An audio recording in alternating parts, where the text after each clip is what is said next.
Very good morning, everyone. Ladies and gentlemen, we welcome you to the Youth Leadership Summit 2025. For those of you who have just arrived, we kindly invite you to first sign your name in at the registration area first. Before we officially get started, we kindly invite you to enjoy some coffee and light refreshment and do explore the 8 youth-led projects from the Youth Leadership Academy, the Youth Change Maker exhibition, the Game Zone, the Vision Wall, and do take some selfies together at the photo booth. We kindly inform you that the event shall be starting shortly.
Once again, a very good morning, ladies and gentlemen. We welcome you to Youth Leadership Summit 2025. For those of you who had just arrived, welcome and do sign in your name first at the registration area before joining us here in the Impact Room. We kindly ask you to be seated since we'll be starting shortly.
Selamat datang di Hotel Ariduta Menteng.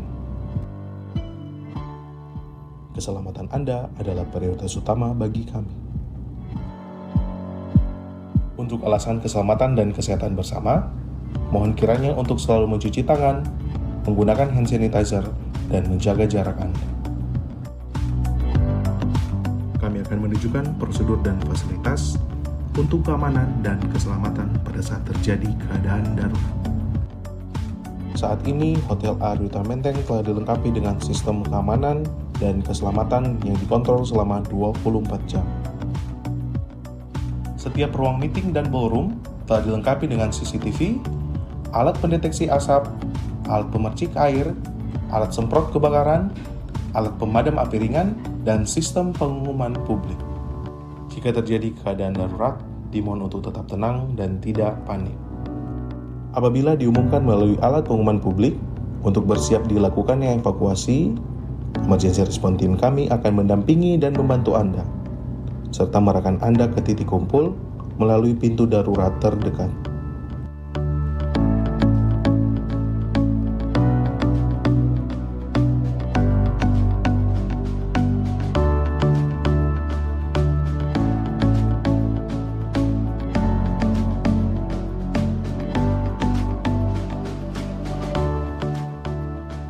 Untuk informasi publik area yang tersedia, silakan menghubungi staf kami, dan staf kami dengan senang hati akan melayani Anda.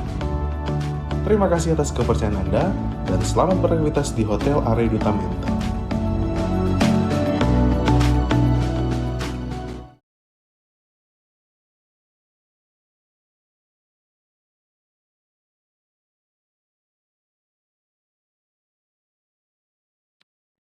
Ladies and gentlemen, please rise to sing the Indonesian national anthem, Indonesia Raya.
Please be seated.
Soleram, soleram, soleram, anak yang manis, janganlah dicium, sayang kalau dicium, merah pipinya. Kampungan jauh di mata, kunwangsan sebaku liliang, takkan aja kawan-kawan lamu, sangke basuh yang suria.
Big applause, ladies and gentlemen. That was a medley from various traditional dances of Indonesia.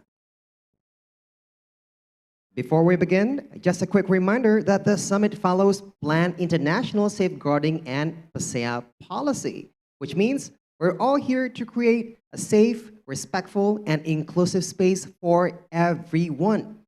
Please avoid sharing any personal or identifiable information about children or youth. And remember that any form of harassment or inappropriate behavior is strictly prohibited. For our friends joining online, you're welcome to keep your camera on, but feel free to turn it off if you need a moment or if the discussion feels sensitive. And for those of us here in the room, you're also very much welcome to step out briefly if you ever need a break. We completely understand. And finally, if at any point you feel uncomfortable or experience any inappropriate behavior, don't hesitate to reach out to Plan Indonesia's hotline at 0811 1905 6667. And to all our audiences at home, we also having a very inclusive meeting with our Indonesian Sign Language interpreter on the screen.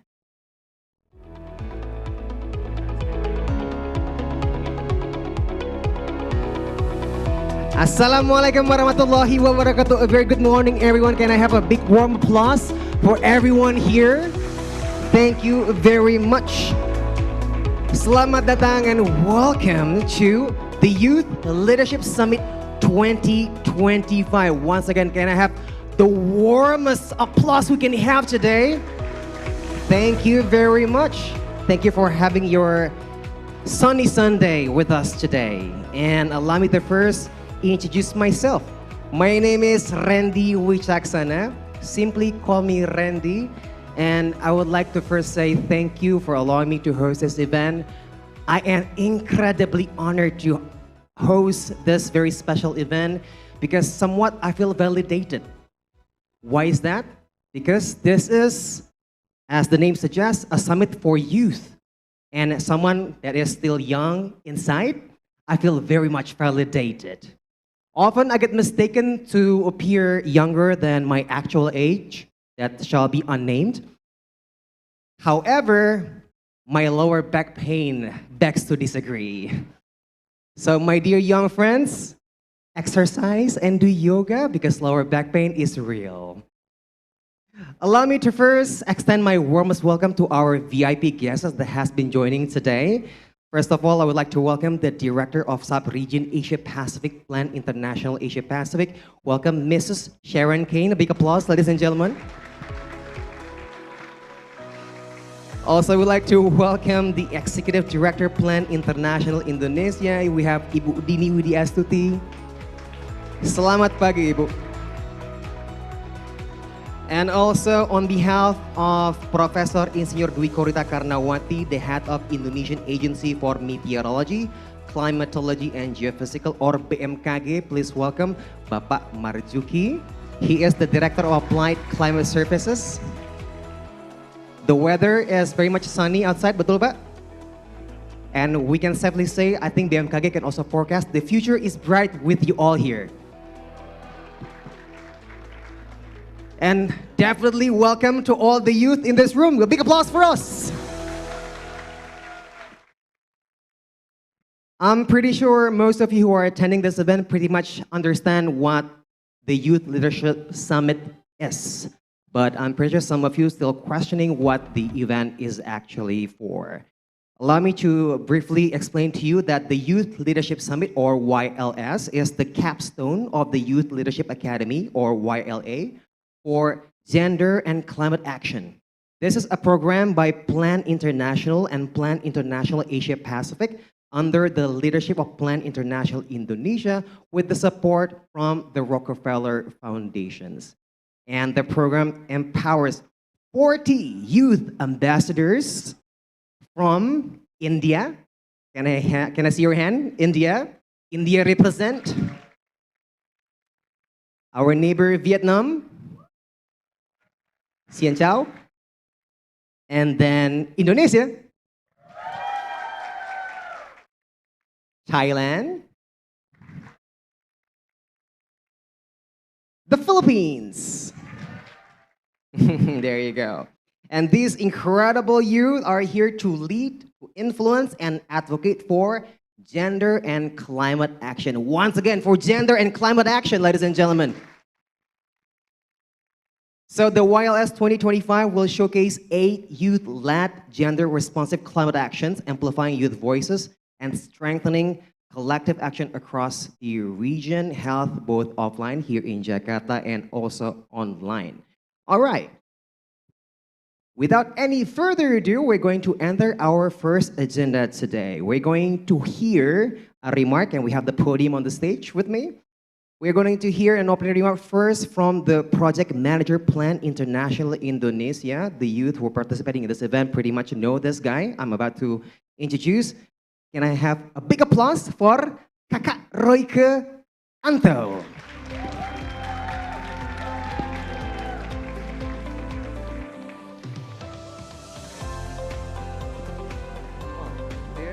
Okay.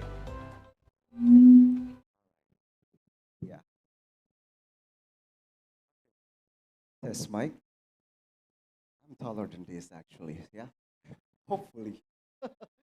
So, okay. Good morning. Selamat pagi. I am Royke as the project manager of the Youth Leadership Academy. And then we would like to extend a warm welcome. Selamat datang Bapak Marzuki as the Director of Applied Climate Services of Indonesian Agency for Meteorology, Climatology, and Geophysics. We also want to welcome to this Ibu ya sebenarnya. So welcome to Jakarta, Ms. Sharon Kane as the Director of Sub-Region Asia Pacific Plan International. Dan selamat datang juga untuk Ibu Dini Widyastuti as the Executive Director of Plan International Indonesia. And of course, good morning and welcome to all the change makers and youth leaders joining us today. Give a round of applause. So, thank you so much for being here. We are truly amazed to see the overwhelming response during the registration, yeah? On the third day, we received more than 800 applicants. And in the end, the number reached over 1,500 applicants. Wow. Yeah. And to be honest, you know, the correction process was quite challenging, yeah, for us. But we deeply appreciate everyone's enthusiasm and passions to be part of this journey, yeah, of this summit. And we sincerely apologize that we couldn't accommodate everyone for the offline participations, but to all the participants joining us online, please stay excited and engaged because we hope this event will be a meaningful and inspiring experience for everyone. So, just a quick introduction about our project. So, the Youth Leadership Summit, or YLS, is the capstone. It's the capstone project of the Youth Leadership Academy, a regional initiative by Plan International Asia Pacific, led by Plan International Indonesia. And this project aims to empower 40 youth ambassadors here, yeah, across 5 countries: India, Indonesia, Vietnam, Thailand, and the Philippines, to become influencers, advocates, and leaders on gender and climate issues. And these 40 youth ambassadors we have now represents 70% young women and also 30% young men, with 65% coming from marginalized groups, yeah? And for some, this is their first project, but for some, for others already have experience in similar initiatives. And this diversity reflects the strength of the YLA. And what we are most proud of is that, they are young, passionate, and deeply committed to making an impact in their communities. And we started last year, on June, with 5 workshops and mentorship sessions to strengthen their knowledge and skill on topics such as navigating climate and gender challenges, climate justice through a gender lens, climate policy, also planning and financing advocacy projects, and effective communication strategies for climate advocacy. We also developed our own YLA module and sent our youth representative, Stevie from Indonesia and Rex from the Philippines, to the Asia Pacific Ministerial Conference on Disaster Risk Reduction, or APMCDRR, in Manila. the Philippines. We also sent Tomoko, our youth from Thailand, to COP29 in Baku, Azerbaijan, where she was invited. Okay, yeah, please. Where she was invited to speak at several side events, including the Asian Development Bank Institute session on youth and community-led resilience, and to meet with the UK's new Minister for International Development. And this year, we also launched our youth-led initiatives in 5 countries through 8 YLA projects. And over the last 10 months, our youth have implemented campaigns and activities reaching more than 25 project areas, meaning over 1,200 people have already benefited from their initiatives. And this is something truly remarkable and worth celebrating. Knowing that these young people, despite they are Gen Zs and busy, yeah, nice rhyme, yeah. I'm quite, emotional right now, but so sorry, guys. But they have shown dedication to lead initiative. They are often overlooked by others. Yet, they continue to create real impact in their communities. All right? And why youth leadership matters? Because first, young people understand their communities and what they need. Second, they bring creativity using tools like social media, art, and storytelling to raise awareness. And the third one, they lead through action, from small community projects to peer education and crisis response. And their leadership is rooted in collaboration, empathy, and resilience. Even when adults may see this work as small or not impactful enough, but this quality of commitments, passion, and leaderships deserve recognition and celebration. So now, after more than 18 months together, and having never met in person until today, I'm very happy to introduce our YLA team from 5 implementing countries who have taken the time to come to Jakarta for this summit. Although not everyone could join us this time, but we are very grateful. And if I mention your name, please stand up and wave just a little bit, and that's okay, yeah? So let's just make it quick and start from Plan India. We have Jiris, Kanchan, and Sanjana with Alina as their coordinator. Namaste India, terima kasih. Next up from the Philippines, we have Rex, Jonah, Kriza, and Delson with Ate Chang Merlin as their coordinator. Mabuhay Philippines. Masih semangat from Vietnam. We have Ni and Hai, yes, and Emmy as their coordinator. Xin chào Vietnam. Not backing down when even coming alone, aka tidak mau kalah walaupun datang sendirian. From Thailand, we have Bas and Kun Ben as his coordinator. Sawadee, Thailand. And this is a full house, yeah, because the host country. From Plan Indonesia, we have Abdi, Alfian, Fenta, Fafa, Steffi, Kevin, Teresia, Ebi, Zara, and Gita with Kak Khadijah as their coordinators. Selamat datang adik-adik sekalian, silakan duduk.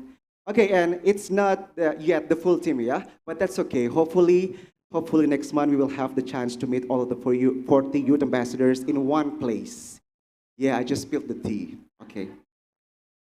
That's our brief introduction. Hopefully, if anyone would like to learn more, our team will be happy to share details after this session, and you will also get to hear presentation from our 8 projects and visit their booths, outside this room for more information.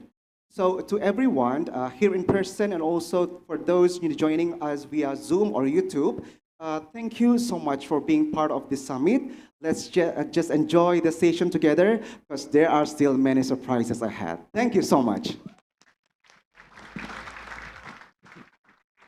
A big applause for Kak Roy once again. Thank you, Kak Roy, for been supervising all these youth until we come to the summit today. And then now, ladies and gentlemen, we're proceeding to our next agenda, which is another opening remarks. We would like to welcome the Director of Sub-Region Plan International Asia Pacific, A big warm applause, please, for Miss Sharon Kane.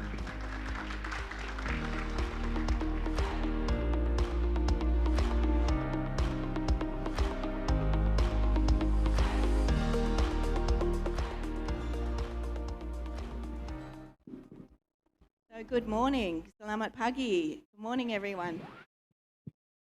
I'm actually thrilled here to be today with you. And whether you're joining us here in Jakarta or online, I'm really delighted to be here. So thank you for the invitation. And I'm representing Plan International Asia Pacific region. This moment marks more than the beginning of a summit. It's the launch of something more powerful.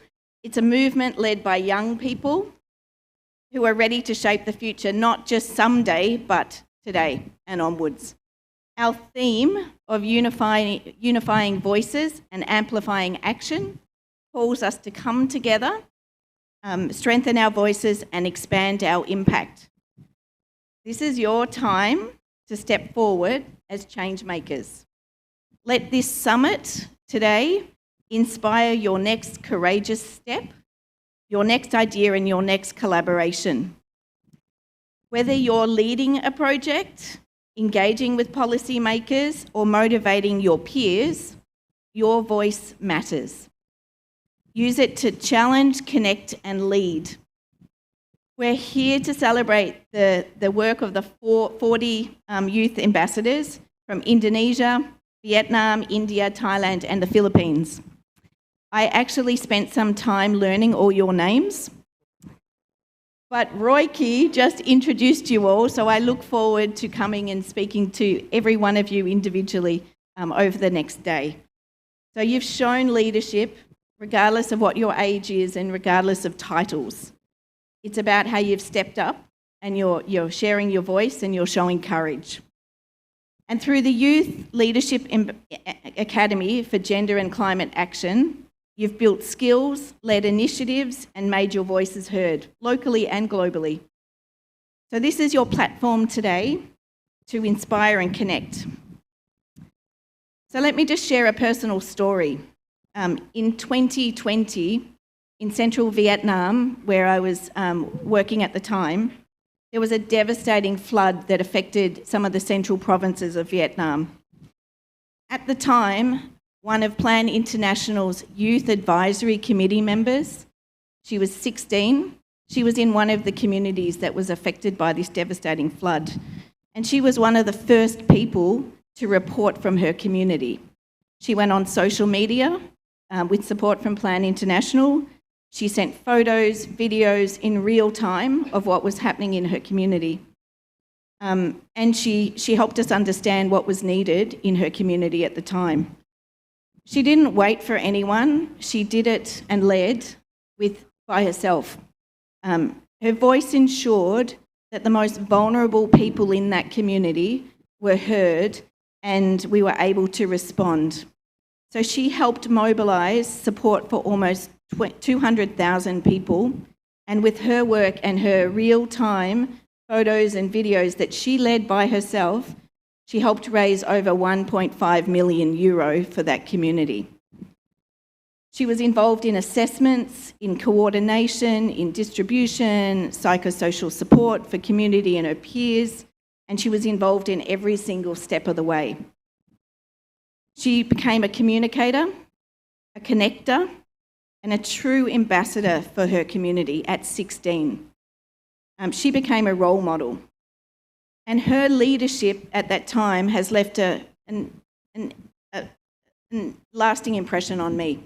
I think about her almost every day when I talk about climate and the effects of climate on communities. And to be honest, that's what I see for the 40 youth leaders here today. You have that opportunity to make that change as well. You remind us that climate is not just about rising temperatures around the world, it's about rising inequalities. And it affects the most vulnerable communities and the most overlooked are girls and young people.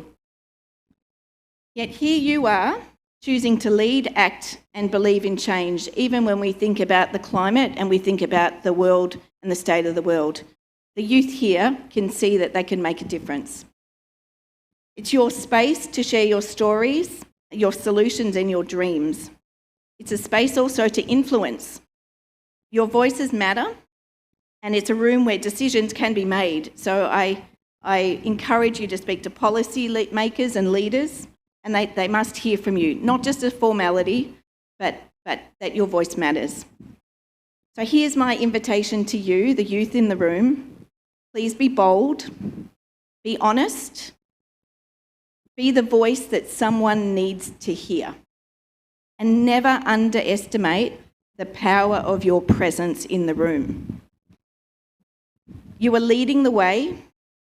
Let's unify your voices, let's amplify your actions, and let's build something bold, inclusive, and unstoppable. And to the mentors, the speakers, the organisers, and everyone behind the scenes, thank you for creating a space where young people can shine.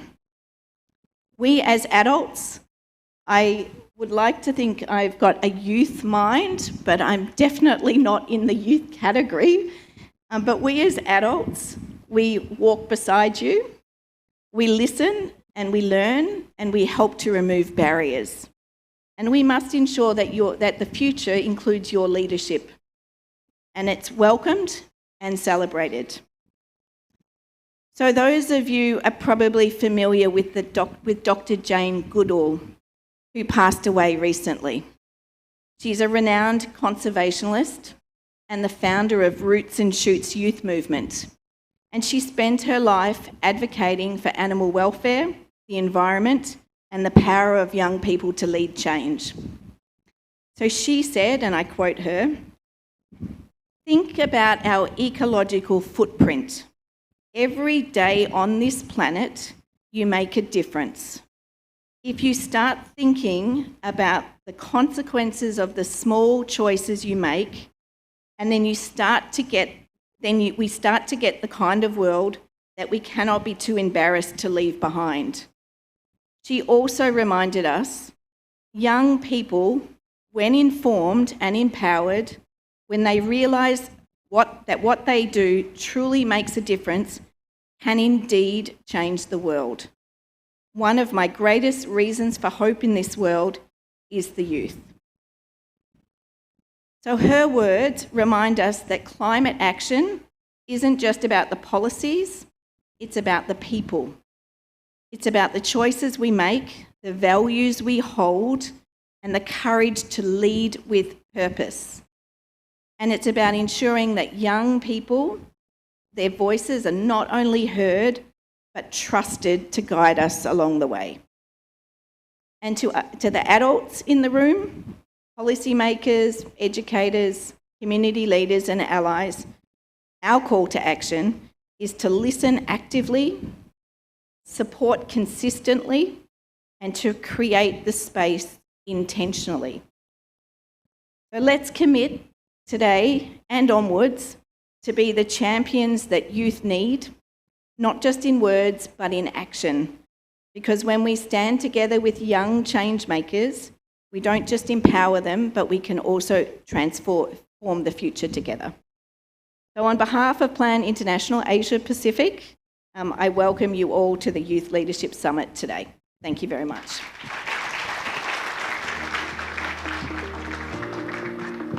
Thank you, Ms. Kane, for your wonderful remarks. Once again, a big applause for Ms. Sharon Kane, ladies and gentlemen.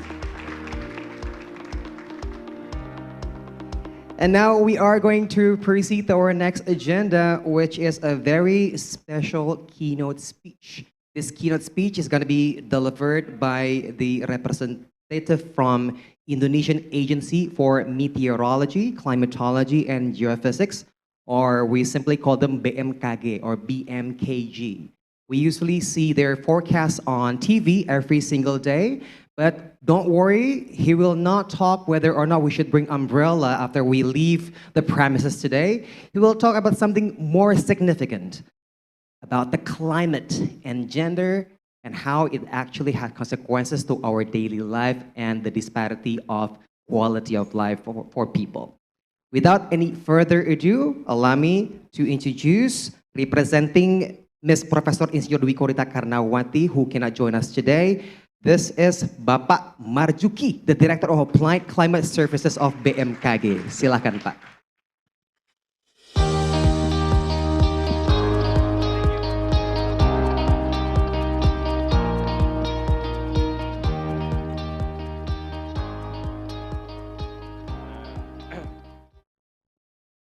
Morning, everyone. First, before all, my extend apology from Ms. Professor Korita. She couldn't able to join with us this morning. I hope this morning is a good time for us, and we also thank you for these invitations among the youth leader.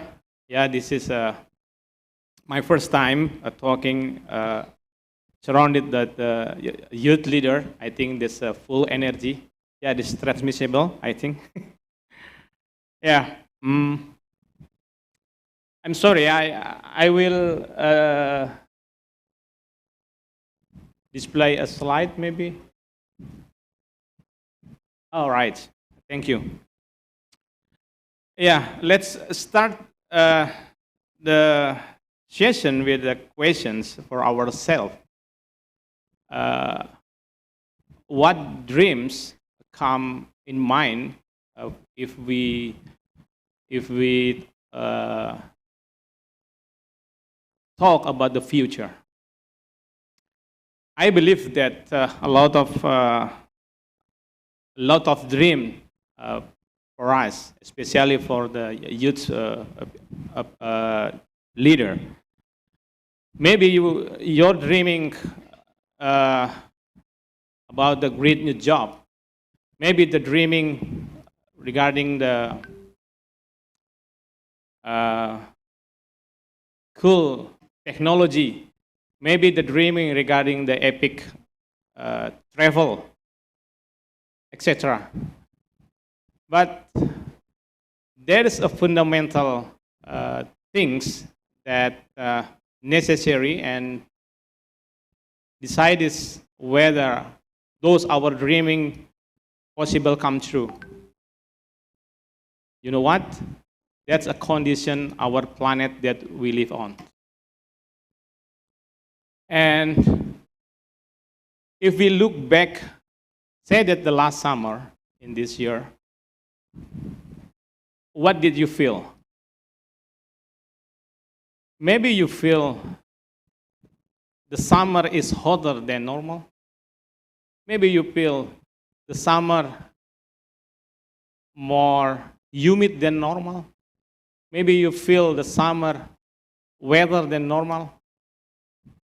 Or maybe you've been the flash flood in somewhere in your country, in your area. Maybe you've seen the long drought in your area that indicate the disaster. Yes, that's real for our climate right now. So, they are not the random occurrence. They are a signal for our planet that distress. They are right now need our attention. So why is it the crucial that we should discussing for these sessions? Why is it a crucial? Because the young generations, the youth leader will bear the brunt and also lead to find a solution for this planet. We are not going to talk a thing that are far away.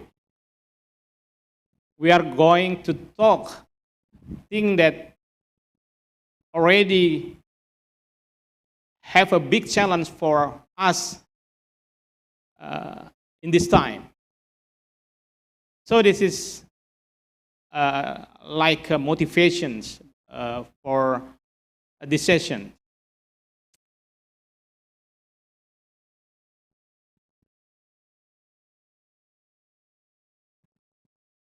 Sorry, sometime technology. Okay. So before that, before we talking about the action, we should understand the core of the definition of the climate. So the climate is weather and climate is a pair. Weather is a condition that specific area and time. For example, that whether the outfit that you wear right now, that you wear today. And the climate is conditions, average of the weather in a period. Say that your entire wardrobe, all this thing that BMKG has collecting all the data. Then the data give a story, get a historical climate data, and we can understand what's going on in our planet. We can understand the fluctuation, we can understand the variability, we can understand the trend of the climate. So we should also know that the difference of A common mistake when variability interpreting and statistics is to look at climatology them from too and short a distance. This perspective can make on the everything trend. unclear and confusing. So forget the details and take a step back. You're looking at a dog when you should be concentrating on the owner. As you can see, the dog is all over the place, leaping and bouncing, sometimes upwards, sometimes downwards. But where do you think it'll be in 10 seconds' time? Around here, right? But at this moment, the dog is on its way downwards. So why do you think it'll find itself up there? It's because you've noticed the owner. The owner is the trend, and it's he who determines where they both will be in a while, as a bit longer than a couple of dog bounds. He could change direction. There's a lot we don't know about this guy, but everything we do know indicates he's heading in that direction. The owner is the long-term trend. The dog is the variation around this trend. Or, the owner is the climate, the dog is the weather. Teddy? Now you understand the distinguish of the variability that tell us regarding the climate story in the short period, and the trend that give a story for the long period. So the climate change indicated by the trend that we use for the indicator. So this is the current conditions of our planet. The WMO, the World Meteorological Organization, reports and stating that the global climate change in 2024, in the stating that 2024 for the global temperature anomaly is 1.5 and 55 degrees Celsius. This is a reference that a pre-industrial level. And 2024 also is the first year to exceed 1.5 degree increases that be reference of the climatologists. And 2024 is also the hottest year in instrumental record. And the period of 2015 to 2024 was the 10th warmest year history. So I think this is a fact of the global climate change right now. And what the implication for this? I think this is a very very dangerous if we are not going to take action for this, because without strong mitigation effort and well-planned adaptation strategies, climate change will significantly heighten food security, vulnerability in 2050, posing serious risks in livelihood and regional stability. And rising temperature and also have implications that a temperature with anomaly 1.5 right now, I think we have a risk for temperature 1.5 times degree. So we no longer have the luxury of the climate ignorance right now. So how about in Indonesia? In Indonesia, rate of the temperature change tends to the continue increase at all BMKG stations. This is our story record.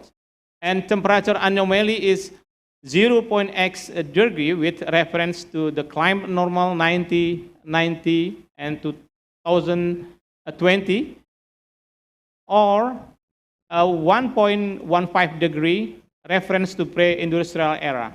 And average nationwide temperature in 2025 is 27.5 degree, the highest since observational record started. Sea level rising at an average rate 4.3 per year. This is a higher rate in parts of eastern. And tropical glacier, this is important, we also have a glacier in Puncak Jaya, has shrunk dramatically with 30 and 50% reduction compared to 2022, and is projected to completely vanish by 2026. How about the record breaking the temperatures and anomaly? The average nation temperature in 2024 was 27.5, the highest record ever. And the annual temperature anomaly was 0.80 degrees Celsius compared to the normal period. And the daily average temperature throughout 2024 was almost always above the 15th percentile, which means it was hotter than usual on the most. So we also informed that the cumulative rainfall, sorry, this is a technical terminology, I think. The RX1s represented the cumulative extreme for one day. The RX2 is representative cumulative extreme rainfall for 2 days, and also consecutive 3 days and also 5 days. You know, the maximum rainfall accumulation over 2, 3, and 5 consecutive worst day in period 1990 to 2021, the longest periods, the greater the accumulation usually is dark blue, as you can see on the map. So this is very, very increasing in some area for the extreme. And if we see the future projection, the yearly total rainfall in the future, in fact, that the projection of future annual rainfall change becoming increasingly clear with the variation. As you can see that the north regions in Indonesia become weather 8%, then southern regions become drier. This is for the high scenario. For the scenario, highest scenario, the northern regions become weather 20%, while the southern region become drier 50%. Sorry, this is information just for Indonesia, but I don't have the data from another country. So this is also important that should be shared for these sessions, that maximum daily rainfall is increasing across all scenarios, even that moderate, high, and also highest.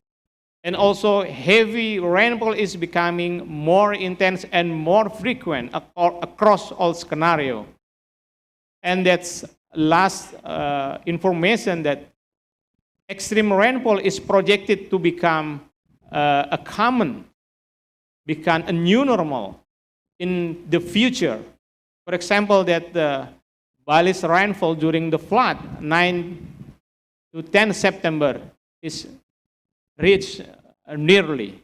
So I think this is a warning for us.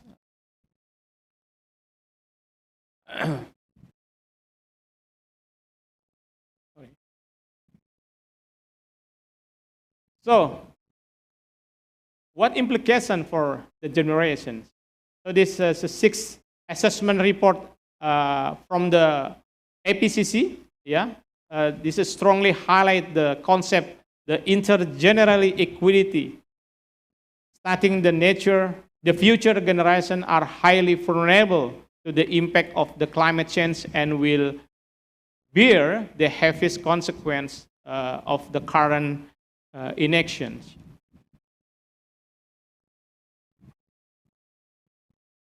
So why young people matter in the fight against the climate change is important. So I think this is youth that one of the group most affected by climate change, one of the contributor, the greenhouse gases emission and environmental degradation, and the other one of the groups with the greatest potential to take action in addressing the impact of the climate change, and also the young generation agents of change, entrepreneurs, and innovation. All this should be collaborations, and their capacity and their capability need to be strengthened through education and science and technology literacy on the climate change. So I think this is very important. So this is, I think, the last slide that become a message for the youth leader. So we should use the 3 C's, I think. The first C is the change. You know, our climate is fundamentally changing. I already informed you with several information, not slowly, but it's dramatically. The second C is the crisis. This is not the future problem. This is a global crisis happening now. This is a fact. And the third C is a choice. You know, we as a young leaders, I'm still young also, we as a young leaders have the choice to fight back. At least we understand and we should preparing in the future. So this is our words, our time, and our choice. Let's explore how we make the right one. Ready? Thank you. Pak Marzuki, untuk berkenan tetap di atas panggung, Mbak. We have something special for you. We would like to kindly invite Ibu Dini Widyastuti, the Executive Director Plan International Indonesia, to present token of appreciation to our very special keynote speaker today, Bapak Marzuki from BMKG. Once again, a big applause for BMKG for the very special time that they allocated for us to tell us how important it is to take action to prevent the worst consequences of the climate change. This is a token of appreciation from Plan to BMKG. And have further sessions on my count. 3, 2, 1. Another one. 3, 2, 1. All good media people. All right. And we still have another round of very interesting yet fundamental sessions. Thank you very much Pak Marzuki and Ibu Dini. Semoga berkenan dengan token apresiasinya. We kindly request you to go back to your seats. I am very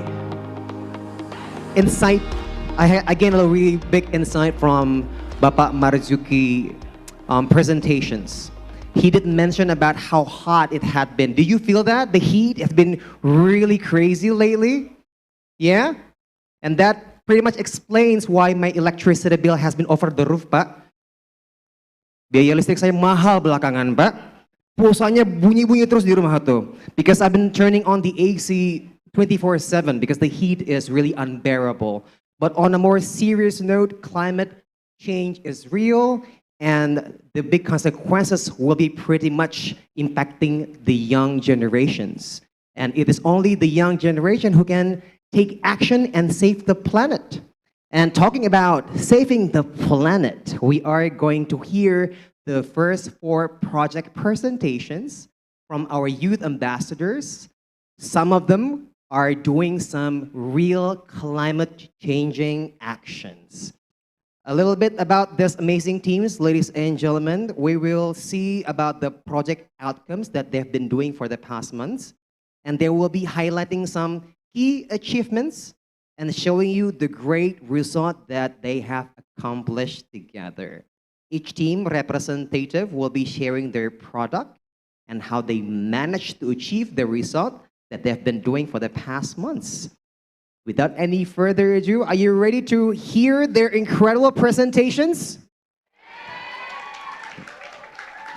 No pressure. The first one, this is the host country. Give a warm applause for Eco Vibes from Indonesia. This is Kevin.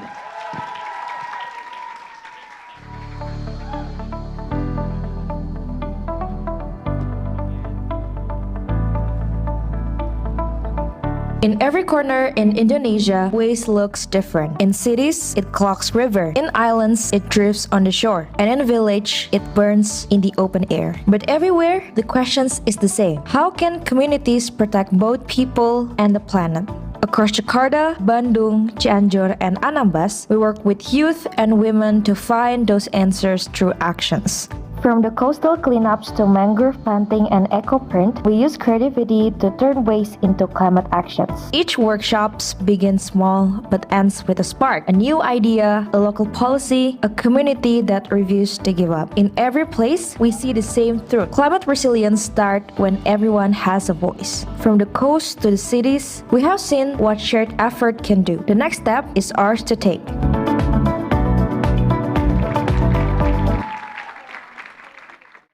Good morning, good morning. So, look like I'm standing here by myself, but nah, I'm 100 of people that working with this project. I'm Kevin, I'm the project lead, and I'm the one of the project member for the Eco Vibes Indonesia. And now let's start with the data. Actually, thank you so much for your presentations. And we know this is the example of how the data looks like. 41% of the youths actually not understand there is a problem for the waste. And only 10% of these recycled in their communities. And we as EcoVibes, we want to understand how we can collaborate and empower them to understand about the climate change. We have 5 different chapters. The first one is North Jakarta, the second one is Jakarta, Bandung, Cianjur, and Anambas. All have a different kind of activities, from upcycling the waste until the end of changing the waste into jewelry. What we do, the first one is we do understanding the data by doing the survey, baseline survey, and after that, listening to their problems, we do the actions.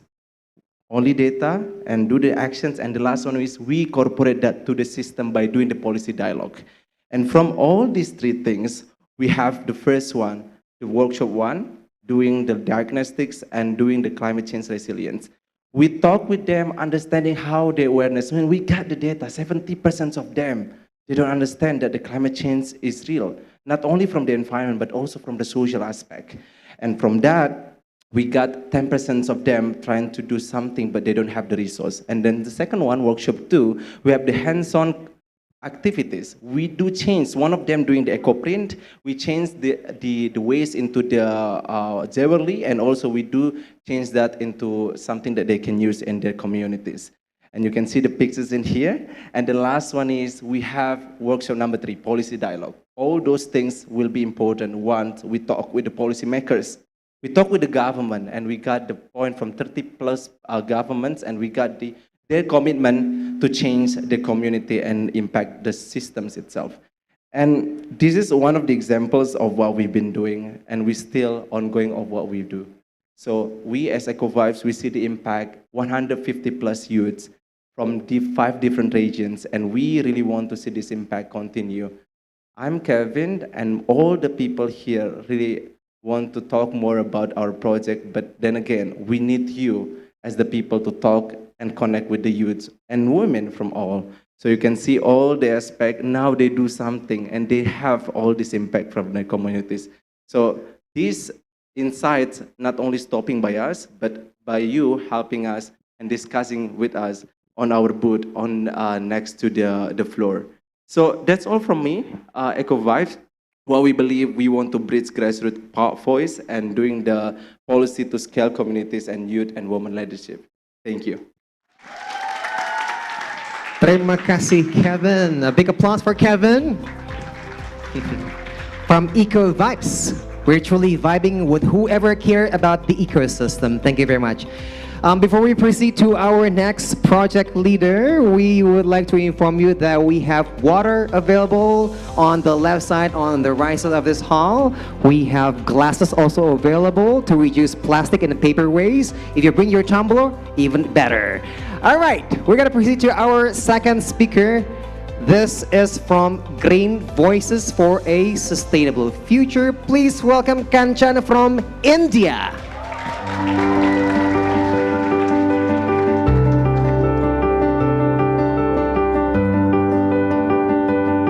In our communities, climate change is not a headline. It is the air we breathe, the waste we walk past, and the heat we live with. That is why, through Green Voices for a Sustainable Future, we are building local leadership for a greener Delhi, starting from Mangolpuri and Holambikala. Through cleanup drives, tree plantation, and youth-led workshops, we are learning what real environment change looks like when it starts right at home. Our Act for Earth campaign connects local actions with global voices, reminding us that every small effort counts. From street plays to community gardens, every story we share brings more people to the movement. We are not just planting trees, we are planting awareness, responsibility, and a hope for our future. We have seen how small actions can grow roots. Let's see how far this change can spread when we grow it together.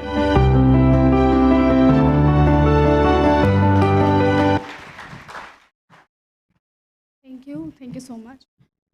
Good morning, everyone. I'm Kanchan from India, and today I'm here to share our journey with Green Voices for a Sustainable Future. So, this is a youth led initiative that started with a simple belief and small idea, when multiplied, can create a meaningful environmental change. So, over the next few minutes, I'll take you through our journey of story, of challenges, actions, gender justice, and hope. In our communities, we saw streets filled with litter, drains clogged with plastic, and very little awareness about the waste. These were the problems weren't somewhere far away. They were right outside our doors. And what struck us most was women and girls feel unsafe when they see dirty places. They were away from the schools, parks, and opportunities. We knew change had to start with us. So our first step was to listen. We conducted a baseline survey to understand community needs and attitudes. This helped us to see where the gaps were, from the waste management practices to everyday eco habits. And it gave us the foundation to design activities that were practical and meaningful for the people we serve. We asked ourselves a question: what if young people became the voice of change? That's how Green Voices was born. The idea was simple, yet powerful: train youth as leaders and inspire and educate our community. Instead of only talking about the problems, we focused on creative and action-driven solution with a stronger gender lens. I'm so sorry I'm fumbling, but it is because I am a little bit, sorry. Thank you. Thank you so much. Our activities combine learning with actions. We organize cleanup drives, plantation drives, and awareness workshops. We also introduce creative workshops, competition, poster making, slogan writing, wood frame art, and even keychain painting. They weren't just activities, they were the ways for people to experience sustainability with their own hands. Youth energy was one of our biggest strengths. In competition, they turned waste into art, words into slogans, and ideas into solutions. The message was clear. Environmental actions doesn't have to be heavy. It can be creative, fun, and deeply inspiring. One of our most powerful tools was performance.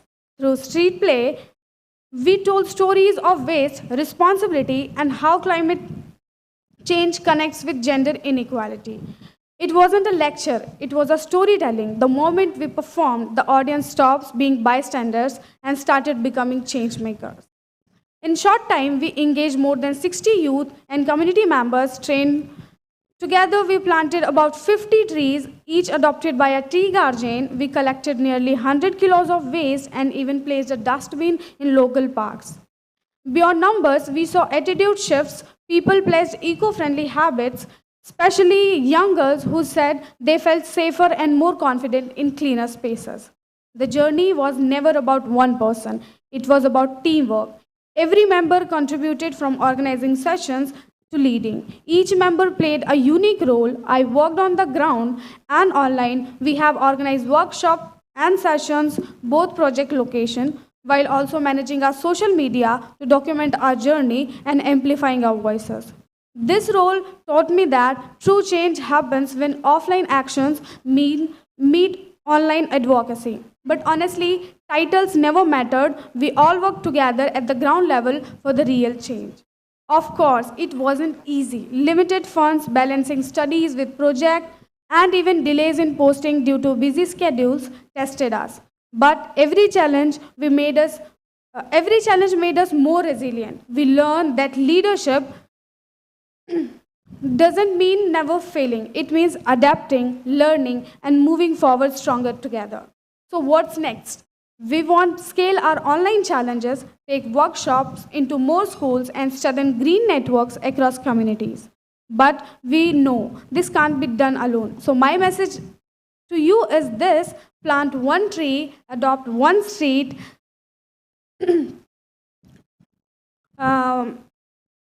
sorry.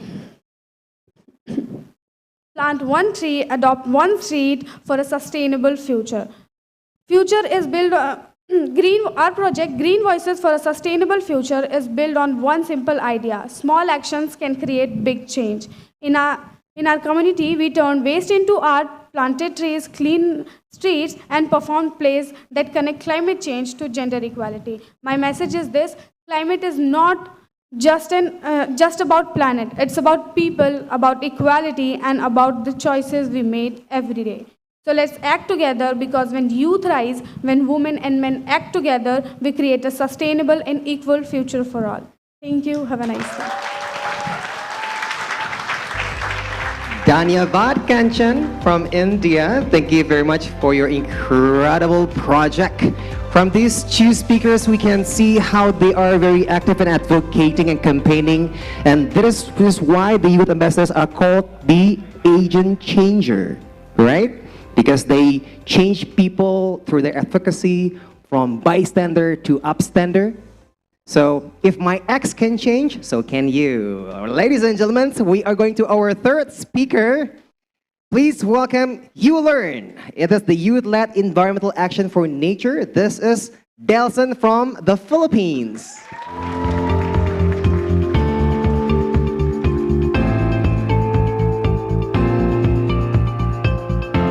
What if waste is not the end of something, but the start of something new? We are YouLearn, a youth-led movement creating action for nature across the Philippines. Together with our communities, we turn waste into something meaningful through art and creative workshops. We learn with families and local leaders how to reduce, reuse, recycle, and find new ways to care for our surroundings. From young mothers upcycling old tarpaulins to students painting with recycled bottles, we see small actions grow into real change. We believe waste is not only a problem to solve, but a chance to build cleaner, safer, and sustainable communities. We have seen what change can look like. What comes next depends on all of us.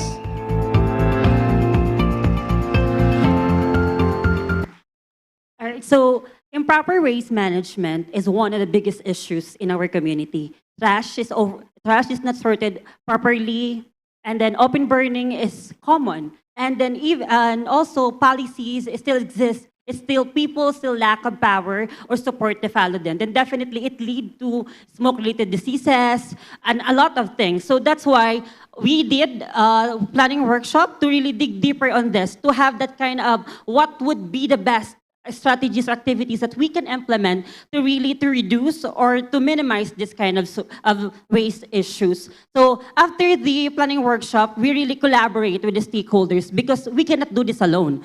We have to work with other organizations, with other stakeholders to really implement what would be the best activities that we can implement to them, to the youth, and to the vulnerable sectors of the community. So after the collaborations, the first activity that we conduct is the raising awareness to give importance to what the improper waste could affect to our health, to our environment. So it's really important to equip the young ones to have that kind of knowledge. What would be the causes? What would be the action that I could give? What would be the action that I will do in order for me to be part of the solution, not the problem? After that, we really want the young ones to turn those recyclable materials into an art, because we cannot eliminate totally the plastics, but we can rather live with it and try to make the best or the best aspect of the recyclable materials. That's why we encourage the young ones to turn those recyclable materials into an art. And we also encourage the young moms to that we cannot limit, being a young mother does not limit your capacity. You can have the skills, you can equip yourself to be the change in your way. That's why we equip them to sew recyclable materials, to turn tote bags, and also help them to provide sewing machines that can enhance their product, as well as they can sell to earn more money or profit. So after that, after this giving them the equipment, we can really see that they really put an effort to help us in a way that they can. And also, one of the biggest project that we implemented is the material recovery facility. It serves as a tool to help us sort, reuse those recyclable materials, and also this served as a symbol of a visible symbol of cooperation within the community. And also, we cannot do this alone. So that's why we really equip the young ones to have that kind of skills and knowledge to follow the leads. Because we need next Delson, we have next Rex, because we are not always be there in our community. So that's why we really have to make the new one and inspire us. So this is the Youth Ambassador of the Philippines. So, and also our mentor, Ate Chang, and the Plan International Pilipinas. Thank you very much for supporting us, because we are not be here without them, and also the people behind the YLA. Thank you so much for shaping us the change maker and believing that the youth can transform the communities. Thank you. Maraming salamat po, Delson. Mahal kita. That was a really incredible project that she presented. And now, the last but definitely not the very least of this first group, we would like to welcome the Safe Steps Project. Please, a big applause for Nhi from Vietnam.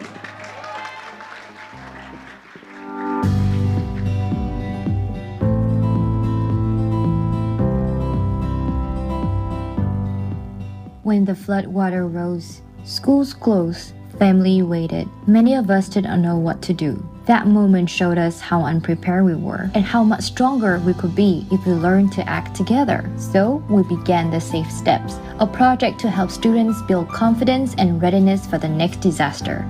We train, we simulate, we create. Every activity is a lesson in leadership, teamwork, and care.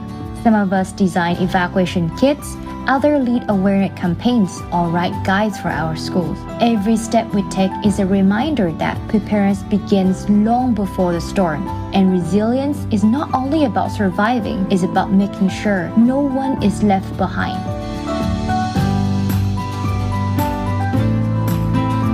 Hello, good morning. Selamat pagi and xin chào. I just want to start with two photos. These are the photos that were not taken very long ago. These were taken 1 week before this summit. And even until now, there are still impacts of the next storm that's happened. And this is the present that we face today. As you can see, over the past 2 months in Vietnam, and I think our friends in the Philippines also have faced the impact, we faced 5 storms. And it's not just something in the future, it's something in the present that we face currently at the moment. And I think one of the things that you see very often is that this is something that we can do. We can help the young people to gain more exposure, to be very prepared before the storm comes. And for the Safe Steps project, we did a lot of activities. You can see me there. We go to the community that is affected by the flood in the northern part of Hanoi where I live.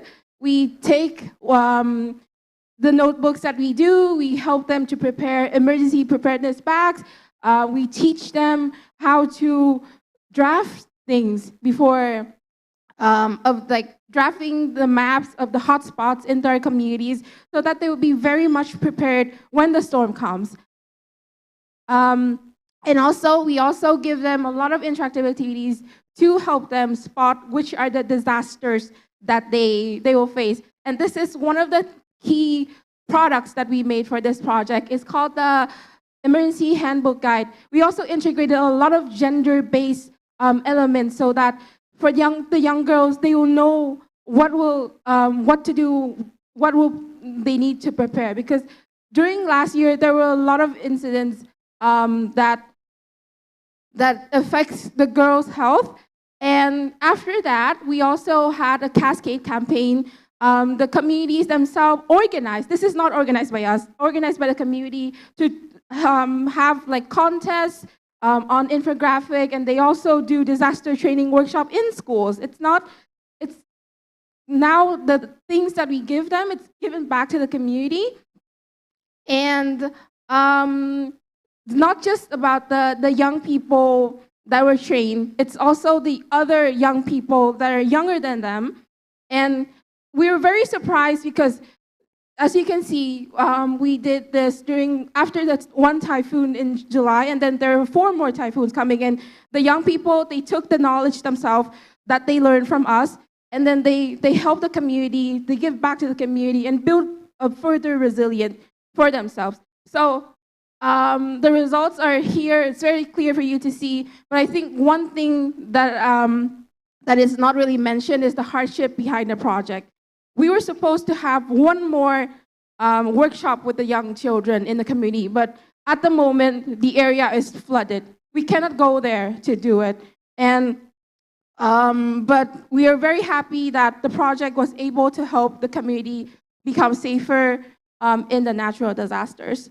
And the community is not just 100 or 500 young people that was empowered, but the other people in that community, they're very close-knit.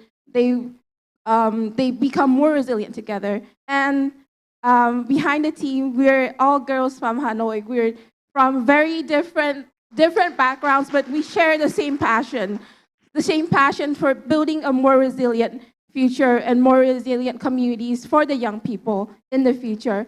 And I think one photo is missing. This is cute, right? This is when we took this photo, our lives wasn't, we don't have to face as much disasters as the young people these days.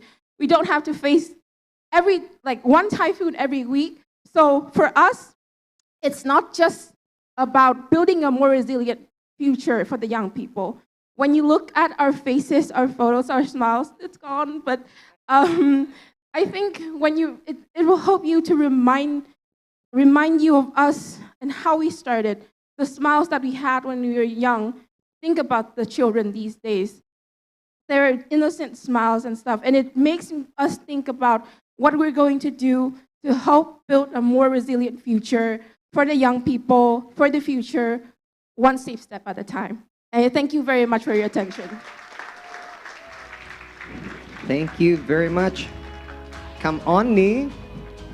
Thank you for your incredible presentations, and we kindly invite the committees to prepare the stage for our next sessions. Can we give a big round of applause for our youth ambassadors? And that was such a very powerful visual that Ni presented, the baby's visual of Ni. She was very young once, still very young, unlike me. And also a great reminder that the future that they're building are also for the future babies. So for your children and grandchildren in the future. We still have another 4 groups that will present their project. But before that, we are going to first enter a session of plenary 1. Before we have been presented by various climate action issues, right now we're gonna focus on specifically gender topics. We're gonna talk about feminist leadership in times of climate crisis. It's gonna be very interesting to see how the correlation between gender issues with climate issues. And to discuss about this, it's not gonna be me, it's gonna be the experts. And we have the experts that have been joining us in this very bright Sunday.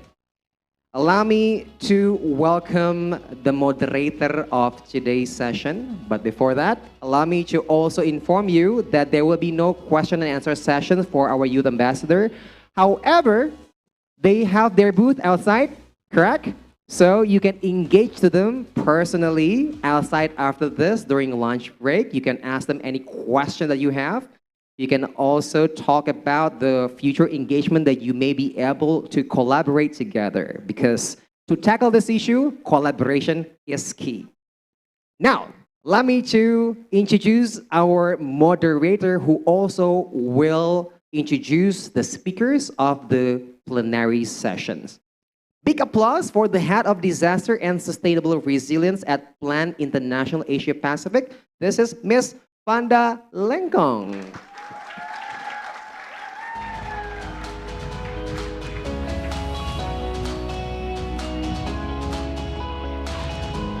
Hi everybody, good morning, selamat pagi, apa kabar? How is everybody doing? How is the energy in the room after hearing the 4 amazing speakers from the young people? Their energy is contagious, yeah? Of course, Sharon, Pak Marsuki also have a power in Ibu Dini as well, but then the youth energy is always amazing. So, welcome to Plenary 1. Under the title Feminist Leadership in Time of Climate Crisis, as already been mentioned by Kak Randy. I'm also still young in spirit, I'm trying to be very colorful to making sure that I feel youth, yes? And I also have the privilege to know almost all of the YLA ambassador, so I'm really, really pleased to welcome you in my country, proud Indonesian, in Jakarta today. So, before we start, may I see your energy from the back, from 1 to 10, your energy level, still okay? 10, amazing. On my right, at the back, 1 to 10, 10. In the front, 1 to 10, 10, 10, amazing. Because we're going to have a very interesting, engaging discussion today with our expert in this morning. So, my name is Panda, it's already been introduced before. This session will explore the critical role of feminist leadership in addressing climate crisis. We already hear the presentation from Pak Marsuki. Also amazing presentation from our 4 young ambassadors. That's showing that climate change is real. So we're going to unpack a little bit, bringing the perspective of feminist leadership. If you want to know what is feminist leadership, Kavanda, later, because we're going to unpack together with our speaker. Now, we're going also to emphasize how gender-inclusive approach lead to more effective and sustainable solution.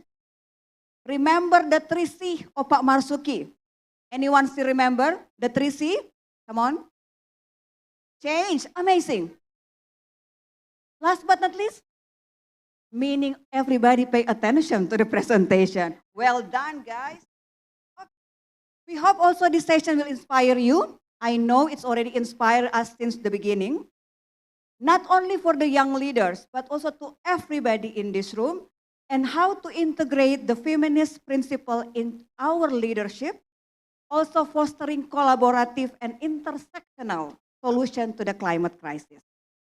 So, before we begin, I just would like to remind about the session will follow Plan International Safeguarding and Prevention of Sexual Harassment, Exploitation, and Abuse, which means through the session, we are all here to create a safe, respectful, and inclusive space for everybody. Can we all agree? Can I get a round of applause that we're going to support the safeguarding and special for the session? Thank you very much. All right, without further ado, I would like to introduce our amazing speaker who will share their insight and experience with us today. Number one, without further ado, the amazing Youth Leadership Academy Ambassador Sanjana from India. Please come to the stage, Anjana. Yes. And Sanjana have a title of President of the Daily Youth Network. Please have a seat. Thank you very much. Yeah. All right, I will sit now. Second, I would like to invite the Director of Sub-Region, who we already heard about delivering opening remarks, Miss Sharon Kane, coming along from Bangkok, Thailand. Thank you. The next one, we will have a project coordinator, analyst pitch humanitarian nexus of UN Women Indonesia, which is my friend, Miss Anissa Srikandini. Welcome, Mbak Anissa, Kak Anissa. And last but not least, joining us on the stage is the Senior Vice President and Executive Chair of Konservasi Indonesia. Give our round of applause for Miss Meisani Irmadiani. Please, Mbak Meisani. Thank you. Everyone, female speaker. All are female, so go woman. Yes? How is everybody doing? All good? Amazing. We have from India, we have from the region, we have from Indonesia, both from Mbak Meisani and Ibu Anissa. All right, we have a lot to unpack. And no worries, if you heard a lot of technical terms, they will unpack it to more, make us easy to understand during this session. So, I know everybody is so eager to listen to us. And we're going to have the first 30 minutes for discussion. I have some question for you. And then later on, we will have a open for our participant in the room, but also our participant online. Can we wave to the online participant? Because this is live on YouTube. Thank you very much. I'll start with Sanjana and Anissa first. Yeah? I mean, our topic is feminist leadership in time of crisis. We already heard before that climate change is real. Everybody agreed on that. We heard of the amazing presentation from the YLA ambassador. So to Sanjana and Anissa, what does feminist leadership mean to you in the face of today's climate challenges? I start with Sanjana. So first of all, thank you for the opportunity. And I'm really sorry my throat is not that good, so bear with my voice. So before going into how it looks, feminist leadership, how it looks to me in the face of climate crisis, I would also like to highlight that how I feel, what is feminist leadership for me. So before going into movements and policies, I would like to start from the very live examples which I have lived through in my home.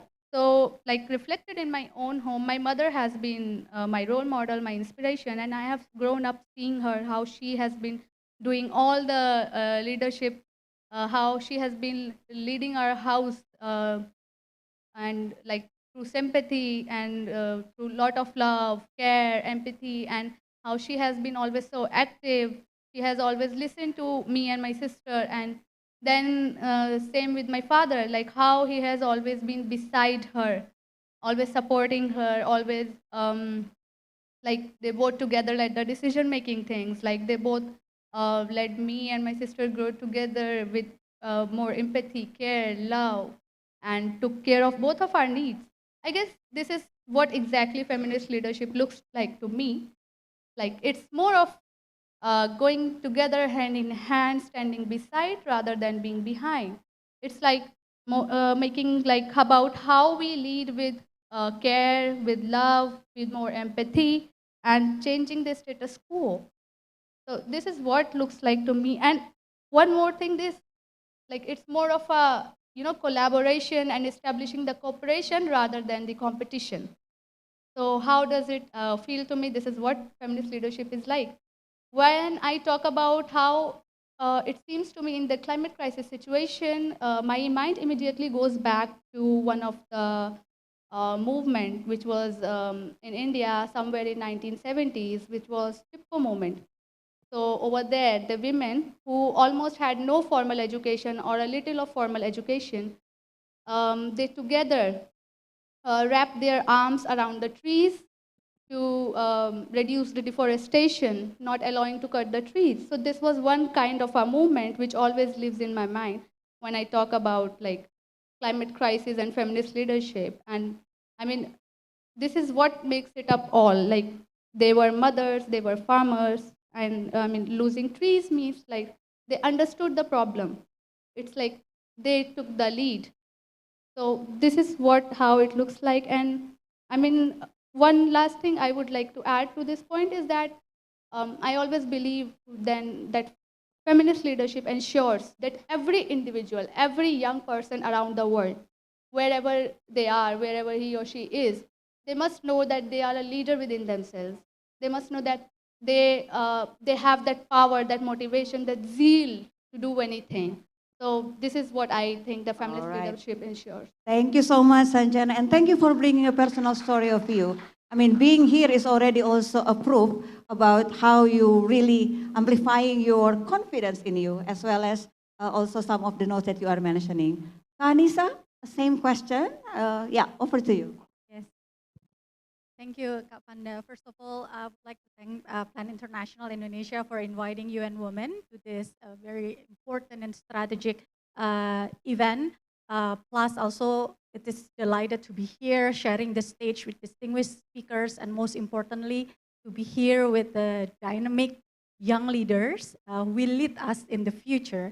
So, for us, feminist leadership is there are two components within the question of the one that you raised, Fanda, the climate challenge, and the second one is climate leadership. So I would like to unpack the climate challenge first by showing some of the data from a report launched by UN Women in 2025 related with the UN Women gender snapshot.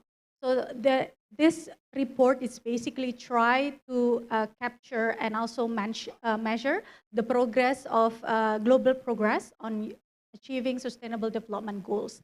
And I think related with this, with our topic today, I would like to share three important gaps that it's very concerning to us, and we need to take action immediately.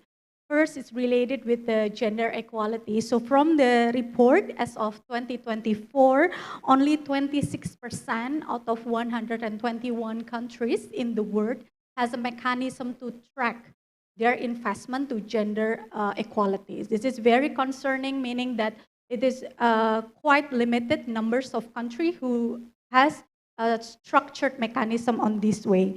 And then from this, we can know as well that only 30% of women holds in managerial position.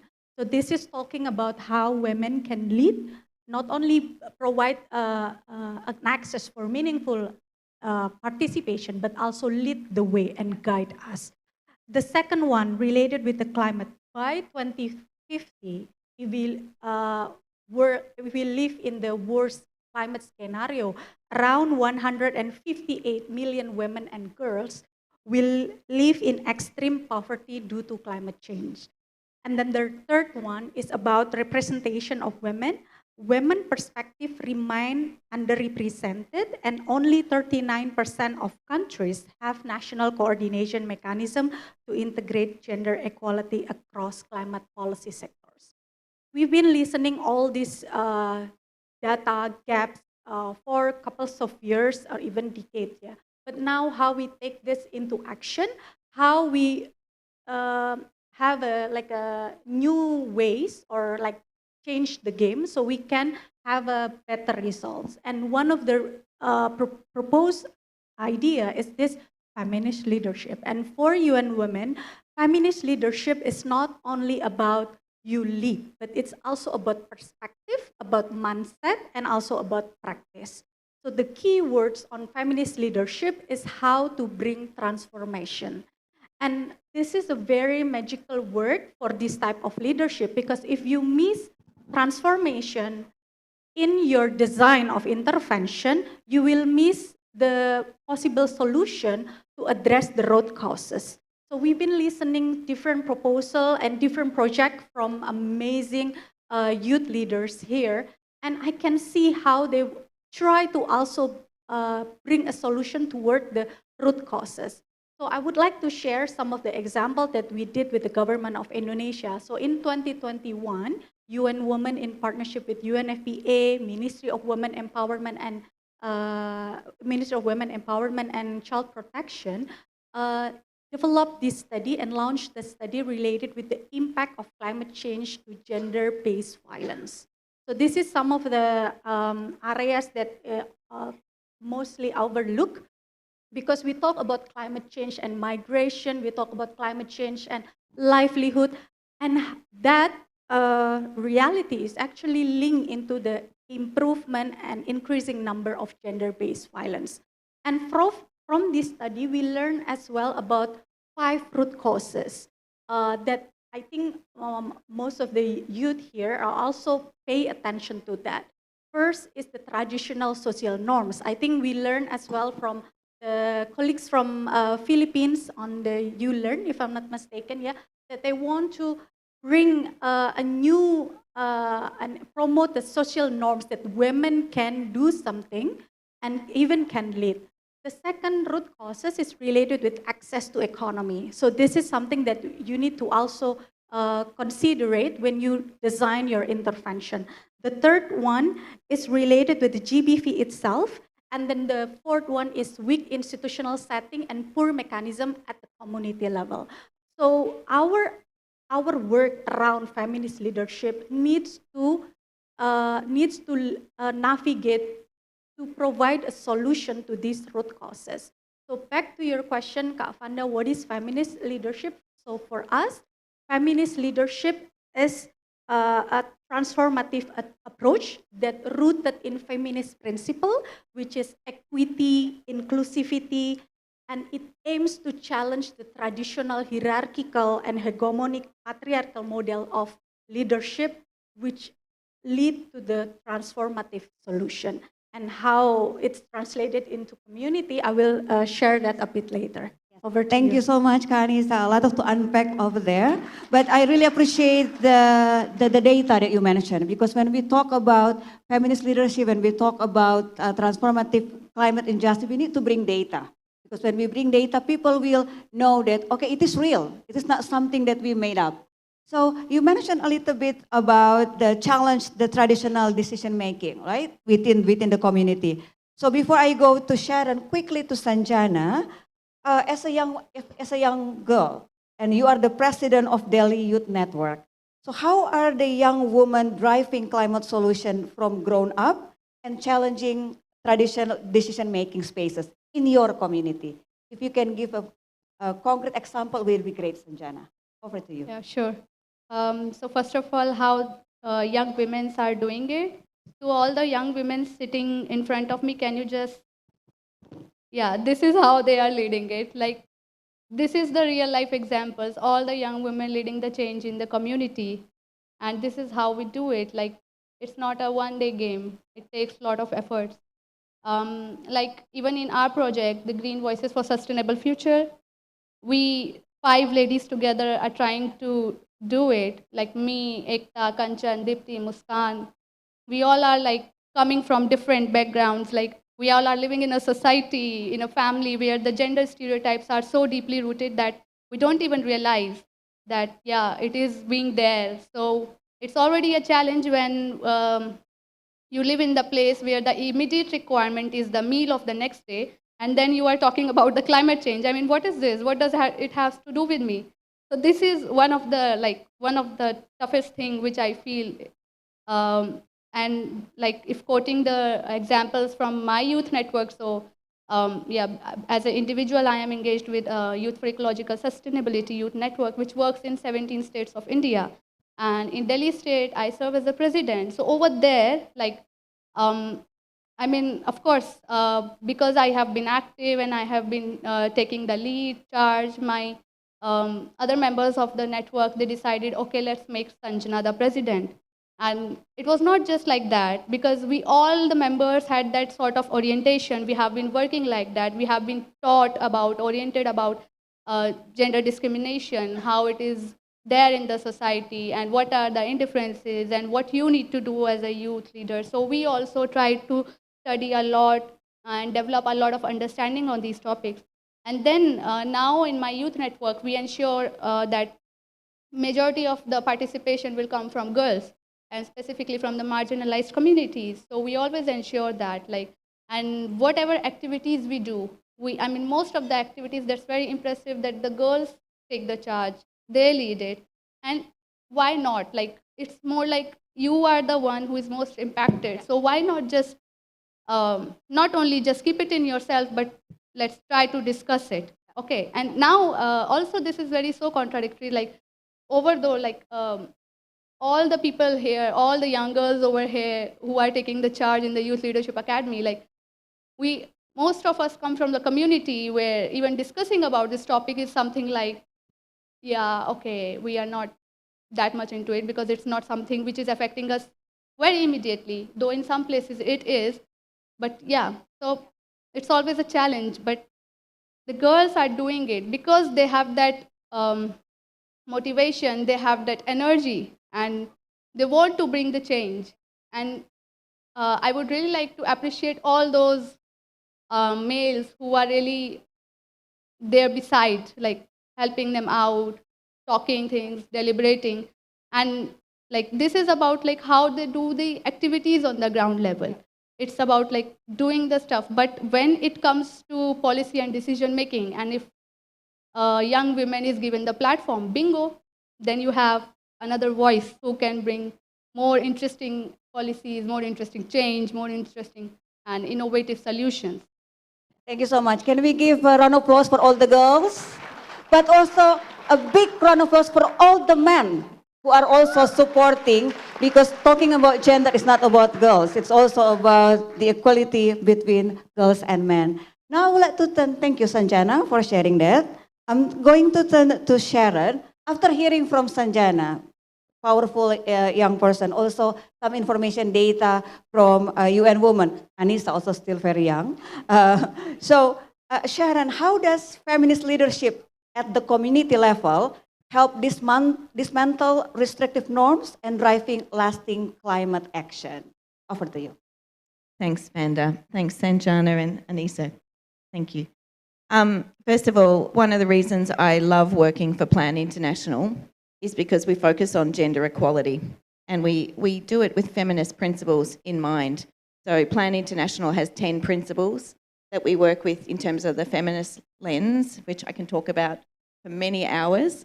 But one of the reasons, like why I love working for Plan, is because it has a feminist approach to everything we do, which I'll talk about for a long time. Oh, different water. Fantastic. Yes, thank you. Perfect. So feminist leadership at a community level is powerful because it challenges systems that keep girls and women. It challenges the systems where I'm a bit distracted by the water. Sorry. Okay, no problem. That's all right. Yes. Thank you. Thank you.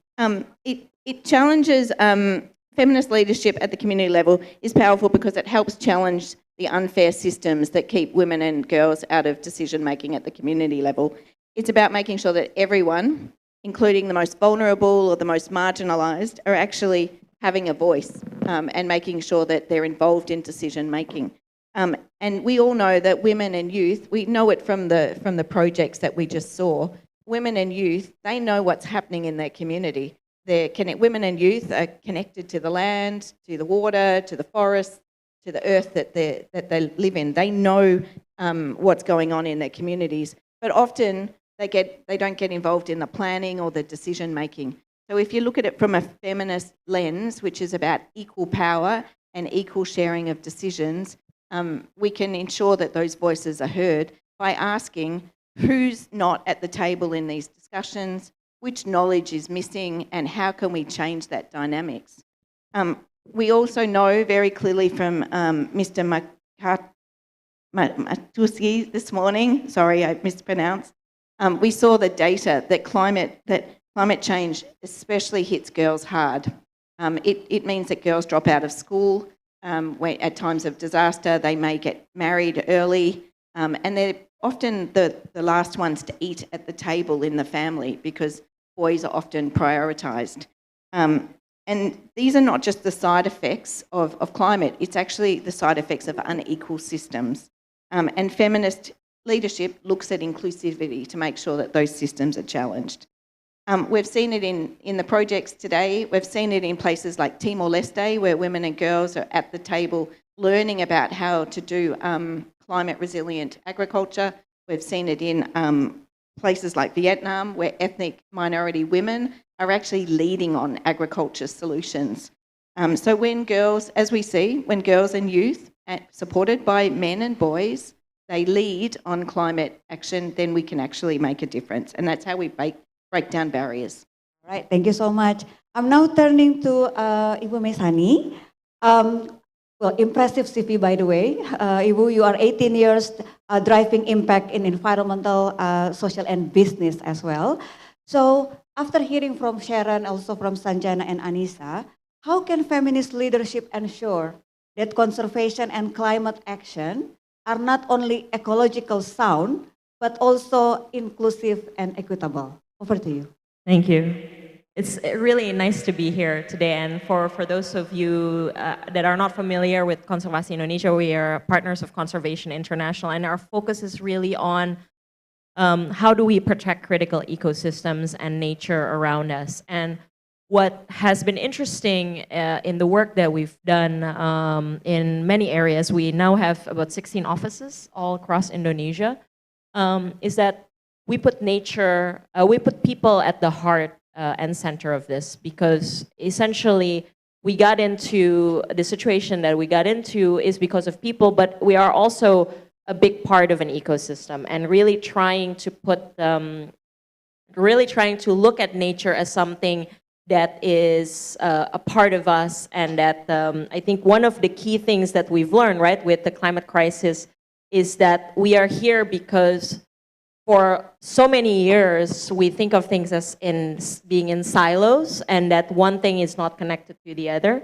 I think when we talk about feminism, feminist leadership, it's also interesting, you know, this idea about feminism, feminine and masculine is not something that is just gender assigned, right? It's also this idea of nurturing. I think a lot of the speakers already talk about connections, intuition, and all of these things. And I think what is the most interesting is that, you know, I now lead this organization, right, with teams from all over the world and Indonesia as well.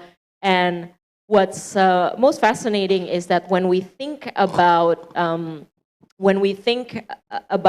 how do we really move forward into climate action that is really not just looking at climate change as something separated, is really looking at the whole system and the whole ecosystem.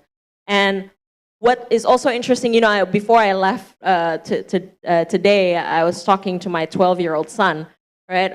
He was going to football practice, and then he was like, "Where are you going?" And I'm like, "Oh, I'm talking about feminist leadership for climate change." And he's like, "Why just for climate? Why not just leadership in general? Because climate is not separated from anything else. If you just put it in feminist leadership and climate leadership, it's just you're putting it in a box, and you know things are connected. And then bye, I'm going to soccer practice, right?" So I was struck by that, right? Because that's essentially the heart of all these things that we have failed to do as a system, right? I was a youth once. I'm still youthful, I would say sometimes. But you know, we are in the world intergenerationally, interconnectedly, with nature, with things we create, and sometimes we forget that we also box things. You know, we got into this problem because of that, and so it starts to really important when we move forward, really moving from egocentrical mindset into an ecosystem approach. So one of the key things for us is really this transformative approach is also rooted in, you know, I had a little bit of a talk this Monday with talking about climate action, linking energy technological solutions with nature-based solutions. And one of the things, you know, I was reading in the beginning of that day, you know, a book, and one of the phrases talk about, you know, I want change, but that if it means changing. And you know, it's really, I think, at the heart of what we want to do is that we need to acknowledge that there are things that has gotten us here that we need to learn from. We can improve, but we also need to do the hard work. So that transformative approach is critical, because when we start to look at nature and people as one part of an ecosystem, we can also start to see solution beyond silos, beyond, you know, when we talk about gender, we talk about climate, we talk about livelihoods, we talk about food system, water security. It's all interconnected. Thank you so much, Ibu Maisani, for that. And I love your son already. My regards. So yeah, sometimes we tend to put things in boxes, right? But again, when we talk about climate, I mean, there is a lot of things to unpack in there. So thank you for bringing that.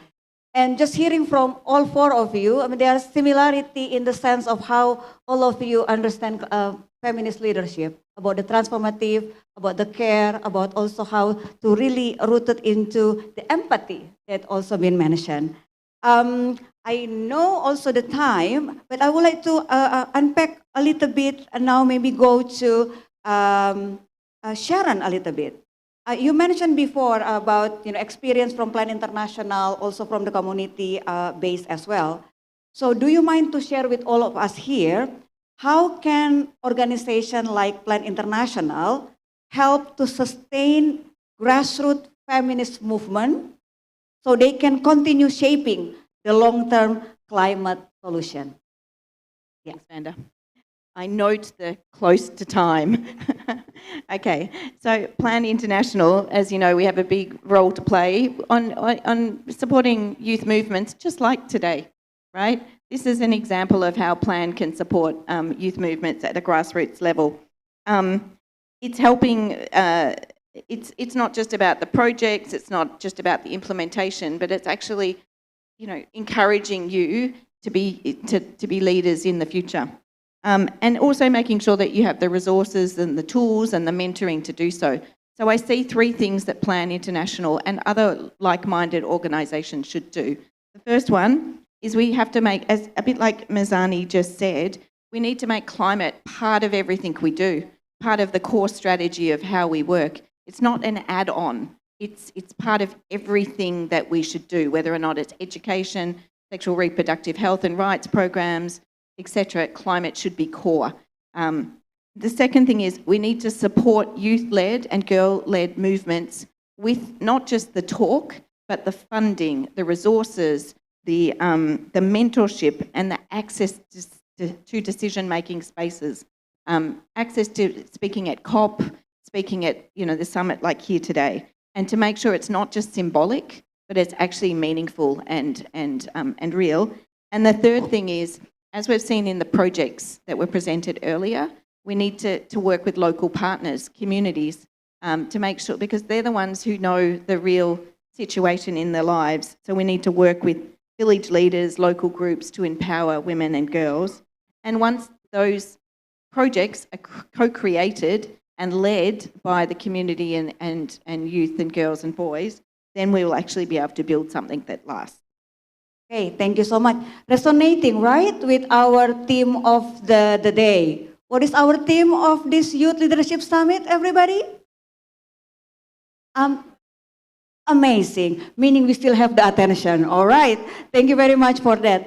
I'm going to turn with Kak Anissa before open up for the question. Kak Anissa, you lead the We Nexus project, yeah, at the UN Women. You also do this feminist participatory action research, yeah.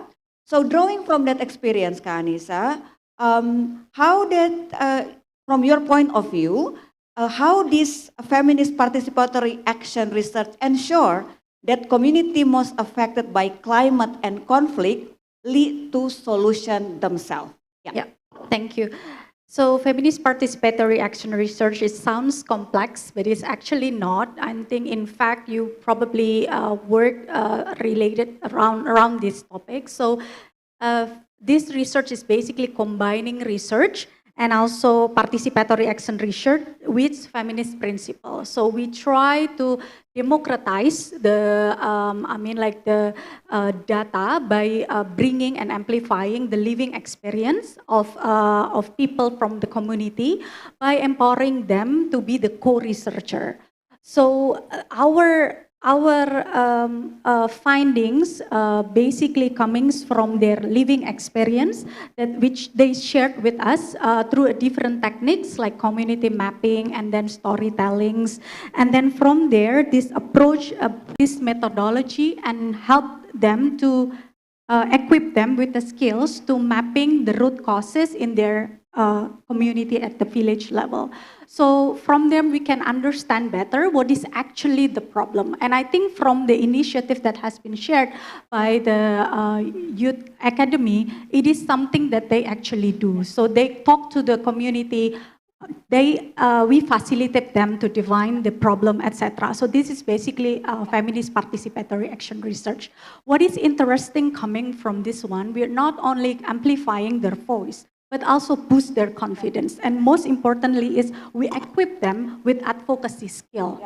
So this 26 co-researcher, they come up with the advocacy plan to their village government in which they convey their message. This is the problem. This is how we're gonna solve it, and then put us on the driving seat in the decision-making process at the community level. And then we support this intervention by also creating a space for women in the Women Forum to bring together youth to develop their village community plan and budget. So it starts from the research, and then afterwards move to the advocacy, and then the change is the end result. Okay, thank you so much. Again, youth is part of community. So they also have a say when the village doing their community plan on certain things, including on a climate action plan as well. But also what interesting with what Mbak Anissa mentioned is not only about the disaster caused by natural hazard, but also on conflict. And we have here our Mabuhay Philippines, because also Philippines are dealing with conflict, yeah? So thank you so much for that. Now, Mbak Maisani, and I will open for question very soon, ladies and gentlemen. To Ibu Maisani, from your experience working closely with indigenous and coastal women, yeah, in Konservasi Indonesia, so what can broader climate leadership learn from their deep understanding of local ecosystem? Over to you. We have quite a number of examples from all over Indonesia around how we engage and really focus on the women participation and leadership in many coastal communities especially. One of the long-term work that we have done over the past 20 years or so is in Papua region, in Raja Ampat. We have been really focused there in terms of developing capacity for the women. That's if for those of you who don't know, Raja Ampat is the most biodiverse region in the world for coral reef and ecosystem, and also coral fish species. And the creation of the marine protected area there was actually first created together with the communities through community declarations.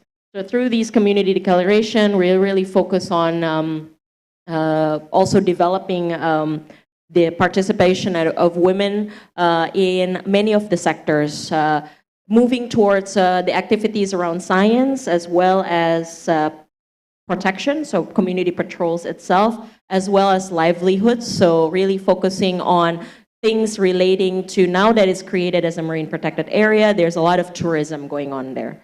So how does women lead and participate in a lot of the activities within the tourism itself is really quite critical. So we train women to be divers.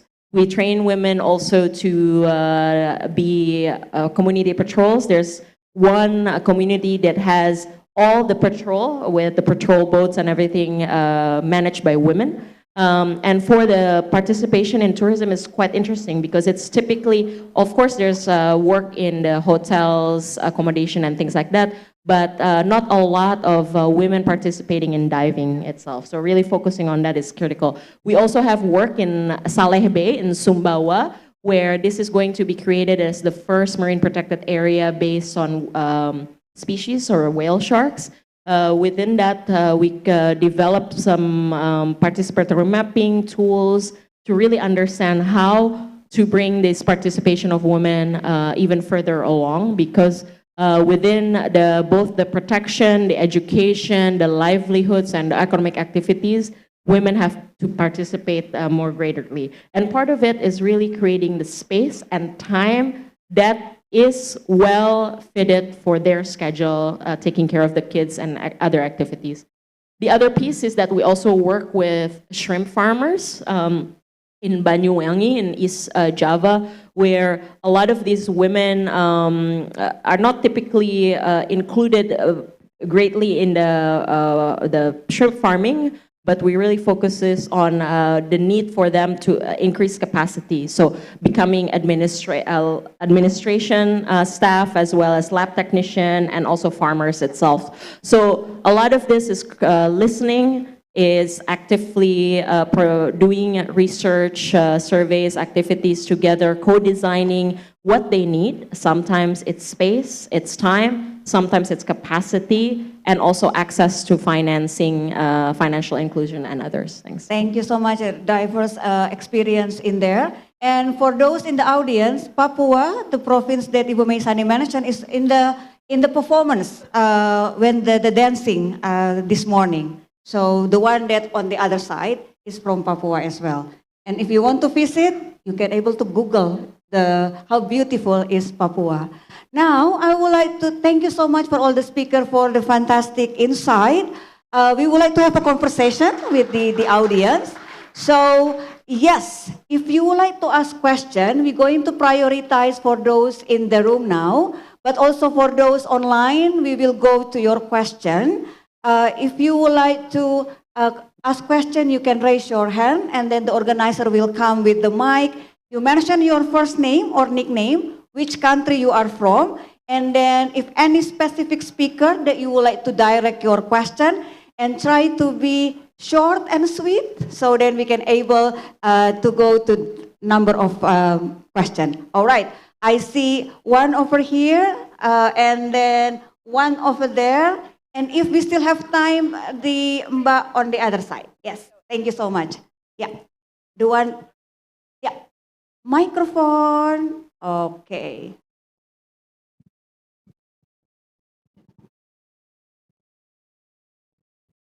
All right, thank you so much for the time. Actually, my name is Putri Halima, but people usually call me Puthal. And I actually interest in children's safety usually, but this climate change cannot be disrupted from that. And my question is that about the indigenous community actually, and this question would be delegated to the UN Women, also maybe the conservative. So I want to ask, is the policy of the climate in Indonesia is enough to actually consider the women and also the indigenous community? That's it. Thank you. Thank you so much, Halima. We will collect few questions, if it is don't mind. Somebody on the right side to make it equal. Yes, thank you very much. Microphone, please. Yes, please. Yeah, thank you so much for the opportunity. Hello everyone, I'm so glad to be here today. My name is Rahmida Rawanita Ohu, you can call me Rara. I'm from Indonesia and this is topic it's really related for me because it's not just, I'm just not a woman, but of course, youth leadership. I'm as the president of the Young Member Movement of Indonesian Associations of the Public Health. So my question is, as a young female leader, how can I practice feminist leadership to raise climate awareness among the young people? And the second question, I'm just really, I just wanted to know about this one. How can we ensure that environmental policies not only protect nature, but also empower the communities most affected by the climate crisis? Thank you so much. Thank you so much, Rara. One last one in the here. Yes, Kak. Yes. Thank you very much. Microphone.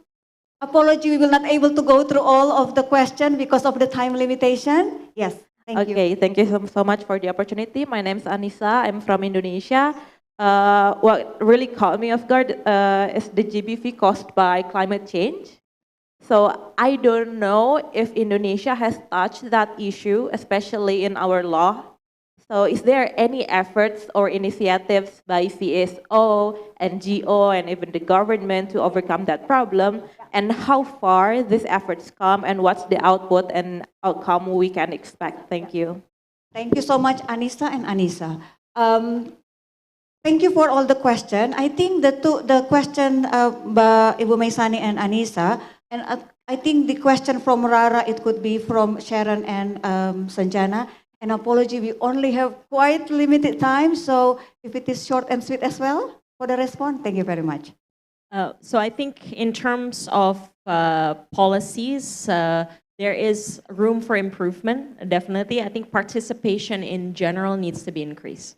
Participation in general needs to be increased, and how do we bring the voices of women and youth more at the forefront? Because 50% of Indonesians are women and 30% of Indonesia's population is youth.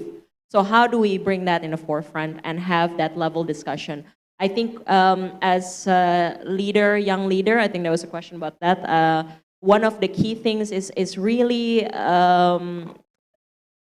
to be to get out there, take actions, and I think one of the key things that I really love from all the youth this morning also talking is being on the ground, and being grounded makes you a stronger, more powerful leader because it makes you be more conscious and reflective in terms of reality and be more honest, right? We need more honesty so that we can grow better. Thank you. Bu Masani, Anissa? Yes. I think I can answer the first question, but I also touch a bit related with the third question. So I just want to update you. Thank you for the question related with climate policy in Indonesia. So the government of Indonesia, they have the National Action Plan on Climate Change Adaptation. This is basically the regulatory frameworks in which regulated all the initiative, and Indonesia has a mandatory to report to the global level. So falling into this national framework, two ministries, Ministry of Women Empowerment and Ministry of Women Empowerment and Ministry of Environment, they developed a national action plan on gender and climate change. So the policy is there, but now the issue is how to make sure that this beautiful policy is implemented at the ground, plus give us a looping back on feedback on the monitoring and evaluation. So UN Women is trying to assist the government of Indonesia to make sure that within this policy on gender action plan on climate change, all the elements, including gender-based violence, are incorporated. And this needs to be practical. You know, policy, a normative policy is great to kind of like give us a guidance and limit us in certain way, but you know, this national action plan need to be practical as well and measurable. So we help the government to make sure that gender-based violence is incorporated, that they're providing a space to also to youth and women. And then one of the way our initiative is to promote this model, community-based in resilience as a model for the government to ensure that women are empowered, that the access for women to meaningful participation is there. And then UN Women is currently assisting the coordinating Ministry of Human Development and Culture on their national flagship program to adopt this community-based women and leadership in resilience. What is the elements? The element is bringing access to women and youth. Second one, put them on the driving seat so they can involve on the development of community planning and budgeting.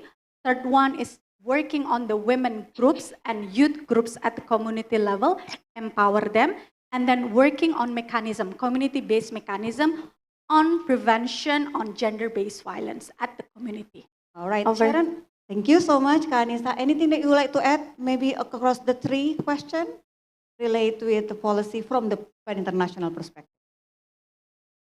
Actually, Vanda, I'm going to actually talk about the leadership perspective, if that's all right. I'm going to address the question from the lady down, Anissa. And also there's an online question here that's in front of us here from Sifa. Right, okay, great. So from my perspective, in terms of being a woman leader, I've got three things. It's about leading with integrity, being very purposeful driven, having a purpose and leading with that purpose, and being very authentic in the way you lead. I actually personally have been in leadership roles for some time, but I still find it very, very difficult to walk into rooms with rooms full of experts. And there's three things I usually do, even in my not so youth age, is I take a deep breath before I go in. I do a big deep breath when I go into an important meeting or a summit like this. The second thing is I remind myself in my head that I actually have knowledge and I have experience, and I bring that to the room, that my voice matters. I have something to say. And the third one is I say in my head, I actually belong here. Like I actually am in the room. So I encourage young leaders to have a little mantra in your head as well, that you actually do have the knowledge and the experience, and you do have something that's important to say, and just come in and be confident and lead with that confidence, because you actually do matter here and your voice matters. So that's what I encourage young women and men to do. Thank you very much. So we have one online, and I would like to request Sanjana to respond to this. Thank you, Shiva. The question is, when women are given the opportunity to lead, this is sometimes used as a basis for judging whether women are fit for the role. In your opinion, when acting as a leader, what attitude or action should woman or a girl adopt in order to gain trust? Sanjana, over to you. I mean, it's already disheartening the situation like this persists, because when it comes to cerebral opportunity, I don't want to be questioned. Like as as a man, if you are allowed to do anything, I should be allowed to, and I am enough capable to do anything. But now that the situation persists, for things like this, and in general, I always believe communication is the key, talking, discussing, and keeping your point at front. And as ma'am said, like, be authentic, like, be yourself. You don't need to be, and most importantly, don't be judgmental to yourself first, because this is what I have sometimes faced, and I have always like realized that, oh, maybe I am incapable of doing that certain thing, maybe that's why I am being like pushed aside or something. But then I realized, no, okay, we all are humans. Just sideline the fact you are men, women, or anyone. We all are humans. So yeah, we all are capable enough to do, like, we all have our abilities, we all are allowed to make mistakes, we all are allowed to do things. I mean, there is no like cerebral opportunities there. So there should not be like something like, but if the situation persists, communication, keep communicating, be authentic, and keep deliberating.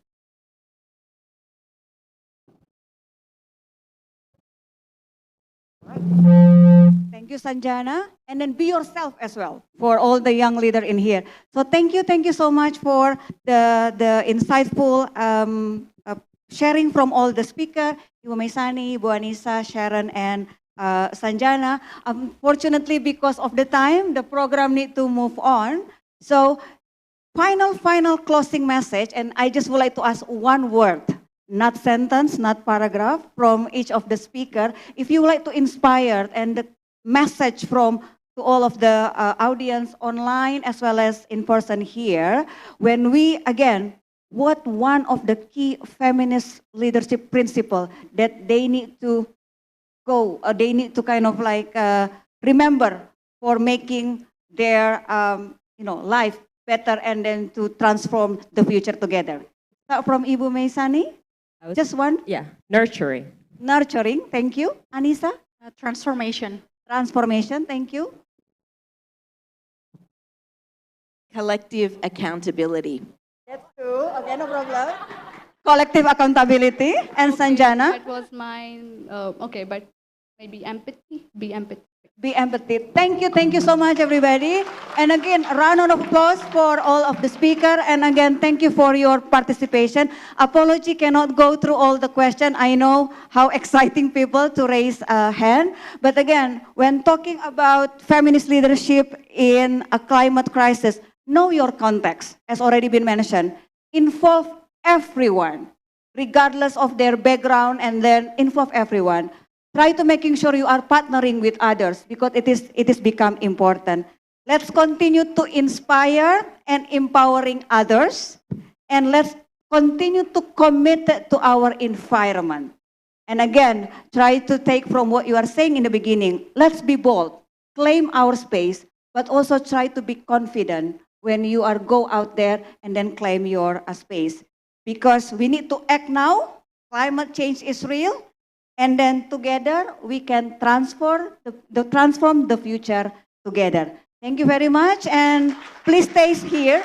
I would like to hand back to Karendi for the token of appreciation. Please Yes, stay here. Yeah. you've mentioned it. Thank you very much once again to our moderator, Kak Panda. As mentioned, we're going to have a token of appreciation. We kindly invite you to rise from your seats. And we would like to kindly invite Ibu Dini once again to join me on stage to give out the token of appreciation to all our incredible female leaders on the stage. Warm applause once again, please. We are graced by your very deep insights and how important it is for having a feminist leaderships for climate action. The first token of appreciation is given out to Kak Maizani Irmadiani. She is once again the Senior Vice President and Executive Chair of Konservasi Indonesia. Thank you very much. Makasih Kak Maizani. The next one, the token of appreciation is given out to Kak Anissa Srikandini. She is from UN Women Indonesia. Thank you very much. Thank you, Kanisa. The next one, token of appreciation from Plan International Indonesia to Miss Sharon Kane. Nope, actually, to Sanjana first. From Youth Leadership Academy, one of our youth ambassador. Thank you. And now to Plan International Asia Pacific, Miss Sharon Kane.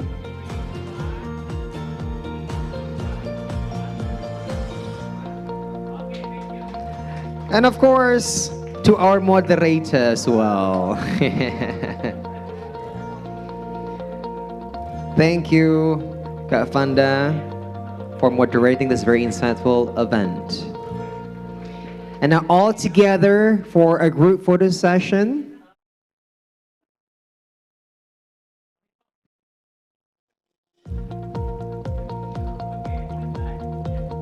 On 3, 2, 1, the biggest smile. Thank you very, very much. It's been a very inspiring sessions. A big warm applause, please, once again. Thank you. You may go back to your seats, and we are going to clear the stage before we proceed to lunch break. Are you hungry? Are you even hungrier for knowledge? Which one do you prefer, lunch or knowledge? You have no options. I have to keep you here because we still have one more group project outcome presentations. It will be brief yet very entertaining and insightful at the same times. Before eventually we proceed to lunch break and to workshop sessions in other rooms, we have 4 more presentations. Let me call one by one. The next one from India. Are we still here, India? Can we have a big support for India? Also another one from EcoTalk from Vietnam. Xin chào Vietnam. For Indonesia. And then we're going to hear also for Thailand. All right, I think we're ready. Let's hear for the first speaker from the second group presentation. This male actually going to speak on behalf of his group, which is Girls Climate Parliament. A big hand for Girish from India.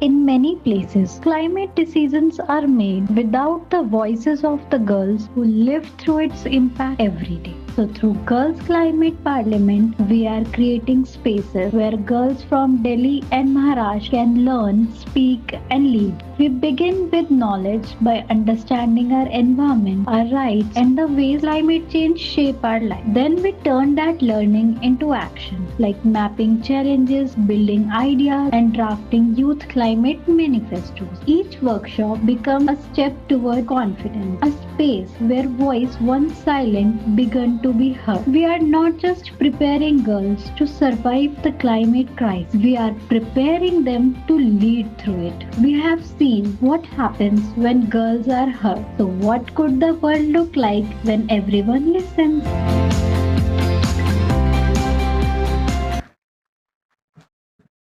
Namaste. I am Girish from India. I am first generation learner. I am coming from a family of rain-fed marginalized agriculture. And I have seen my younger sister in a dry summer when there is no water in my well and they are suffering to go each and every well to seek water. So I saw how heat, how drought, how empty rivers make difference in our lives and makes women and girls walk further every year. We are one who have no role in emission, but at the same time the most impacted of the all climate crisis. And hence, for us, climate change is not a breaking news. It's real life we are facing every day. And in my community, when rain doesn't come, field dies. When it is floods, homes are washed away. And when water disappears, it's the girls who drop out to the school to fetch it. Climate change is not a gender neutral term. It decides who eats last, who walks the farthest, and who dreams stay unsatisfied. For us, it's not just a climate change, it's a crisis of justice. And hence, one day my younger sister told me that we see the problems, but no one ever listens us or asks us what we think. And those words shook me. It made me realize that we don't lack ideas, we lack a platform to speak. That moment became a turning point, and I decided to create a space where young girls could discuss climate change and equality and to be taken seriously. And that became the idea of Girls Climate Parliament, a platform where adults and girls are coming together to debate, to decide, to discuss and demand climate action. Here they just not talk about the rivers and waste, but about leadership, about dignity, about rights. And it's not just a workshop, it's a rehearsal of democracy. A space where girls are not spoken for, they speak for themselves. Over last 8-9 months, We travel between villages and urban communities from Jalgaon to the Delhi settlements, and we listen, learn, build together. Through field visits, storytellings, girls turn their fears into the facts and their emotion into the evidences. And hence, slowly, they wrote their own climate manifesto, a document of courage, not just a policy. One of them, Pooja, once too shy to say her name aloud, but in the final parliament, she stood before local leaders and said, "Our garbage is our shame, and cleaning it is our power." Her voice trembled at first, then grew steady. The hall felt silent, and that was the sound of transformation, a girl becoming leader. When adults saw these girls in action, something changed. Teachers, frontline health workers, and even fathers started to listen them. One leader came to me and said, "We never thought that girl could discuss policy like this." That's when I knew this project was not about teaching. It was about unlearnings, about showing the community that leadership has no gender. Today, the girls are not only talking about climate, they are speaking about domestic violence. They are speaking about equality, about justice, about their choices. And the parliament gave them courage to question everything that limits them. Their voices have traveled beyond their villages, echoing in schools, meetings, and policies. From fear to fearlessness, that's our biggest victory. And now I'm standing here in Jakarta, carrying their voices from dusty classroom to the global stage, because climate justice is not about carbon. It's about fairness. It's about empathy. And it's about inclusion. When girls from small villages start shaping solutions, that's when local become global and hopes become contagious. So this is more than a project. It's a movement. And a movement that asks one simple thing: trust young people. Give girl a mic, give them a platform, and they will lead. Because when girls lead, change doesn't trickle, it floods. Together, we make this planet a place where every voice, no matter who they are, how small they are, it matters and can move mountains. Thank you so much.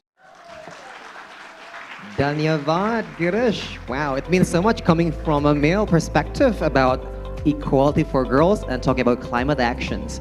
Before we proceed to our second speaker, allow me to first invite you to give our biggest appreciation to Plan and to our sign language interpretation. We've been giving non-stop interpretations throughout this conference, bridging inclusivity for our friends there, because again, the key is collaboration, including with our deaf friends out there. All right, now the next speaker will talk about ecosystem. This is Eco Talks. Please welcome Hai from Vietnam.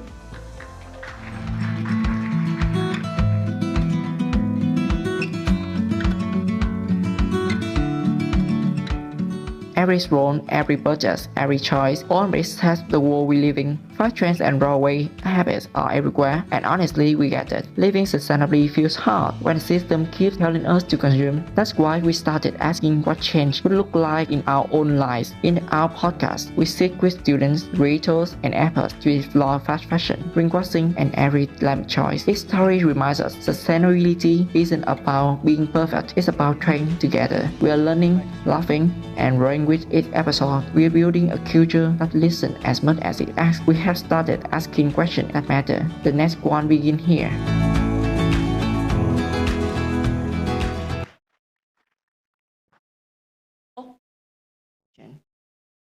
Hi everyone, welcome to my project. We are Group 6, Green Future Warriors, and my project is Eco Talk used for language.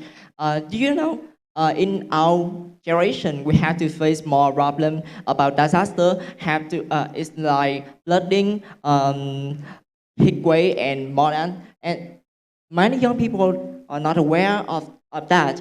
According to the British Council, 69% of young people in very want to contribute to the climate change and environmental activity, but they don't have don't know how they can contribute their voice, and they lack the platform to share their ideas, and that's why EcoTalk aim to fill in.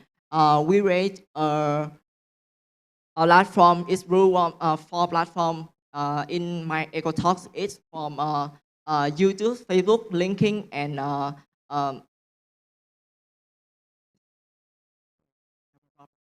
because this line not change.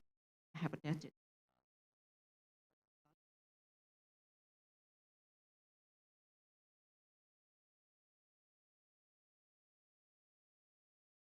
And we have 4 episodes for that, from the Gen Z to Gen G.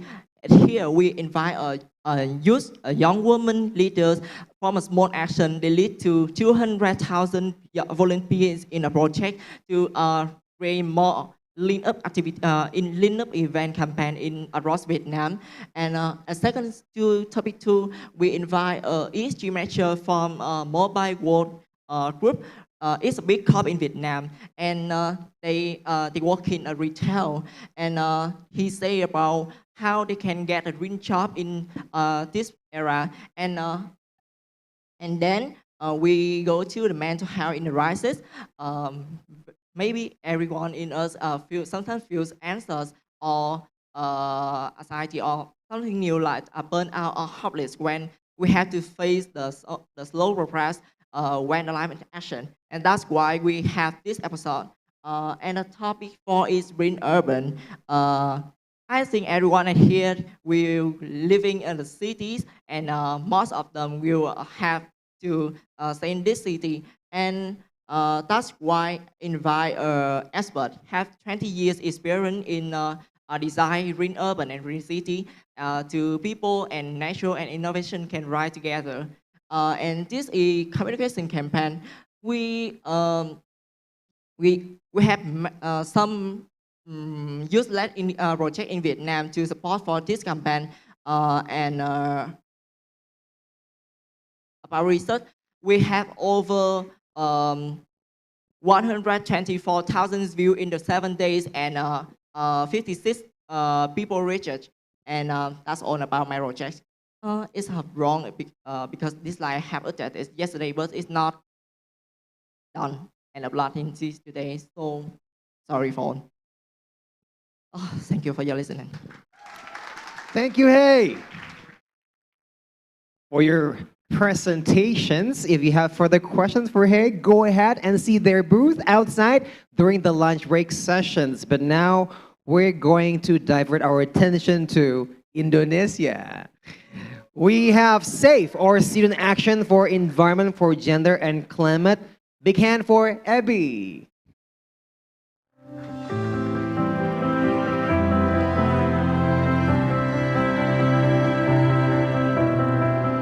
In every school we visited, one question kept coming back to us. How do we talk about climate if not everyone gets to be part of the story? That is why we began creating, learning, and listening, turning classrooms into spaces where climate and gender meet. From Bogor to Lembata, from Pelaihari to Bulukumba, students made jeans that carried their voices and their hopes. And when those chains turned into real climate projects, we saw what collaboration could become. It was no longer just about awareness, it became about sharing power. We have seen what art can do. What happens next is something we will create together.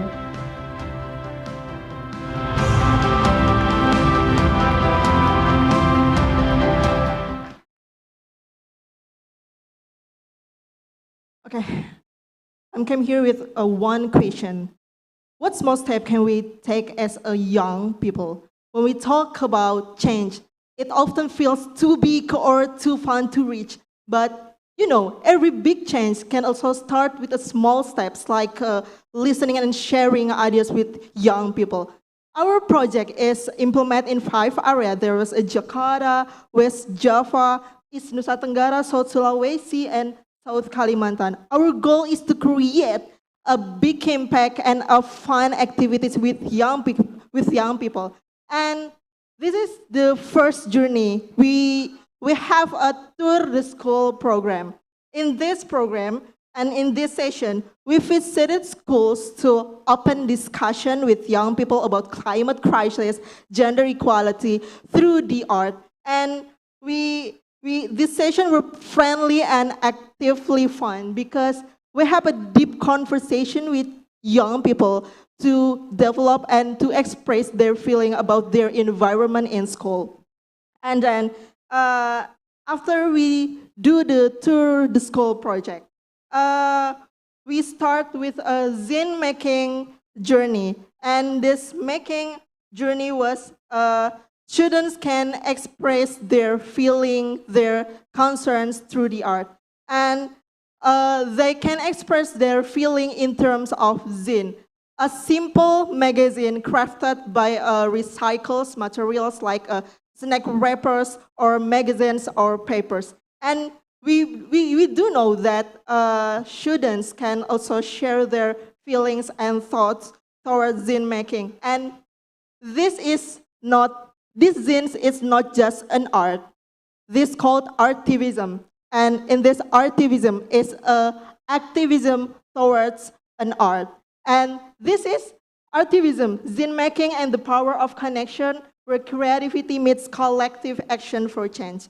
And after the zine making and the tour school project, we do and we learn through the Takakura composting, a simple method to learn about how life's change can be and nature can be source of growth. A simple method can turning the organic waste into the organic compost with natural method.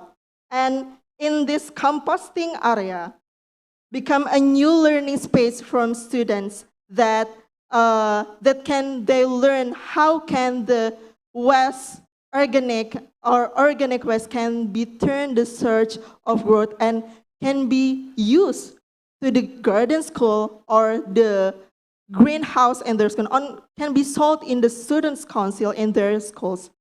And from zine making to the composting, the SAFE project taught us that change can always start with a small step, with a meaningful steps. That we know that this is more than just a project. This is a movement.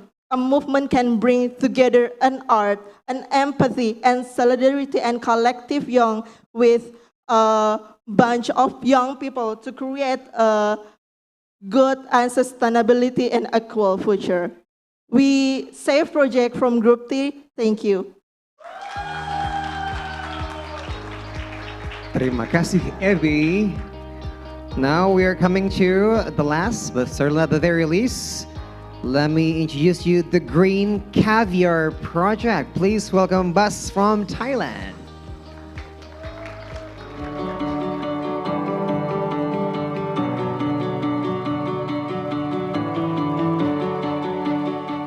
Can one of the world's smallest plants really help us grow a more sustainable future? Here in the swamps of northern Thailand, there's a tiny species called Wolfia globosa. Most people know it as duckweed, which looks like green caviar. It grows fast, cleans water, and even pulls carbon from the air, all while needing almost nothing to survive. And yes, it's food. Packed with nutrients, gentle on the planet, and full of potential for communities already feeling climate change. In Ban Nang Le Nai, Chiang Rai, we're turning that tiny plant into something bigger. We've met with villagers, shared ideas, and built trust. Now, we're training women, elders, and young people to grow and create with duckweed. Each leaf we grow is more than just food. It's a step towards a future that's fairer and more resilient. Because from these swamps, something powerful is taking root. So, how far can we take it?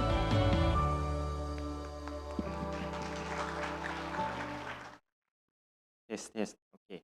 Hi, everyone. My name is Bas. I am the I'm so sorry. I am okay.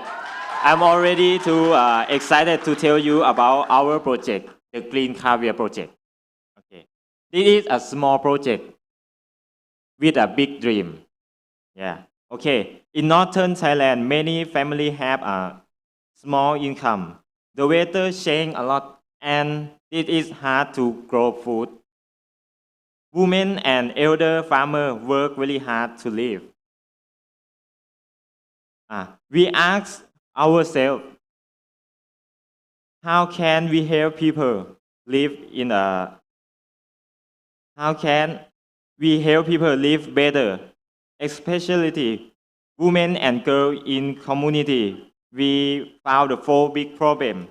One, low income. Two, jobless. Three, not enough food. And four, bad weather. There are problems we want to change. Okay, then we found the palm and duckweed. Palm or duckweed is a very small plant, but it grows fast, need a little water. And this is full nutrition. We thought this is small plant and can make a big difference. Okay, we want to use a plant to help people. Our dream is to help women and girls make food and have more money. This is how the Green Career Project began. Okay, we got support from YLA Project, Plan International, and the Rockefeller Foundation. We start our project in Ban Nang Le Nai village, Chiang Rai. We worked together with the women and elder farmer. From the first day, it was team effort. We had 4 workshops. 1, understanding climate change. 2, how to grow green career. 3, product development. And 4, support small business. We learn it and share together. It was not only about learning, but about growing together. Okay, in the future, we want to use AI to help check and the plan. We also want to make online guide for older village. We hope more people in Thailand and ASEAN can learn this idea and make it grow. People in village started making snack and dry powder from the green caviar. We had a small and cooking contest. Everyone was proud and happy, and that's what a big success. And the last, before I finish, I want to say one thing. Is the better future can start from something small.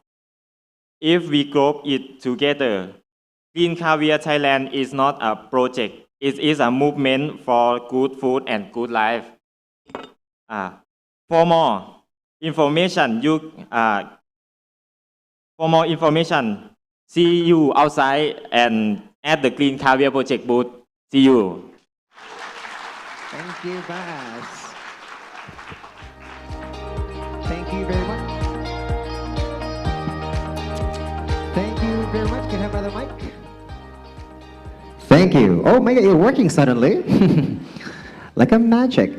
Bas, thank you very much for your presentations. Not only it was insightful, but now I want matcha latte. It's all green on his presentations. Speaking of matcha latte, it's the time for lunch break. But don't leave the premise because we still have breakout sessions in room Monas number 1 and Monas number 2, and we will gather here again in the second plenary session later on early evening to meet with me again. I also would like to invite you to enjoy our lunch that has been provided outside. Go enjoy your lunch and networks and talk to our youth ambassadors, and I'll see you soon. Thank you very much.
Cek.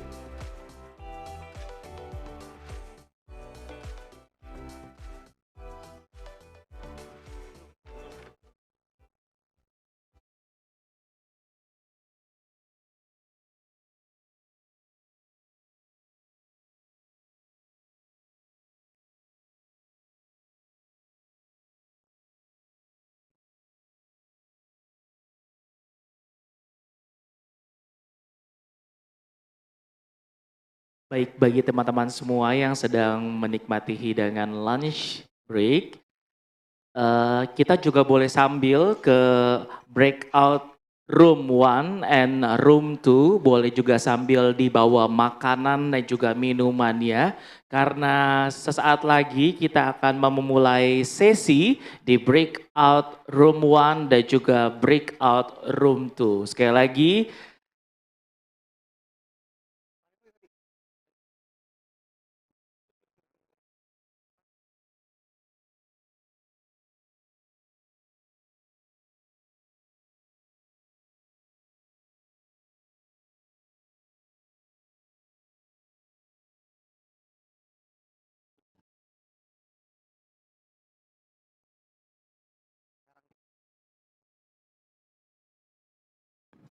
Selamat siang teman-teman, kami informasikan bahwa acara event workshop di breakout room 1 dan 2 akan segera dimulai. Ruangannya adalah ruangan Monas 1 dan Monas 2. Disilakan teman-teman yang ingin mengikuti sesi workshop bisa membawa makanan dan minumannya ke workshop room Monas 1 atau 2. Silakan dipilih, masing-masing ruangan punya topik dan diskusi dan narasumber yang berbeda. We kindly invite you to go to the breakout room sessions. We're informing you that the breakout room sessions shall begin shortly. Feel free to take your food and drink and enjoy the session in Monas 1 and Monas 2. Both have different topics. Breakout session 1 will talk about rethinking waste and consumption for sustainable lifestyles, whereas the breakout session 2 will talk more about art, media, and storytelling for social change. Once again, feel free to bring your food, snacks, and drinks to enjoy while you're also having a really insightful discussions in room Monas 1 or 2. Thank you.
Selamat siang, sekali lagi teman-teman. Kita ajak teman-teman untuk bisa langsung menuju breakout session yang segera berlangsung saat ini. Makanannya bisa dibawa ke breakout session. Ada 2 breakout session yang tengah berlangsung di ruang Monas 1 dan 2 atau Sustainability Room dan juga Inclusivity Room. Teman-teman bebas untuk memilih ruangan manapun yang ingin dituju. Dua-duanya masing-masing memiliki topik yang berbeda. Saya informasikan di Sustainability Room topiknya adalah mengenai rate art, media, and storytelling for social change. Masing-masing punya narasumber yang memang sudah jago-jago di dalamnya. Silakan langsung menuju breakout session room. Sekarang juga disilakan untuk membawa makanan dan minumannya juga dinikmati langsung sambil mendengarkan sesi. Terima kasih.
kasih.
Climate action on grassroots, and I'm coming from Indonesia, from the capital city, from Jakarta.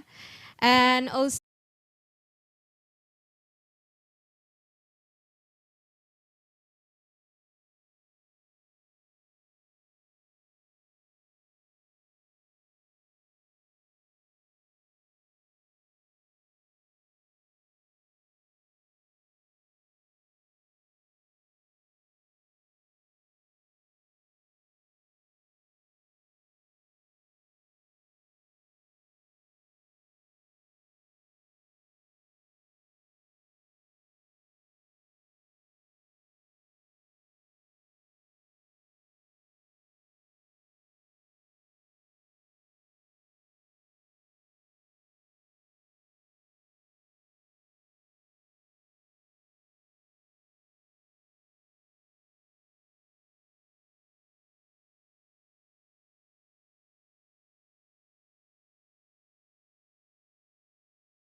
sit on the corner.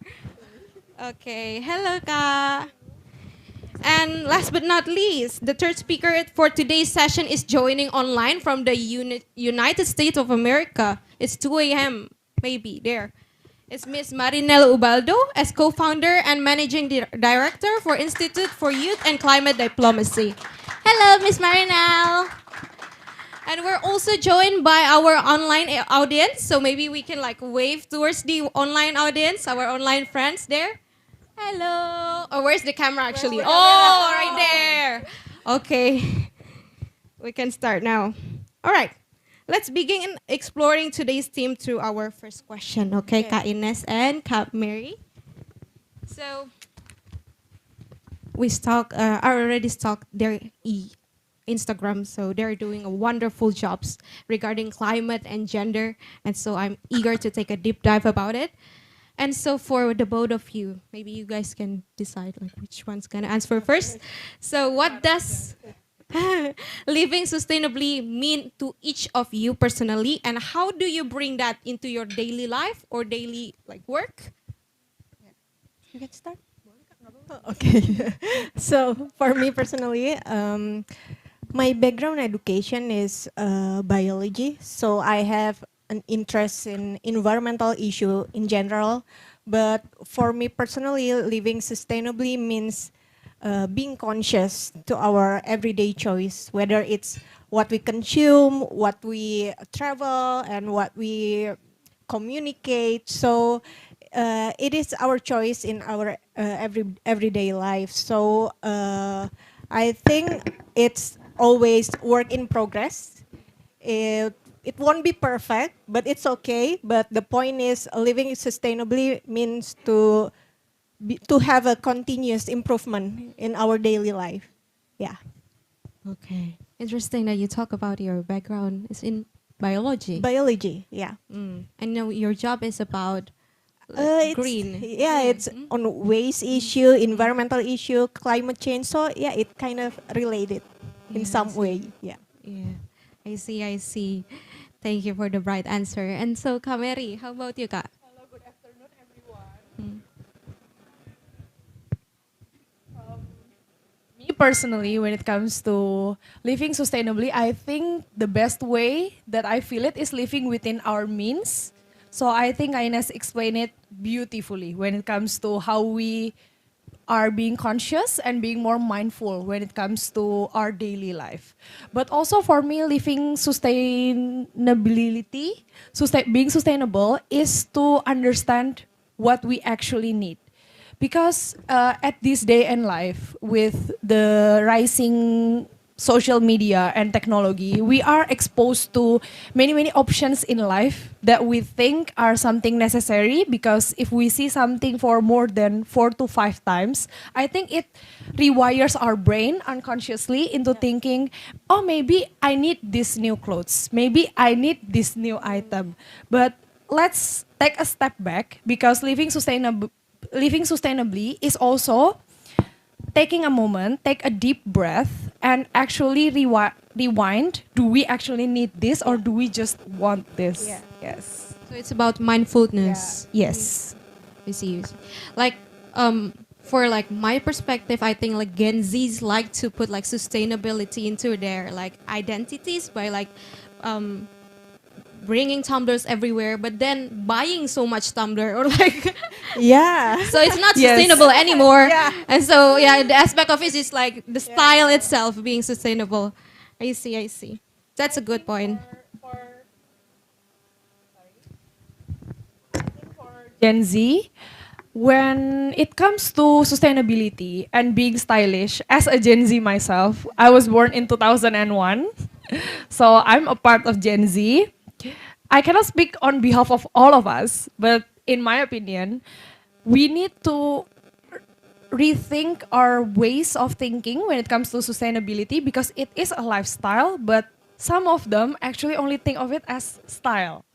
So yeah, buying so much tumblers and buying things that are like unnecessary, something that becomes wasteful.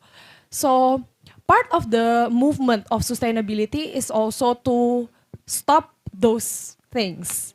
Because if we don't, it became normalized. It became something people copy because they think, oh, I'm being sustainable because I don't use water bottles, but then I have 20 tumblers that Yeah. contradicts each other.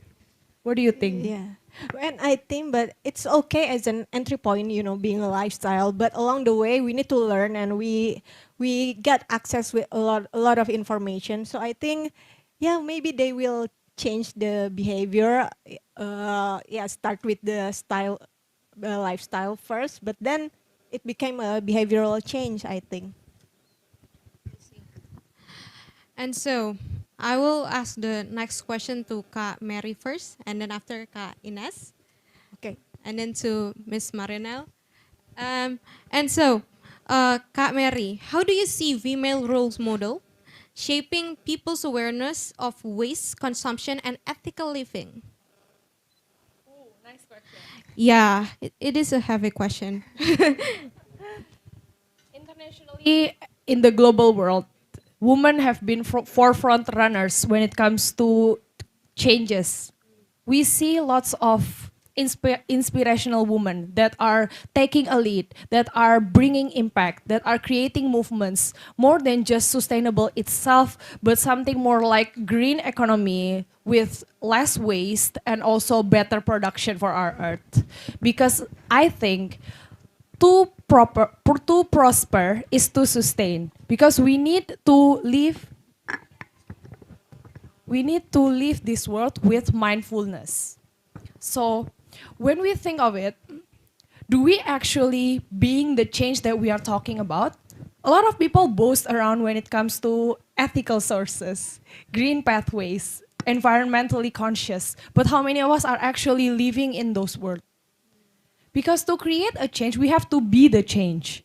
So women being role models, more than just role models, but also a concrete examples that are setting boundaries, setting new standards on how are we actually living our life. Because to say that we are conscious when it comes to sustainability is different than acting like one.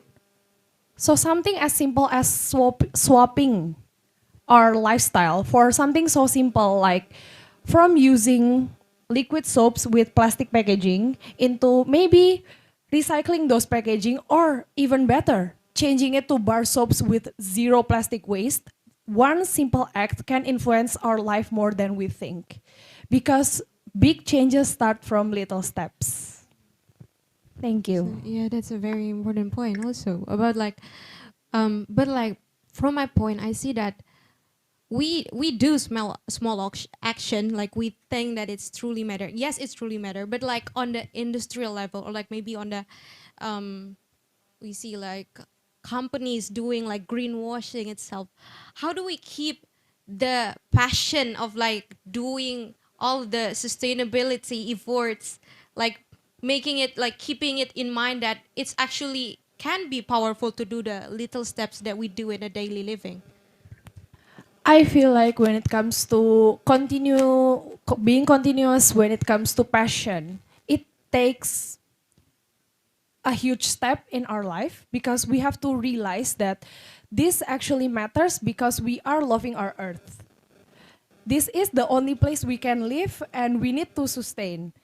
We will have kids, we have nieces, we have lots of kids that deserves a good future in this world. So to be able to continuously fueling our passion when it comes to sustainability, it has to come from ourselves. When it comes to greenwashing, we are being consumers, and we are a product that they want to sell. They want to sell us many, many things. There are so many launches, beauty products. Outside of beauty, Exactly. we need this new linen clothing. We need this new coat. We need this new, especially women, where stuffs. the Yes, where the communities. it's actually shown in researches that 90% of clothing waste comes from women.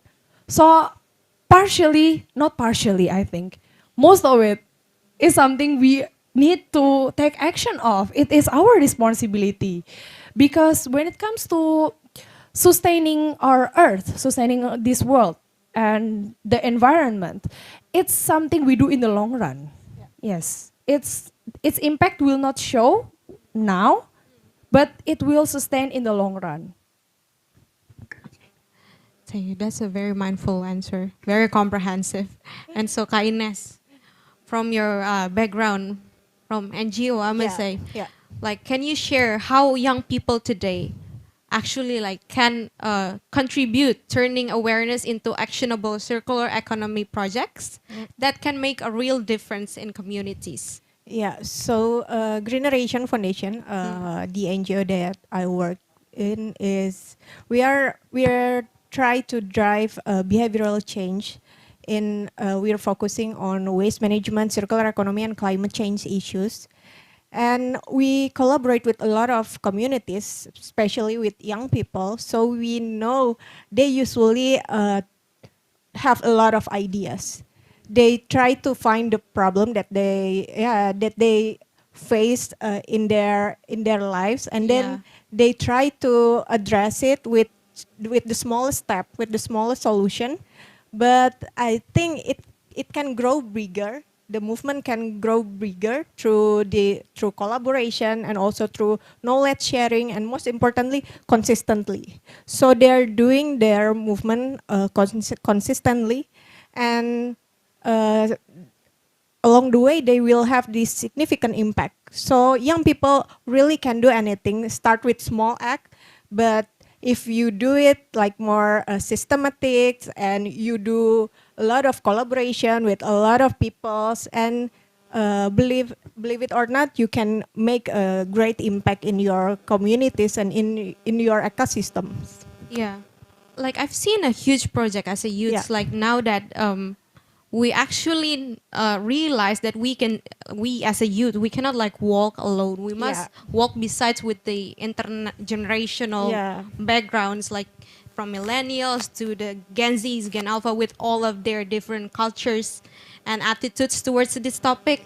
And so like collaboration plays such a big role on that, so that we can like make the like efforts like continuously and sustainably. Yeah, like you can have the support from the government for the regulation and also the law enforcement. You also can have access with the private companies, so you have support in terms of finance or funding. So the movement can grow big if you have a lot of network and stakeholder that can that can work hand in hand with you. So for the youth here, maybe take a note that generation can also partner with young people. Yeah, Of course, of course, yeah. We're open, collaborate with a lot of stakeholders. Yeah, maybe also like opening the pathways to the government, because we youth, we're so tired of like I know, and even NGO is also right. Yeah. I think. Okay, we talk on a different session upon that. And so, to Kak Marinel here, Kak Marinel. Hello, hello. Hi, How are yes. you today? Great. I Can you miss guys you. hear me? Hello, Kak. Hi. Hello, Miss Marinel. So, how are you there? Is I'm everything all good. I'm right? good. Or are How you are you? sleepy because it's like past midnight there? Yeah, it's like 2 in the morning, but it's okay. I'm glad to be here and thank you so much for having me. Thank you. And so, Kamarino, we will like jump in directly. From your experience working with coastal and rural communities, what does sustainable lifestyle look like when people are also struggling with climate and disaster challenges, Kak? Miss? Yeah, I actually wanted to chime in a little bit to what my other co-panelists here are saying about what sustainability look like personally and in our daily life and work, because I think, or before I go to your question, I think it's really important that living sustainably is about being intentional, and also understanding that every decision that I make or we make has an impact on people and the planet. I grew up in a small coastal village in the Philippines. I believe some of you here are, or maybe one participant of the summit is from Salcedo, Eastern Samar. That's where I came from. And we were hit by Super Typhoon Haiyan in 2013. And I was 16 years old at that time. And that experience really changed my life and, my perspective on what sustainability really means. Because for us, sustainability was never a lifestyle trend, it was a matter of survival. It also taught me that protecting the environment is deeply connected to protecting human lives. So in my everyday life, I try to live by that principle. I avoid single-use plastics, repair instead of replace, as what Miss Universe of 2025 in Indonesia said earlier, and support local small businesses and consume mindfully. But I also recognize that individual actions are not enough when systems keep failing communities. That's why in my work with the Institute for Youth and Climate Diplomacy and in my organizing with North Carolina League of Conservation Foundation here in the US, I focus on building collective action and connecting young people, communities, and policymakers, to push for policies that make sustainable living accessible for everyone, not just a privilege for a few. Because I think sustainability becomes really powerful when it's rooted in justice and in inclusion. And with your question earlier, what does sustainability look like when people are also struggling with climate and disaster challenges? Like for communities that are constantly hit by climate disasters, sustainability looks very, very different from the mainstream version we often see online. It's not about having fancy eco products, just like what you were saying earlier about the tumblers or picture perfect zero waste home. It's about survival, it's about resilience, and it's about care. And in many frontline communities I've worked with in coastal villages, in farming areas, and in urban poor neighborhoods, people already practice sustainability without even calling it that. They reuse materials, they, share food, they grow what they can and protect what's left of their ecosystem because they know their lives depend on it. At the same time, we have to recognize the reality of single-use plastic economy, that people buy what's accessible and affordable, the sachet, the small packets, because that's what the system gives them. So if there's anyone to hold accountable, it's not the consumers trying to survive day to day, it's the corporations and manufacturers who keep flooding our markets with products wrapped in plastic, leaving people with no real alternatives. Um, and a sustainable lifestyle in these contexts means having access to renewable energy that doesn't cost a fortune, and a safe housing that can also withstand storms, and government systems that actually prioritize the poor and the vulnerable. It's really about justice and ensuring that people who contribute the least to the climate crisis are not left to suffer the most. So when we redefine sustainability through that lens, it becomes not just about doing less harm, but about rebuilding in ways that restore dignity, that protect lives, that give people hope for a safer and a fairer future. I see. Yeah. The important point is that, yeah, I really agree that sustainability now, what we have to keep in mind is like not keeping them a problem of elites, but problem of everyone. But because again, who get impacted the most is the most like the most affected is like the people who are marginalized, economic wise, like the poverties. It is interlinked with every issue that you can find. And so moving on to the next question. Oh, I will give you some context. Maybe I said ka earlier, and so from the maybe international audiences joining online, not knowing what ka is like for sir, miss, Mrs. We mix it all, no matter what gender, we call it ka. So then Kak Mary, Kak Gita, I just like put adjustment into the name. That means like sir, miss. Okay, so for you to understand, to our dearest international audiences joining online and also offline maybe.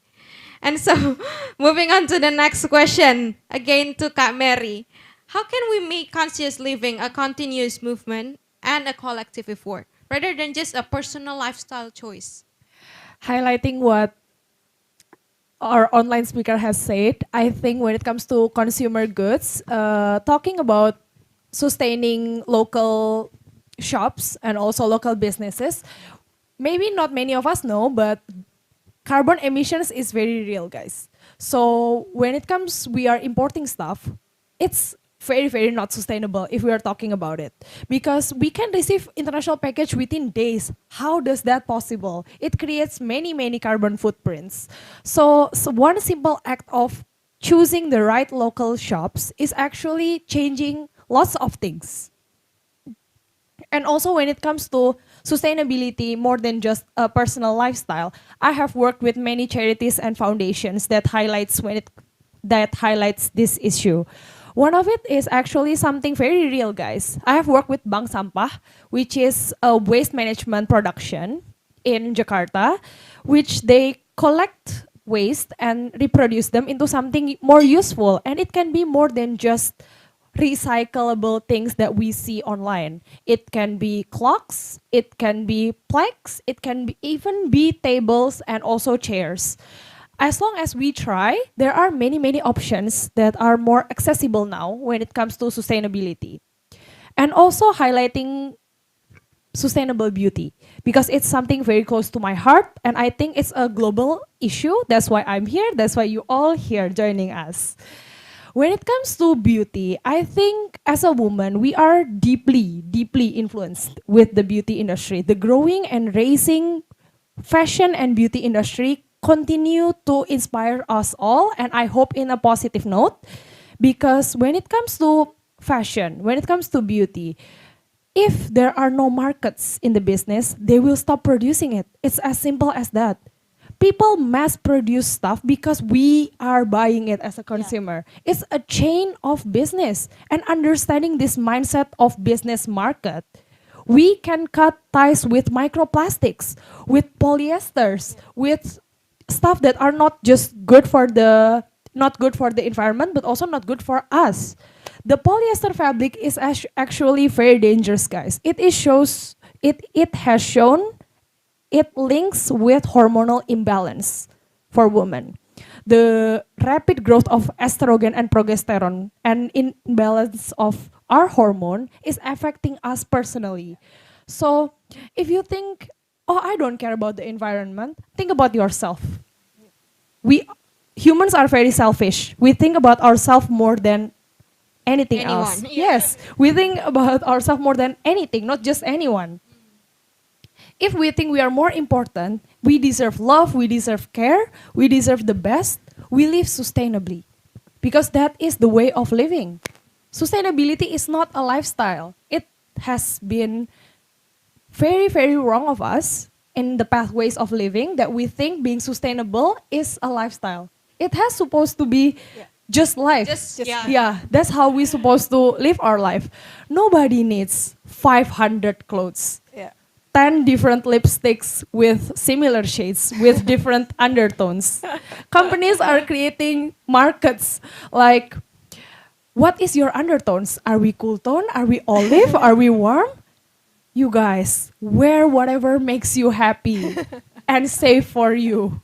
So I think biodegradable stuffs and more eco-friendly consumer goods needs to be highlighted more.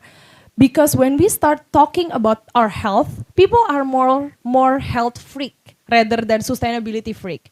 And I don't mind it when we package it in a way like for health, as long as people are doing it. Because collective sustainable mindset is what create change. Amazing answer. Thank you. I haven't think about like the polyester also affecting our hormonal. Like as a woman, I think we're affected the most. Also, we are actually needs to have the power to like make the change actually, because again, we have the responsibility. We have to be conscious for our health. We have to stop being the byproducts of these manufacturers and companies trying to sell us more products, making us go broke for looking stylish. This is a spiritual awakening moment for me. Because there's, trust me, you guys, I have worn this vest that I've that I'm using now, you can scroll on my Instagram back in 2020. So it's been 5 years. But it's the first time you guys seeing it. Only I know that I have used this for 5 years. And I think that's okay. There's no shame in rewearing your clothes. Especially when it looks good, when it is from a high quality material, things last, guys. And sorry if it's taking a long time, but the fashion industry, only 5% of the waste is being recycled. Why? Because we don't recycle our clothes, we only buy more. And this is a cold hard fact. As long as we want to try to be more mindful, because this is more biodegradable, we need to just stop, guys. Because if we take a moment to stop and actually rethink, do we actually need these new clothes? Do we actually need this in our wardrobe? 99% of the time, you don't. Yeah, that's true. I see. I take a note. Okay, then Kak Ines. Before more spiritual awakening moment, we'll continue to Kak Ines.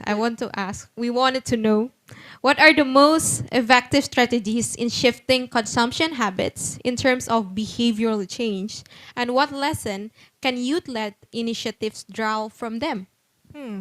So, on if you want to change or shifting our behavior, information alone is not enough. We need a systemic change because people will change if the sustainable options are accessible, affordable, and also aspirational.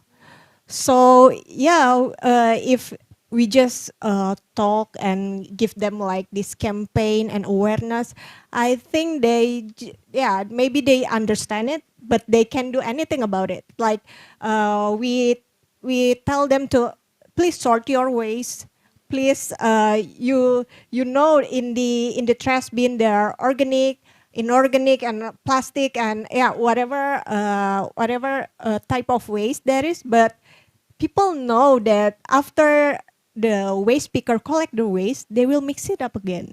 So there are no system behind it, right?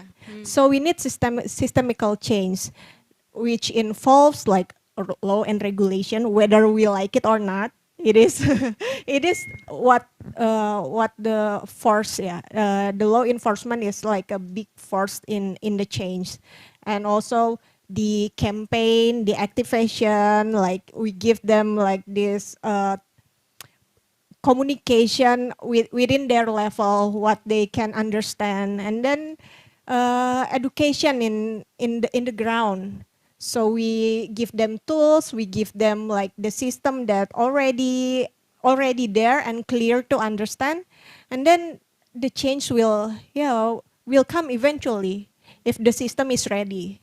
But if we just talk, but the system is not there, we I can just agree. dream, right? Yes, easily accessible sustainability is very important to the youth because it has shown that the growing social media, I think that's a beautiful thing. It has opened up us about more information than what we can see previously prior to social media. Yeah. But this is very correct, actually.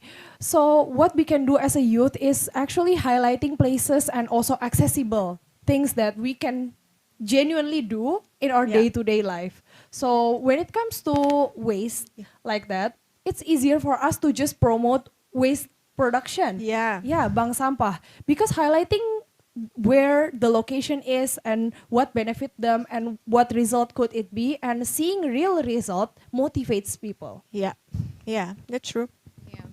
So you'd be the part of the systemic change that needs to Yes. happen. But I'm curious, for the audiences here, how many of you guys already following like some Instagram accounts that push the narrative of like sustainability, like for the daily living, maybe like Sustaination? Any Instagram account? Do you guys follow it? Any nodding? Yeah, we see a lot of nodding here. So everyone here, I think, we're leading in a very positive change here. Okay, that's a good point. And so, Miss Marinel, We wanted to know from you, can you share how community movement connects with national and global policy efforts to push for systemic change in sustainable practices? Yeah, thank you. That's a really important question.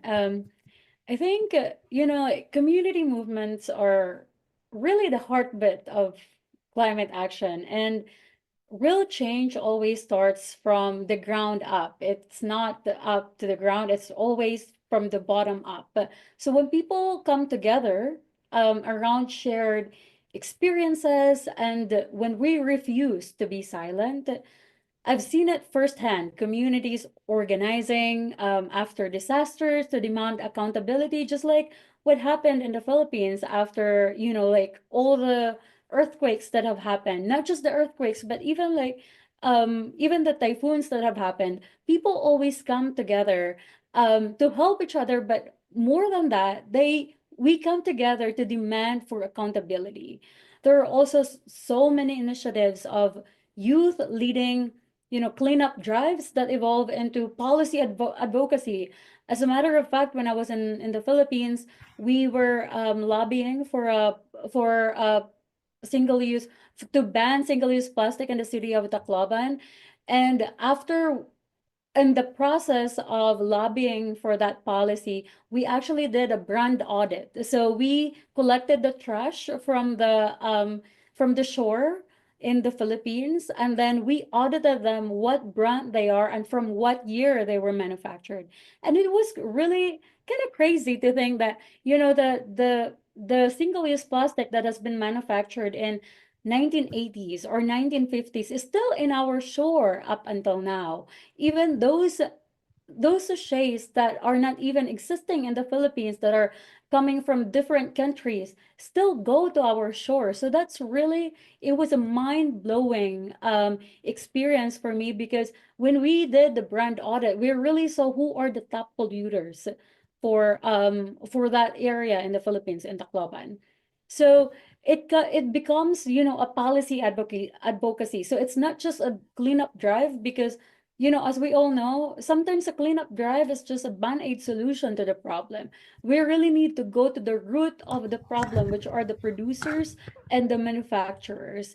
And I also saw some women leading campaigns for, renewable energy in their neighborhood. As a matter of fact, there are so many women that are leading climate action already and sustainable practices in their communities. Um, but for us at the Institute for Youth and Climate Diplomacy, we try to bridge those local voices with national and international spaces. So we bring the stories, the lessons, and the leadership of young people and communities to platform like the United Nations Climate Conferences or COP. That's the conference of parties that happens annually in different places in the world where leaders from around the world leaders come together to negotiate on how we can address environmental issues and climate issues. Because we believe that policies made in those rooms should reflect the realities of those who are most affected. So really, connecting the grassroots to the global isn't just about representation. It's not about tokenism. It's about shifting the power. So when the decision makers hear from people on the front lines, it challenges the system that allow exploitation and inequality to persist. So for me, climate community movements are not just part of the solution because they are the solution. We are the solution, and policy must follow the people, not the other way around. Thank you. Okay. Very bright and positive tone. Like, we are the solution, guys. So let's make change little by little. Small steps every day matter for our environmental and also gender justice, because this is a gender and climate conference. So I must. Okay. And so thank you so much for our speakers. That was the last question for Ms. Marino. And so now we'd love to hear from the participants here. If you guys have some questions for both audiences attending in person and also online, are welcome to ask questions now. Okay. Love the enthusiasm, guys. Yeah. Let's talk. It's really nice. Who gonna? Okay, I'm gonna count 3, 2, 1, and then who's gonna be the fastest? I'm gonna choose them. Okay. 3, 2, 1. Okay. The guy with glasses. You. We have one more mic here. Oh, okay. Thank you. Okay. Okay. Hello, good afternoon. Introduce, my name is Gary, and I want to ask to Miss Mary. So you have said before about the concern of sustainable life, that sometimes people are afraid to missing out information, or we call it FOMO, or fear of missing out. So what is your message to youth people to be authentic, to support green lifestyle from their heart, not just as a trend? So that's my question. Thank you. Wow, very nice questions. When it comes to FOMO, fear of missing out, I think it happens in all generation and not only us young people, but this is where I want to take the angle where it's more bright. When it comes to FOMO, if a lot of people are doing good stuff, it motivates other people to do more good stuff, which is extra good stuff.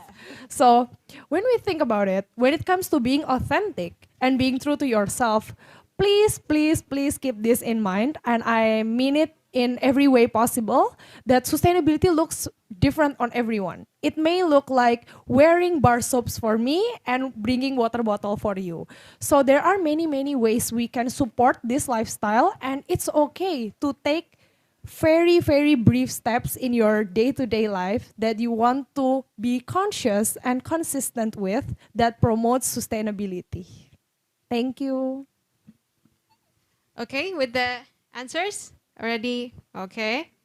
Thank you for the question. Okay, up to the next. Okay, from this side, it's very ambitious. How about you guys? If you guys have any ideas, say it. Yeah. Okay. Which is, who wants to go first? Okay, maybe the girl on the second row. Okay. Go, girl. Ask your question. Hello, let me introduce myself. My name is Azra. As you mentioned before, that I really agree with sustainability habits of sustainability life. It's not come with just it's affected by campaign, but green action. But it's not really happen if there isn't system. There's the equipment. So I think it's really hard for get the equipment because that gonna be a government provider, right? So what we can do as the youth generation for that, for get the first step. Okay, that's my question. Thank you. Okay, who do you want the speaker to answer? Both of them, I guess. Who is Okay, that? let's go. Maybe Kak Ines go Okay. first. Okay, so like you mentioned that you also need government support, so don't be afraid to initiate communication with them because they are open, because they also need young people. The government also need our support. They can manage all these 280 million people in Indonesia alone, right? So we need to give them support, and the first thing you have to try to make a communication coordination. But they also have a lot of events or like meetings. They're open to public and they're inviting a lot of youth communities. So maybe you try to grow your network and then go to events like sustainable events that helped by the governments or the other communities. So by networking, it is open a lot of access for you. So networking and start communication with all of the stakeholders. Okay. I think Kak Ines has explained when it comes to governments, something more prestigious. But as a young person, I want to talk to you personally when it comes to this and to all of you guys, that please understand that the small local communities that we are looking small is small for a reason because not many people supporting it. So if you want to start, you can start by supporting local communities, local charities that are sponsoring and bringing up this narrative of sustainability. Because when you start small, something small will turn to something big. And there is a lot of misconceptions when it comes to sustainability, that being sustainable is hard, that you have to do this very groundbreaking stuff, that you change your lifestyle, you became this whole new identity. And I think that's very, very far from the truth. Because being sustainable is something that reflects within you. It's something that looks different to everyone because it has to be adaptable and consistently being adapted to your lifestyle. So it means nothing when you try to do something groundbreaking and then you do it once and you forget. So it's better to do collective little steps that along the way change our behavior. Yeah. Thank you. Thank you. Thank you, Kak Ines. Thank you, Kak Mary. Ready to answer your question?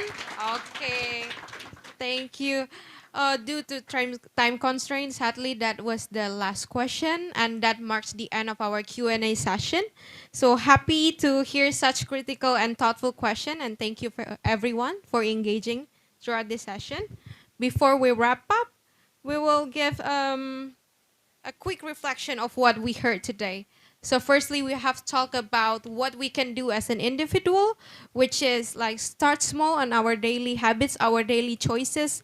We can choose to always choose local products because again, the footprints.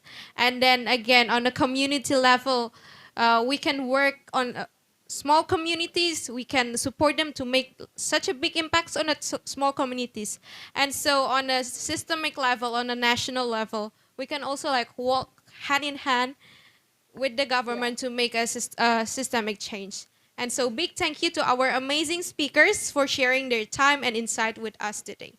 And before we close, we would love to express our heartfelt appreciation for everyone who made this session possible, our inspiring speakers, our audience here in the room, also those who are joining online.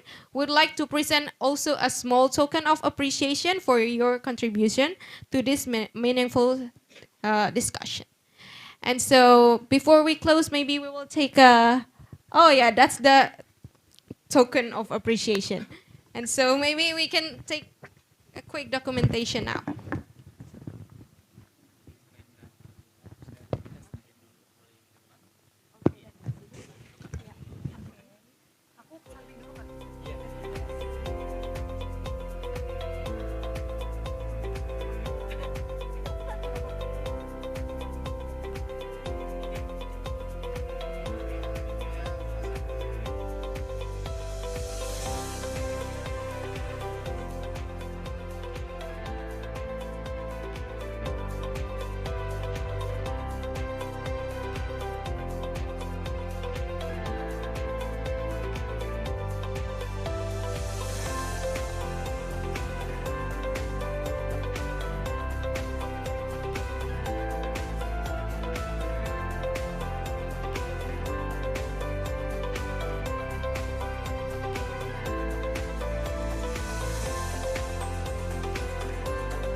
Okay, so the session is already wrapped up, guys. Thank you for all the speaker, also Miss Marinel who is joining online. Thank you for the contributions towards this session.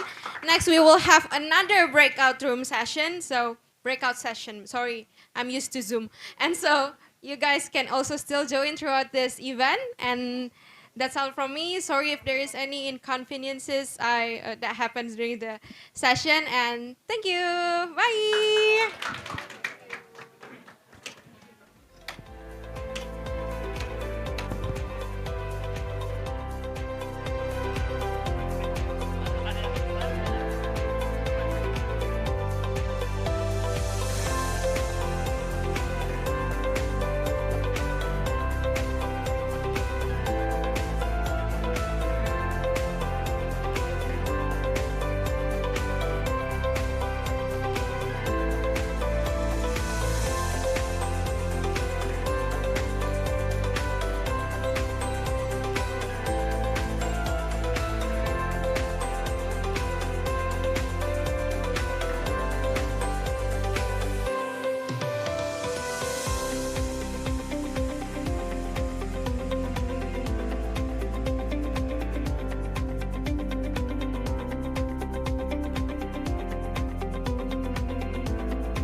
Hello everyone. Please wait a little bit. We're going in the progress to open the breakout room, okay?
Hi, good afternoon, everyone.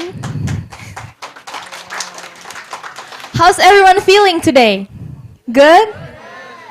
Okay, have you guys have lunch? Okay. So, hi everyone. Welcome to breakout session 3 with the title Women and Girls in Tech-Driven Climate Solutions. My name is Teresia and today I'll be become your moderator and I'm very excited to guide our conversation for today because I already feel the energy here. Everyone is so excited? Okay, so today we will talk more about the intersection of gender and technology, emphasizing how inclusive it can be about more equitable and effective climate solutions. So actually we already have our amazing speaker here. So without further ado, I will introduce you guys to our amazing speakers.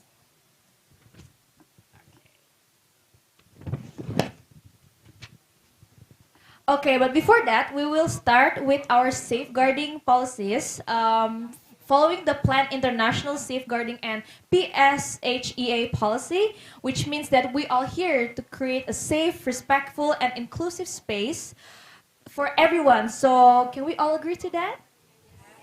Okay.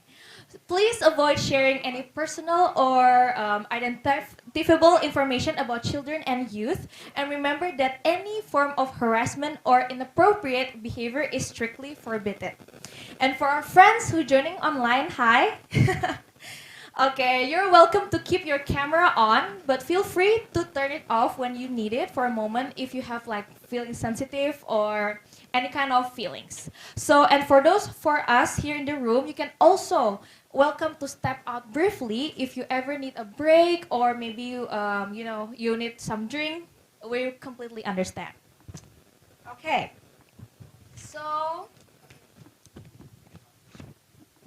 because we already have our amazing speaker here, so I would like to introduce our first speaker for today,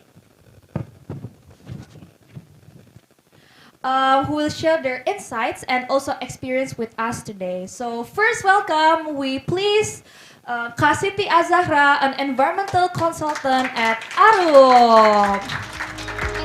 Can we give applause? Okay. Hi Kak Zahra, how are you doing?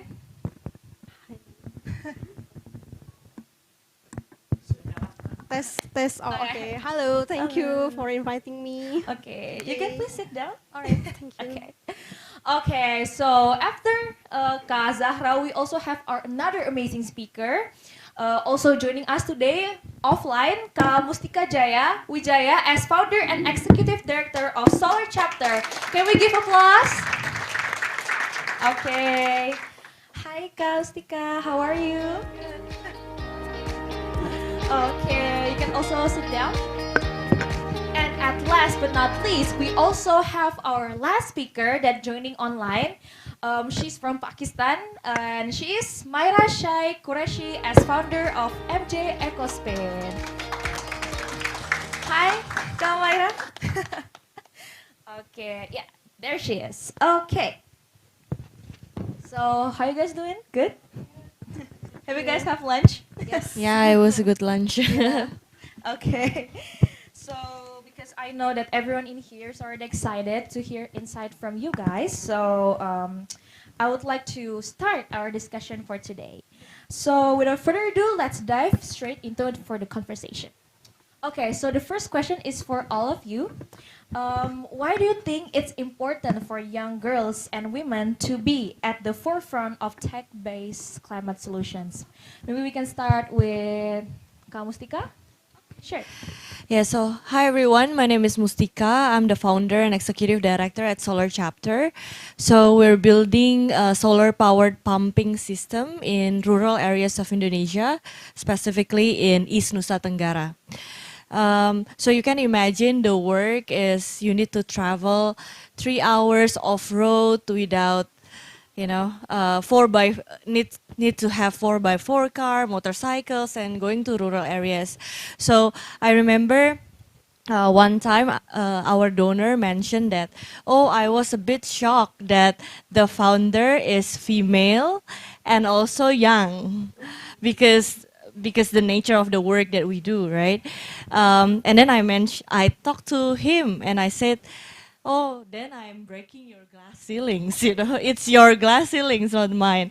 So I guess why is it important? It's because we can break other people's glass ceilings, and it's easier for our next generation in the future to become a leader in the tech base, right? And another part is women is the one, for example, for my work, women is the one that bear more responsibility in getting water. And climate change actually, based on research, is affecting women more than the others, right? So I think if we women create solutions, we also include another women, so it become more inclusive to women, the one that affecting to climate change. I think that's why we need women in this tech climate. Yep. All right, that's totally what I'm also thinking, because in this male-dominated field, especially tech, being women is pretty hard, right? To be in this field. So yeah, it's very insightful. So maybe we can continue with Kazara. Thank you. Hello, everyone. My name is Zahra. I'm from Arab Indonesia. Arab is a global firm that also consisting of dominated male, because we are doing and also maybe like city design, but yeah, I think it's really important to like incorporated the woman and also young girls to our work, because if incorporating the data globally, 80% of the like displaced people affected by the climate change is women, but only 30% of the people is the STEM from the STEM professional are female. So if we express the data, that's get the number. That's like not fair, yeah. But when we incorporate the woman into our work, we are shifting not just the technical aspect to the human impact. Yeah. Yeah, that's very insightful, Ka. I totally understand your feeling. Become like women in a male-dominated field. Yeah, so it's very important. Okay, maybe our last one, Ka Mayra. Hello. Yes, yeah, I am Myra, and professionally I'm textile engineer and working in the textile industry. And even in my department or where I started job, I was the first female in that area, and even in that industry in executive team. So that was something by that, like we work on climate and on sustainability. So that is something I always want, that women must be there. And other thing is, like if we talk about women like think more creative. Why? Because even from the resource, like if they have some resources, even minimum resources, they can utilize those resources. Because in home, every woman actually knows how to use those minimum resources to manage them and all that stuff. So this is something in similar way they can manage the resources in workplace as well in minimum quantity that can make them sustainable. All due to all these perspectives, I always think like women must be at the forefront of different solution of for the climate scenarios, and even women are actually directly linked with all these issues, and even that link is in a unique ways. In my own experience with MJ EcoSpin Innovation, many of our creative ideas and the way how we recycle and how we are making product, the major ideas come from the women, and these opportunities make them to kickstart their work even before that they have not such kind of perspective. So this is something I always prefer, and this is my perspective to share with all of you. Thank you. All right, thank you for sharing, Kak Maira. So maybe for the next question, I would like to ask Kak Mustika.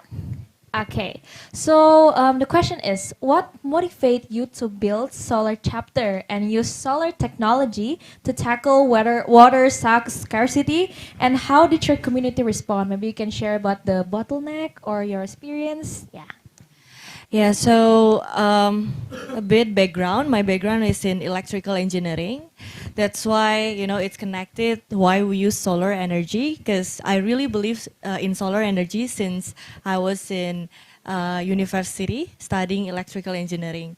And when I see in remote areas of Indonesia, solar energy is very abundant and also easily transportable to anywhere in remote areas, right? And it's also independent to PLN, and the community have more power to actually design their own renewable energy systems. So that's why, and we see the problem in Isu Tenggara is water, so why don't we combine the solution with the problem? So we built community-led solar-powered pumping systems. So we use solar energy to electrify the pump, and then we pump the water to the highest elevation of the village, and then distribute it through public faucets using gravity, right? So we cut the time savings from 3 hours walking every day to maximum 3 minutes away from their homes already have clean water access. But it's not only time savings. Mothers use the water to create fish ponds, to plant vegetables in front of their house. So it's actually empowering the communities and increasing their income. And how do the community respond? It's actually pretty positive because we involve the community from the beginning. So we design, engineering, implementation, maintenance, it's all with the community in mind. We even decided where the pipe goes together with the community. We think as an engineer, we know everything. Oh, this is the most efficient road, but maybe it's not the most sustainable road, right?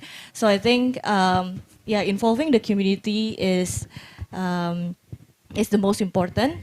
And for our project, the community also contribute 50% of the project costs. So that's actually increasing their sense of ownership of the program. Wow. Yeah, I think it's very, it's a very new insight for me to make them feel like the ownership, because sometimes the struggle is, they don't feel like it belongs to them, and then they just like abandoned like that. So that's very interesting, Kak. Yeah, I think one principle for us is we see the communities as our partners, not as a beneficiaries that we try to help. Oh, okay. Yeah, that's very nice. Okay, so moving on with Kak Zahra. Okay, so the question is, can you share one example or project where inclusive design made a real difference for women and marginalized groups in climate resilience? Okay. So okay, maybe I can like read the data on my, so yeah.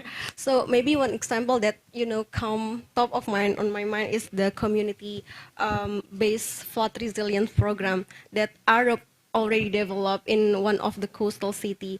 So I totally agree with what Mustika had said earlier. So instead of only relying about the hydrological models, we are work with the local community that were groups of the local female groups that they initially are managing the household and or small businesses, but they are want to incorporate like participation flood mapping using the small digital tools and also the mobile survey, and this woman helped to identify where the water actually pooled after the rain, and also they identify also where the street that became impassable, and where the evacuation route that also maybe lack of lighting. So, and when we overlay their data with our satellite imagery, we found that mismatches that their data is more effective, when we develop the road network. So that's perspective shape us to redesign the models, to maybe the redesign the pathways, and also like water retention and warning system to reach out the household more quickly. So that was the powerful process that we are incorporating the woman to the process, that women not only the beneficiaries, like the Mustika said, we are incorporating them into the process. So it was shifting to the, they like to ownership with the design, with the tools also, and they also became the analysts and also data collector and community planners in our in their contribution to our design. So I think that's what inclusivity looks like to design. Yeah. Wow, that's very amazing, Ka, because sometimes when people don't feel included, they don't really know the process and not feel included, and then they don't really know the process. But after make them into the process, they feel like more, have a responsibility and more like a feeling, oh, I'm empowered. Yeah. Okay, so maybe for next question is for Kamaira. Okay. So the question is, what inspired you to rethink the traditional industries through circular design, and what impact have you seen so far? Okay. Is my voice clear? Yeah. Okay, perfect. The thing that inspired me was a simple thought, like waste is not waste until we waste it. I am textile engineer by background, as already I mentioned. So this was the main reason that I grew up with seeing ton of discarded fabric, clothes, and I always felt there was something wrong that we are calling it as a waste when it still can be a second life. So why we cannot go with that question? But if we could give it another purpose, another life, become the starting point for rethinking traditional industries through circular design. So that was the main reason. Over the time, I have seen how this shifted in mind creates real impact when people, especially youth, start seeing waste as a resource innovation, and they are following such kind of trend. So that was the thing. That was what we have tried to like rebuild, restart or repurpose through MJ EcoSpin Innovation. That is our startup as well, to inspire culture where creativity, sustainability, and responsibility can move together. So in that startup and in many of the industries, even in my professional life, as I'm doing job in textile industry as in product development washing. So in that department also we start to think about the process parameters to start our standards, to standardize them, to move towards the circular principles. So the impact so for that we can achieve or we have achieved are beyond the products. It's about creativity, awareness, training, youth, and showing that circular design can build both environmental and economic resilience as well. So that's the reason like circularity or sustainability is very important, and we are like moving towards that with a lot of impacts. Okay, so yeah, I totally agree of your insight. It's very insightful, especially about like moving together. That's very good. Okay, so next I will have question for Kamustika. Okay, so what challenge have you faced as a young woman leading tech-based climate initiative, and how did you overcome them?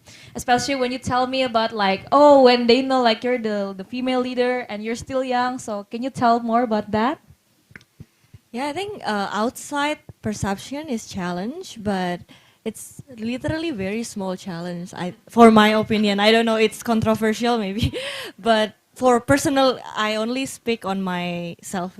It's pretty small challenge for me, but the struggle is actually our own perception and our own inner voice.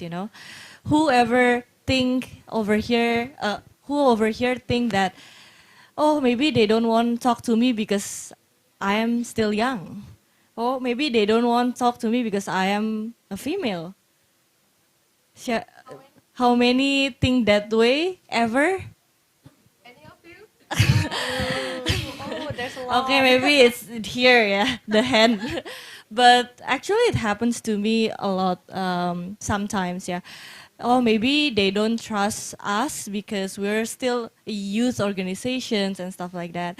But that's actually the challenge. And what I do is control what we can do. Because that's what I hear with my colleague too. That's the challenge for them too. So what we can control is, okay, if they don't want to talk to us, right? Maybe they're not the best person that, or maybe they can actually connect us with the best person that interested with our projects.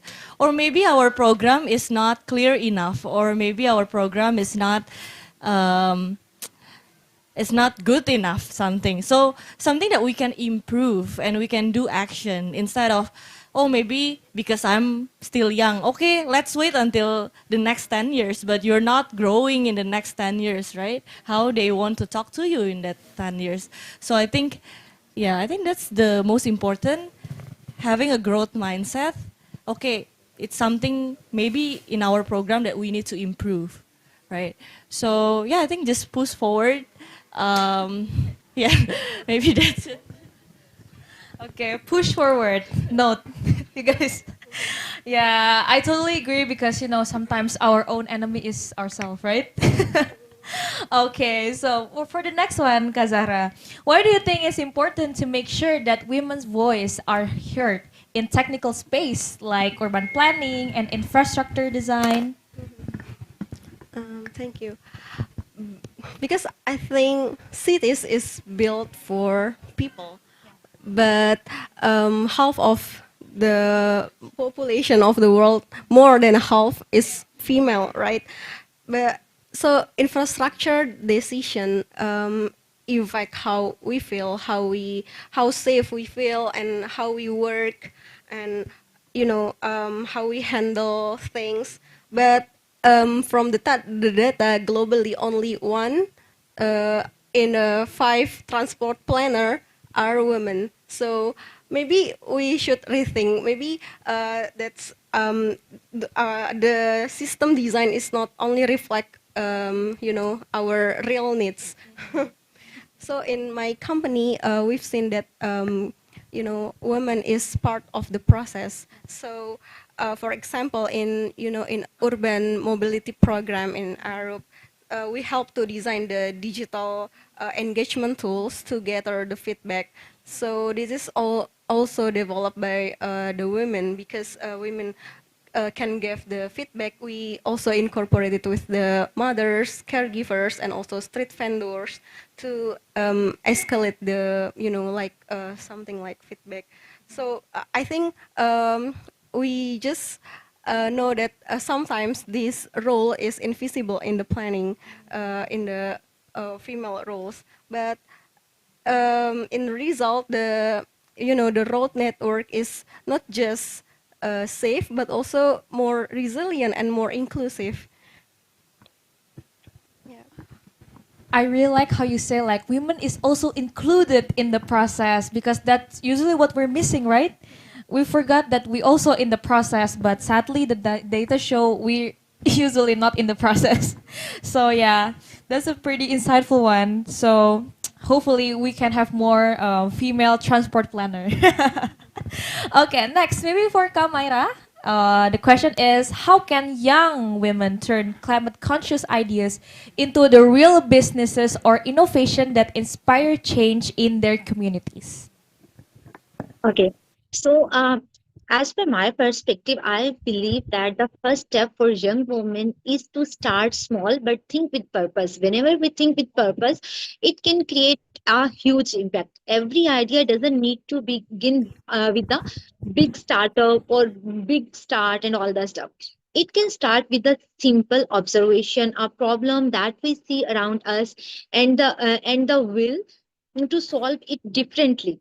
So similar that in my previous like suggestion question, I mentioned that a small thing inspired me. That was waste is not a waste until we waste it. So similarly, like if we are thinking in a very different way and if we want to solve it in a very different way, so that can be something any can start. So when we connect that idea with community impact, it naturally grow into something meaningful or impactful. Even in my own journey, as I'm textile engineer and I have even nothing related to entrepreneurial mindset and all that stuff, so I learned that collaboration and curiosity are powerful tools in my own journey. We don't need to have all the resources at the start. We just need to talk the first. We just need to talk about our like ideas and need to take our first step. Experiment and share our ideas with others. That how innovation begins. And another thing, like when young change makers or the women lead that process, they don't just build climate conscious businesses. They inspire others to believe that sustainability and entrepreneurship can go hand in hand, creating change that start local but grow very perfectly. That was the even start of my journey as well.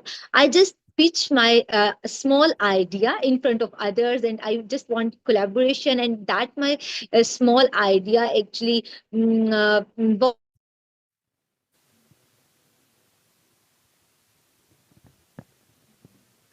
the start of my entrepreneurial. Everyone can go with this mindset and can start with a very small idea or very small startup. Okay, I really like how you say like don't worry about small ideas because it's going to grow big because that's also what we looking for, small ideas that can turn into big impact.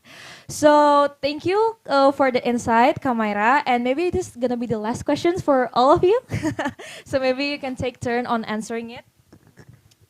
Okay, so the question is, what's one piece of advice you give to girls who want to use also technology, which is often seen as a male-dominated field, to solve the environmental problems but don't know where to start? Maybe we can start with Kazara. Thank you. I'd say maybe start small. Maybe same like with Myra has said, start small and stay curious. You don't need to be a coder or maybe data scientist to be right away. Like technology is nowadays open, and more than 80% global climate data is publicly open, and all free, all online. You can explore maps, you can explore the satellite imagery, you can also download the data pollution, all online and all free. And maybe one point that I want to point out from my experience in my company is we are using the code is UHIT. If you can Google it, UHIT is that's the tool that measure to urban heat island. So that's the initial plan of UHIT is one of the team starting to explore the data source, that open data source, and the final result is they can develop the strategies to reducing the heat for the city.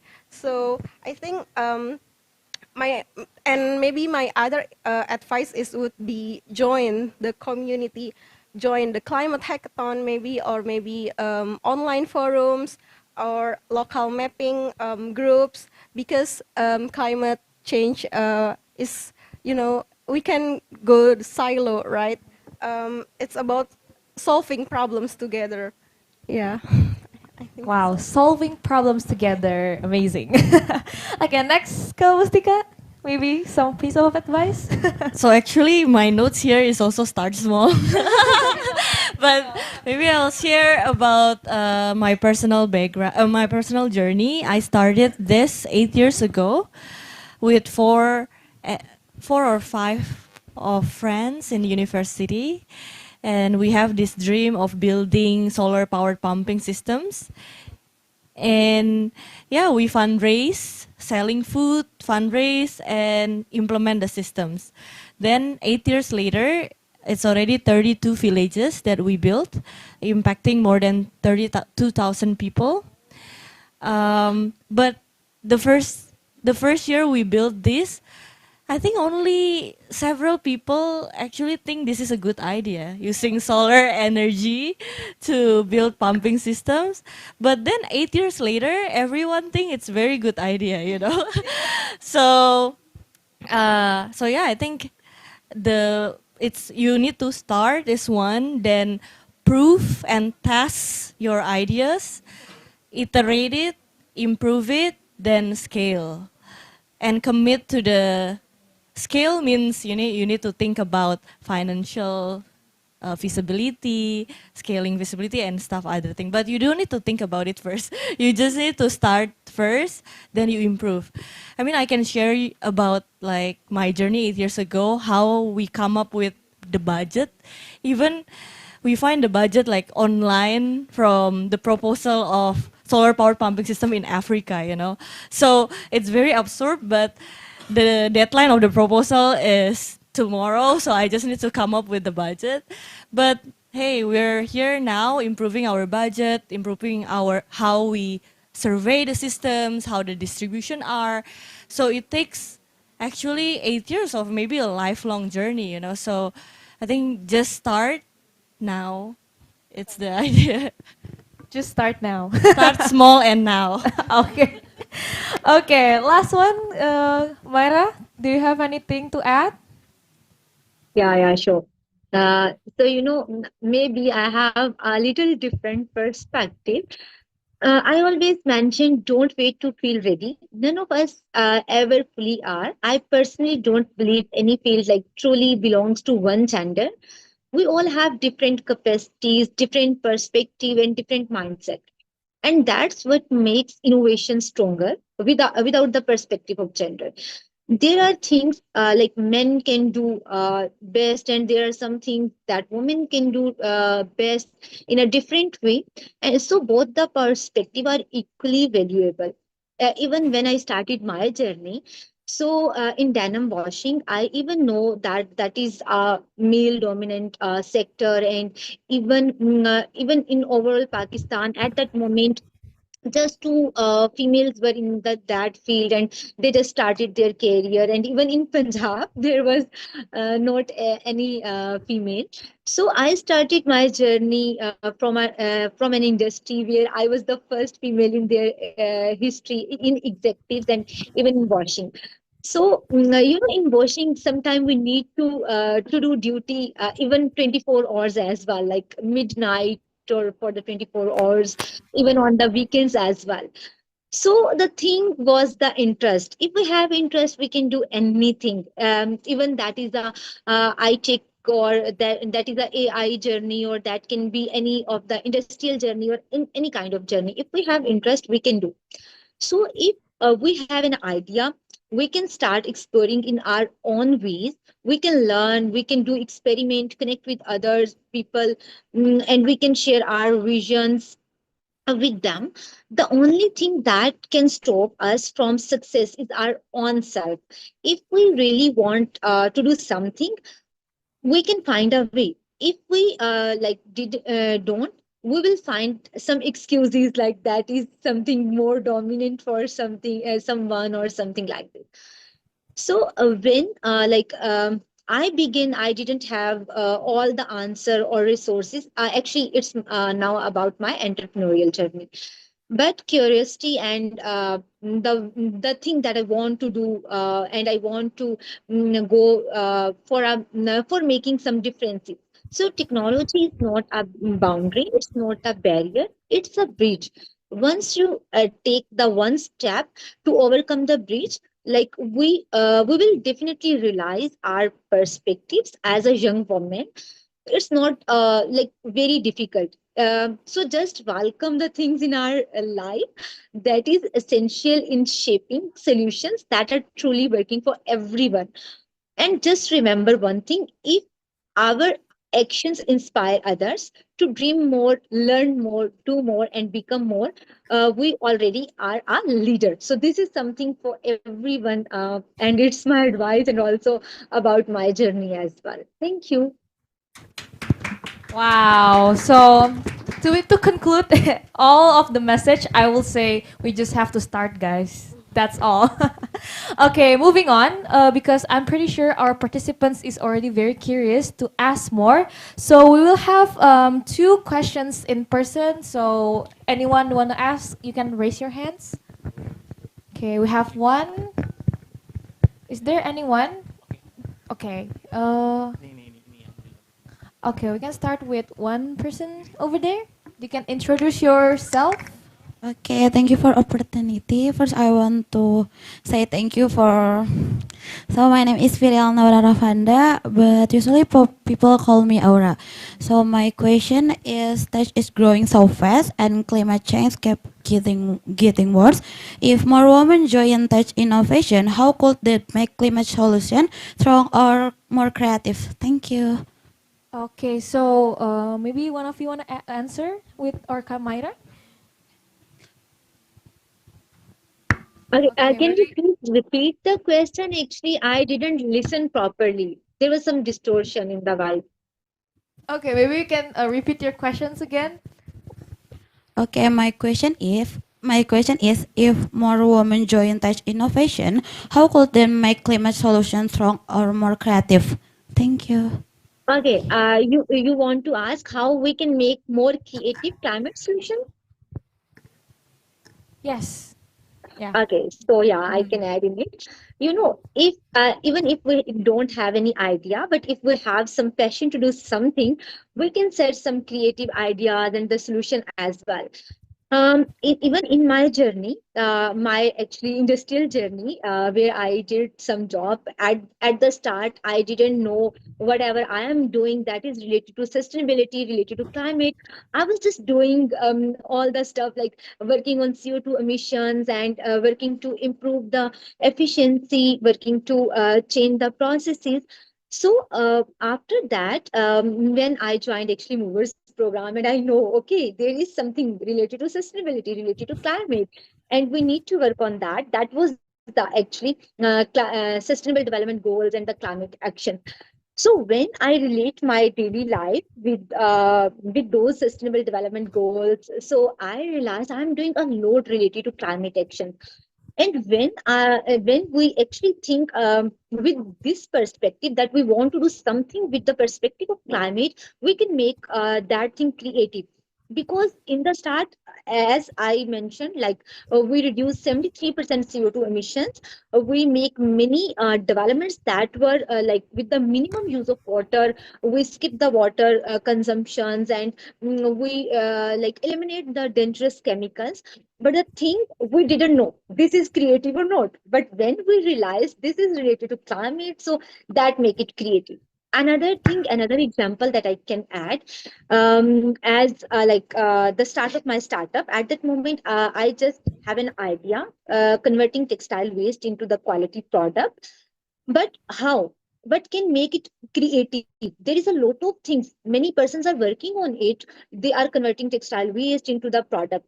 So the creativity was, we need to create a product that can be different from all others. So the process that we select, there is non-woven fabric, but no one work on like textile waste to make that fabric, and the waste that cannot be used, dead waste. So that waste is a waste that we always burn, but we use that dead waste with the needle punching method, and we create a sheet of the non-woven fabric that was actually not possible, and fibers are not possible to recycle them. So we did that with an idea was converting textile waste into the quality product. And when we start working with that small idea, that make a creative solution for us. So if we have a small idea, again the thing is that if we have a small idea, we can make anything creative. Okay, is there answering your questions? Okay, so thank you for the answers, Kamaira. Do you have anyone that want to, ask questions? Okay, okay, maybe the one with the black. Oh, okay. Check. Maybe you can stand up and introduce yourself. Hello, my name is Dewi. Thank you so much for the opportunities. As you mentioned just now, you talk about the budget, right? And when we talk about technology, technology need a lot of budget and money. If we want, like youth, for example, want to make simple tech, maybe want to make chains in the future. And you also mentioned about just started. But you know, we also need to think about the budget, the money that we need to spend or allocate, right? And then that's maybe you have recommendations or how to, because when we talk about the budget, if we need, when I talk about technology, it's really the hard, investment. yes. And I also want to thank Plan International to create this sessions and also the summit because it's free and all the people, the youth can join so we can get insight. And like us, like maybe like in the conference or international conference or summit for youth, you know, it's also become my concern when they talk that okay, this is international summit or conference, but there's a fully funded and then partial funded, and then also I also think about how can the youth get money to participate that kind of things and learn, but you need to thank Plan International for this. Oh, it's just an addition for me, from me. The questions, back to the questions, how as youth or young people we need to step forward for, as you know, and you mentioned about the sustainability and also the technology and the budget. So maybe you have a recommendation or advice on how to start it. Thank you. Yeah, it's really hard when we talk about budget. Even until now, my problem is also the budget, and also Plan International problem is also a budget. But I understand when we started, it's very hard because you don't have proof yet of the impact and stuff like that. But what I recommend, probably, you can find co-founders, right? Co-initiators. For example, if you cannot do coding, for tech, for example, you want to create a tech platform. So if you cannot do coding, or you can be a product manager and you find your co-founders as a coding. So I guess the cost is only the server costs, right? That you can fundraise or sell food. When I started this organization, I selling milk tea in front of the university's hall. And also asking kita bisa donation. So I think you can start with co-founders that have a skill set that you don't have. For example, in my work, we created a platform where community can report their water access, and we display it in our website. And it's actually a very small cost because the one that did it, a lot of them is volunteers and also part-time. So I think you can start with finding a partners that believe in the idea. Maybe that's one of the idea to start. But if anyone have an idea, let me know. Maybe I can share more targeted opinion. You want to add, Kazara? Yeah. Maybe the additional advice that would be from Mustika had said is you can also submit the proposal. So maybe you can find another organization or maybe company that meets your interest, and also you can and so maybe one example from my company, our company is not funding like money, but we can have give the service from our technicalities to maybe some proposal that meets our expertise. So maybe if you want to develop something related to tech, Arab also maybe can share our expertise to that proposal project. Yeah. Yeah, I think the other idea also like a good point. We can collaborate with organization that already have budgets, right?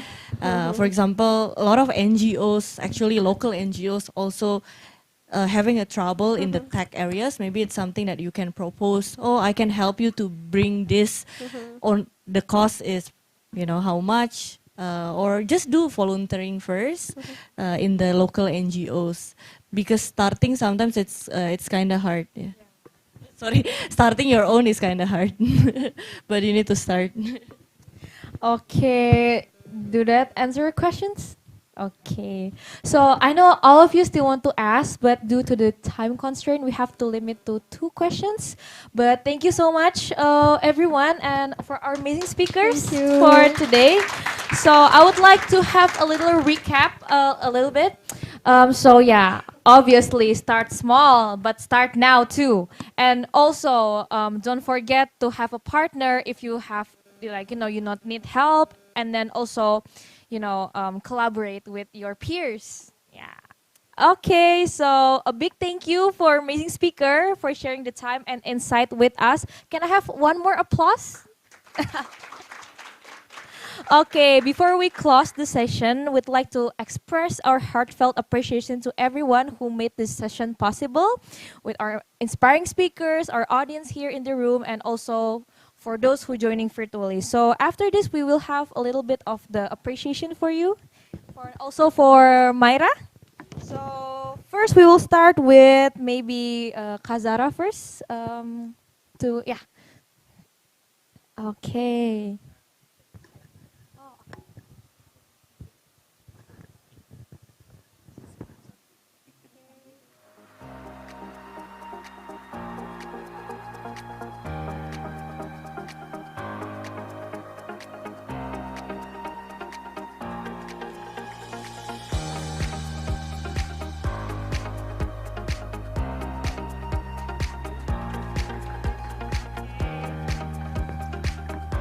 Okay, the second one for Kamustika.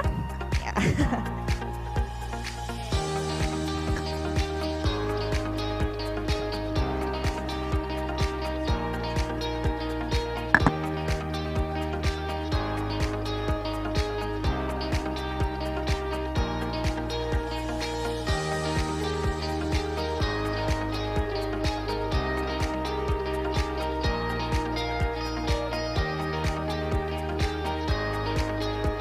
Last one for oh yeah. Okay, for the next one, Myra first, virtual. Okay, we have picture. Yeah, okay. We can move forward there to the picture. Myra first, herself, for the appreciation. Oh, three. Okay. So, smile.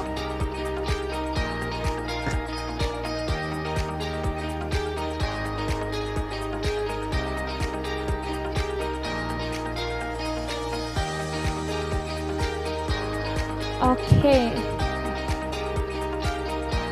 Okay, now we're gonna have a picture together, so everyone can gather up to the middle so we can capture everyone's smile.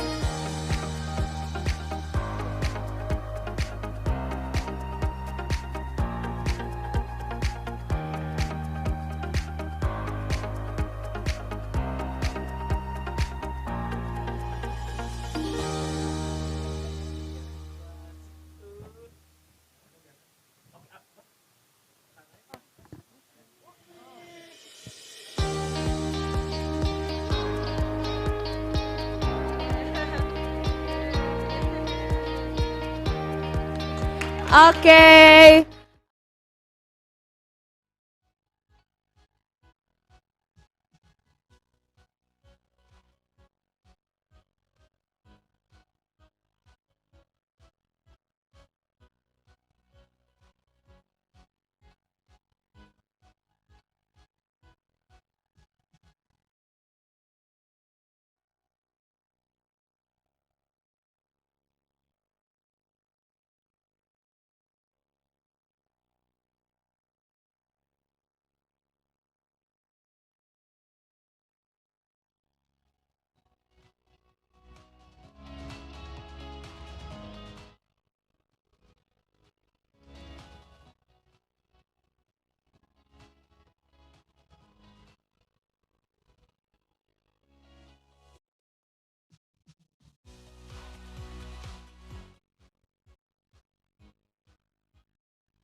me a sideways. So how is everything feeling right now? Are you guys tired? Not really. Okay, please keep the spirit. Okay, guys. So welcome to our breakout session 6 titled Youth Mental Health in Leading Change. My name is Zahra. I'm also the YLA ambassadors, and I'm excited to be your moderator for this session. It's great to see you guys. Can I hear a round of applause for today? Woo! Okay, thank you. Together, we will discover how young people like all of you are turning ideas into real impact in your communities. This session will explore the intersection of youth activism and mental well-being, addressing the challenge young change-makers face while advocating for climate and genders. Our amazing speakers will share strategies for managing burnout, building resilience, and fostering supportive communities for activists. Before we begin, just a quick reminder that this session follows Plan International Safeguarding and PISEA policy, which means we are all here to create a safe, respectful, and inclusive place for everyone. Can we all agree on that? Yes, okay, thank you. And finally, if at any point you feel uncomfortable or experience any inappropriate behavior, please don't hesitate to reach out to Plan Indonesia hotline at 0811 1905 6667 as shown on the screen. Okay, never mind. Okay, now I'm honored to introduce our amazing speaker who will share their insight and experience with us today. First, please welcome Askira, a youth advisory panel member of Plan International Indonesia. Askira, please join with me in here. So Askira is a final year student studying social welfare at the University of Indonesia. While actively engaged in many activism, also the founder of Sadari Project, a community organization focusing on sexual and reproductive health rights for marginalized children communities and Jabodetabek. And also fun fact about her, she really loved to sing and play piano. Can we give a round of applause of her? And also she enjoying watching motorsports, especially Formula One. Wow. Oh, who is your favorite? Carlos. Okay. Okay, thank you, Askira. Can you give her like a round of applause as well? Yay! Okay, thank you. You may have a seat. Yes. Okay, next, joining us is Gabriela Fernando, Assistant Professor in Global Health at Monash University of Indonesia. Can we make some noise for Gabriela? Woo! Yay! Welcome, Gabriela. You can have a seat. And last but not least, finally, joining us virtually from Thailand, Sawadee-ha. Okay. Hi, everyone. Ah, Hi, yeah, everyone. okay. Hi, Tenny, how are you? Yeah, totally fine. So far, so good. Okay, great. So Tenny, our Pripat Pitakorn, or we can call him Tenny, a school psychologist and mental health advocate at Psyche.Life. And outside of work, he enjoys mindful walks in public parks while listening to music and recently started bouldering or rock climbing. Fun fact, he's a big fan of Indonesian artists Pamungkas and Nicki. Who can we give him a round of applause as well? Okay, thank you. All right. Okay. Hi. Hi. Okay, I'm so excited to talk with our speakers today. And all right, now we are all set. Let's jump into our discussion. I know we are all excited to learn from these amazing speakers. And before we go into the details, let's take a step back and look at the big picture together. Today discussion, we are talking about mental health, right? I believe that we are Gen Z is really aware for mental health. The first question is for all speakers, for Askira, for Gabriela, and also for Tenny. The question is, activism can be powerful, but also emotionally demanding. What is the importance of mental well-being in leading change? Maybe we can start from Askira first and then go to Gabriela and then go to Tenny. Okay, well, to be really honest, I'm kind of nervous right now. So pardon me if I'm a bit shaky, but I'm trying to give out my best. Well, if you ask me the importance of mental health while leading change, I can say that it's very important. Like that's the first thing that you have to have if you want to do activism, because as activism can be very draining and frustrating at the same time. So I also see activism as a form of doing things for others. So it's like when you want to make someone else happy, you have to be happy first, right? It's the same thing goes with activism. If you want to do for others, you have to be stable yourself. So it's really important that you have your mental health well maintained while doing activism, because the reality is doing activism is not always black and white, not always rainbows. It can be very draining, frustrating, and even get personal if you are doing issues that is related to your everyday life. For example, like me myself as a woman, I am really passionate about fighting for justice for sexual exploitation victims and stuff, and it's really personal to me as a woman, so it can be very hard. So that I think it's very important for us to maintain our mental health and keep our sanity while doing it. That's it. Thank you so much, Askira, for your answer. So the key is like we need to have self-awareness first, right? Thank you. Next to Gabriela, please. Thank you. First of all, thank you so very much for having me. It's an absolute pleasure and an honor to be here as part of this forum, leadership forum. We know that many a times we consider health to be physical, but more and more it's now developing the idea that it's not just about physical health, it's also about mental health, psychological health, and also emotional health and well-being. So absolutely reiterating the words of Askira, I would say that mental health is equally, if not more important. Peace of mind, well-being, it dominates every facet of life. Many of us, especially speaking with the next generation, the youth, the next generation moving forward, we know that mental health is associated with schooling, with work, with our day-to-day activities.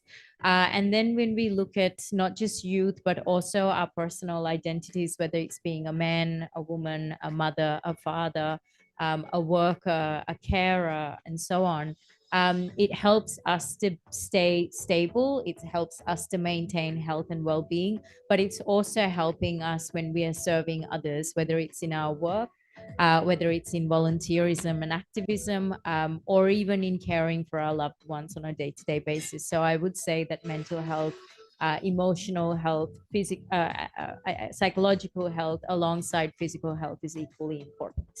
Thank you so much, Gabriela. Maybe next we can hear from Penny. So what do you think, Penny?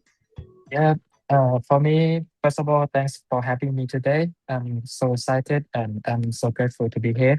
Um, I think mental health is important for everyone, not just only the activism or not just only youth, but for adults, for kids, or yeah, anyone in this world. I think working on mental health for yourself makes you think deeply inside what you're gonna do and why you do this. Especially on the activism work, you need to. I would like you to connect to your why, like why you are doing this. Even I think for me, for my experience working as a school psychologist and working a kind of activist on online to express the mental health, to destigmatize the society on mental health aspect. I felt a lot of burnout yeah, I feel a lot of time on my burnout phases, and that makes me so exhausted, tired, and yeah, sometimes I think to quit on my work.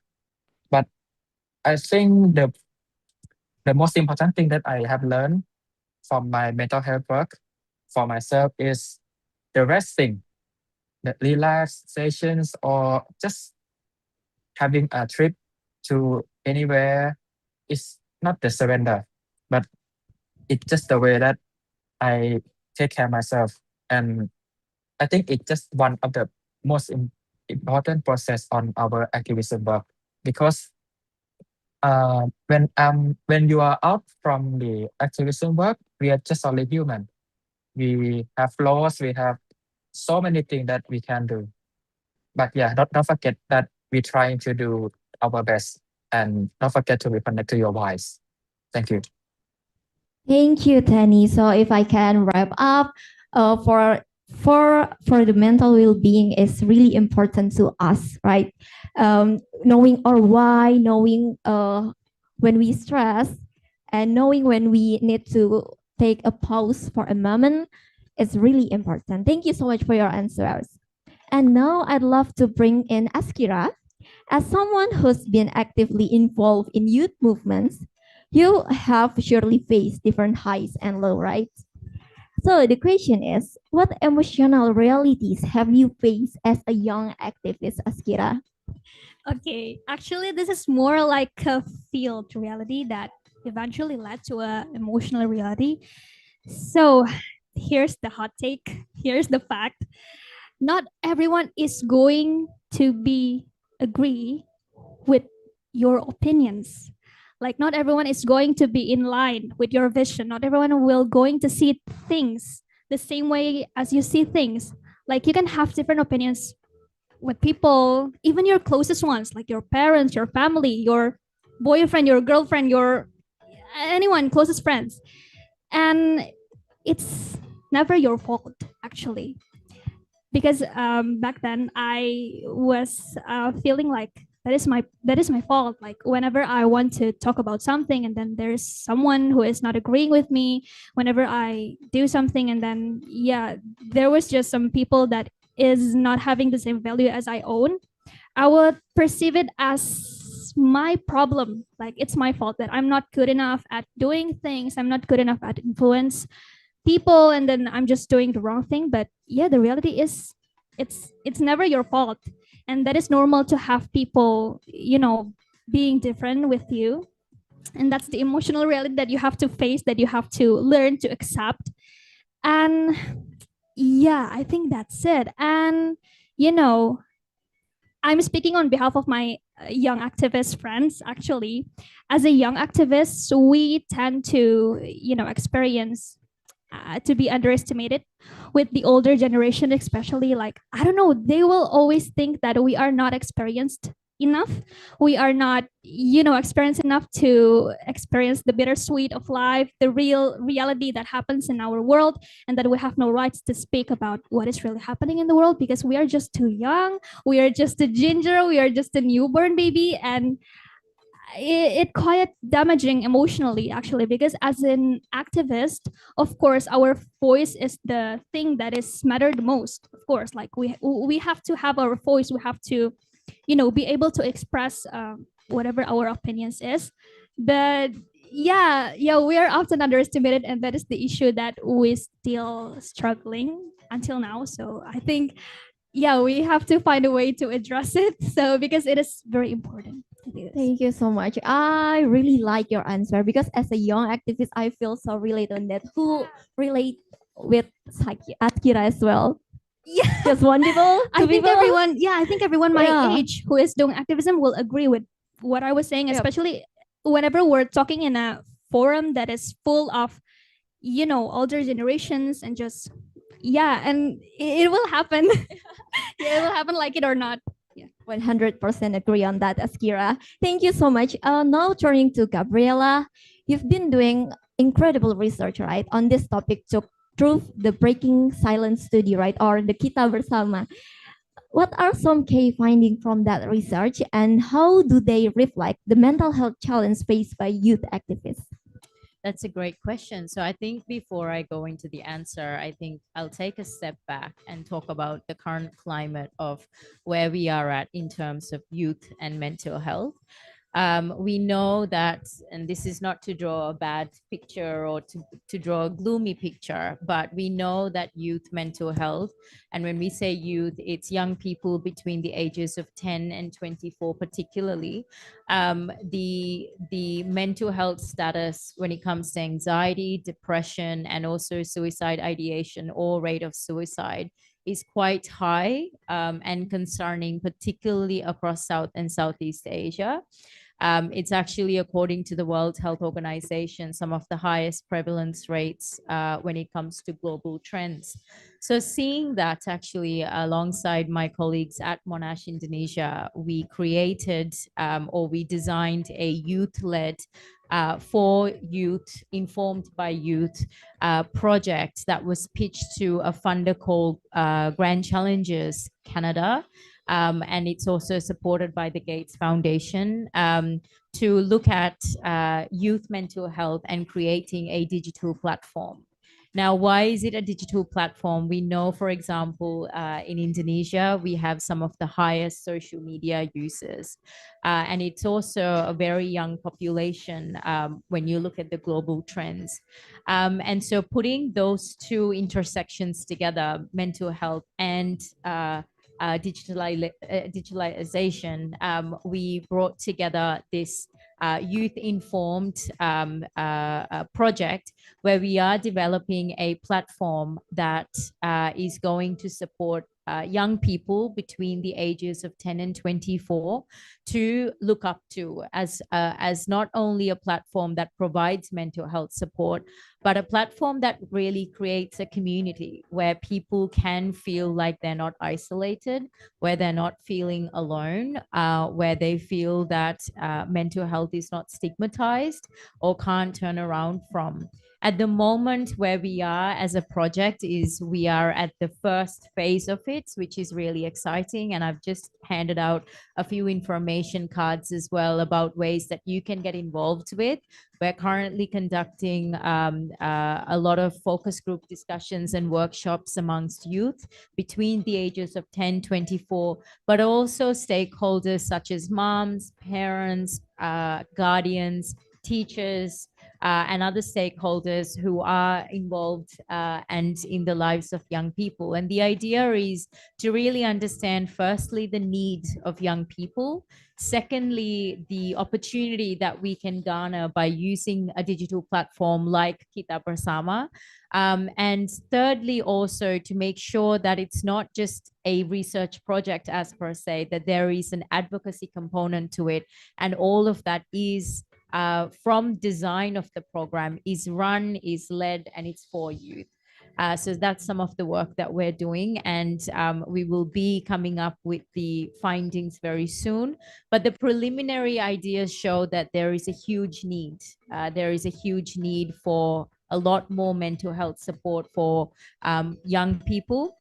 One quick research statistic that I would also like to draw and highlight is the fact that when you really go into the trends of mental health, the prevalence rates of certain mental health issues is actually different between young girls and boys. And it's for various reasons, particularly around gendered norms and expectations. And this is also coinciding with school dropout rates. It's coinciding with young marriage, child marriage. It's also coinciding with young early marriage. And also just unfortunate and harmful societal expectations, whether it is by a social perspective or from a economic and political perspective.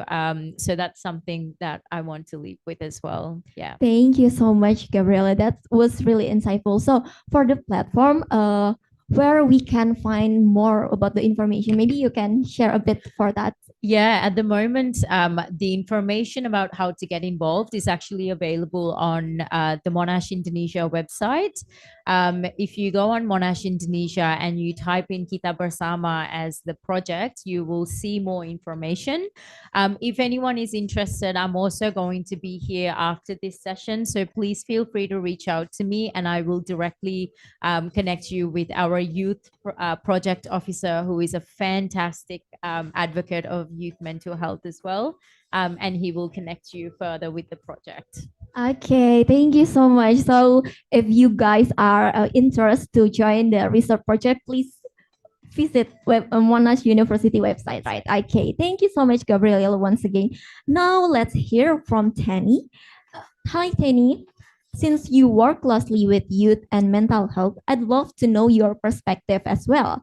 How can digital platform help normalize mental health conversations among youth and make self-care more accessible? Yeah, actually, from my perspective, I work in the kind of digital platform communications, maybe especially on online, except the social platforms, like SNS, social networking sites, and in a content marketing. And the one thing that I think is a change from from the start for around 6 years ago when I started to work on online platforms to in until this day. I think the one thing that I see is youth talk more about their mental health widely. Um, for now, the contents about mental health, about sharing their struggles as a youth, as an activist, as a student, as a college, as a so many problems in the mental health for youth.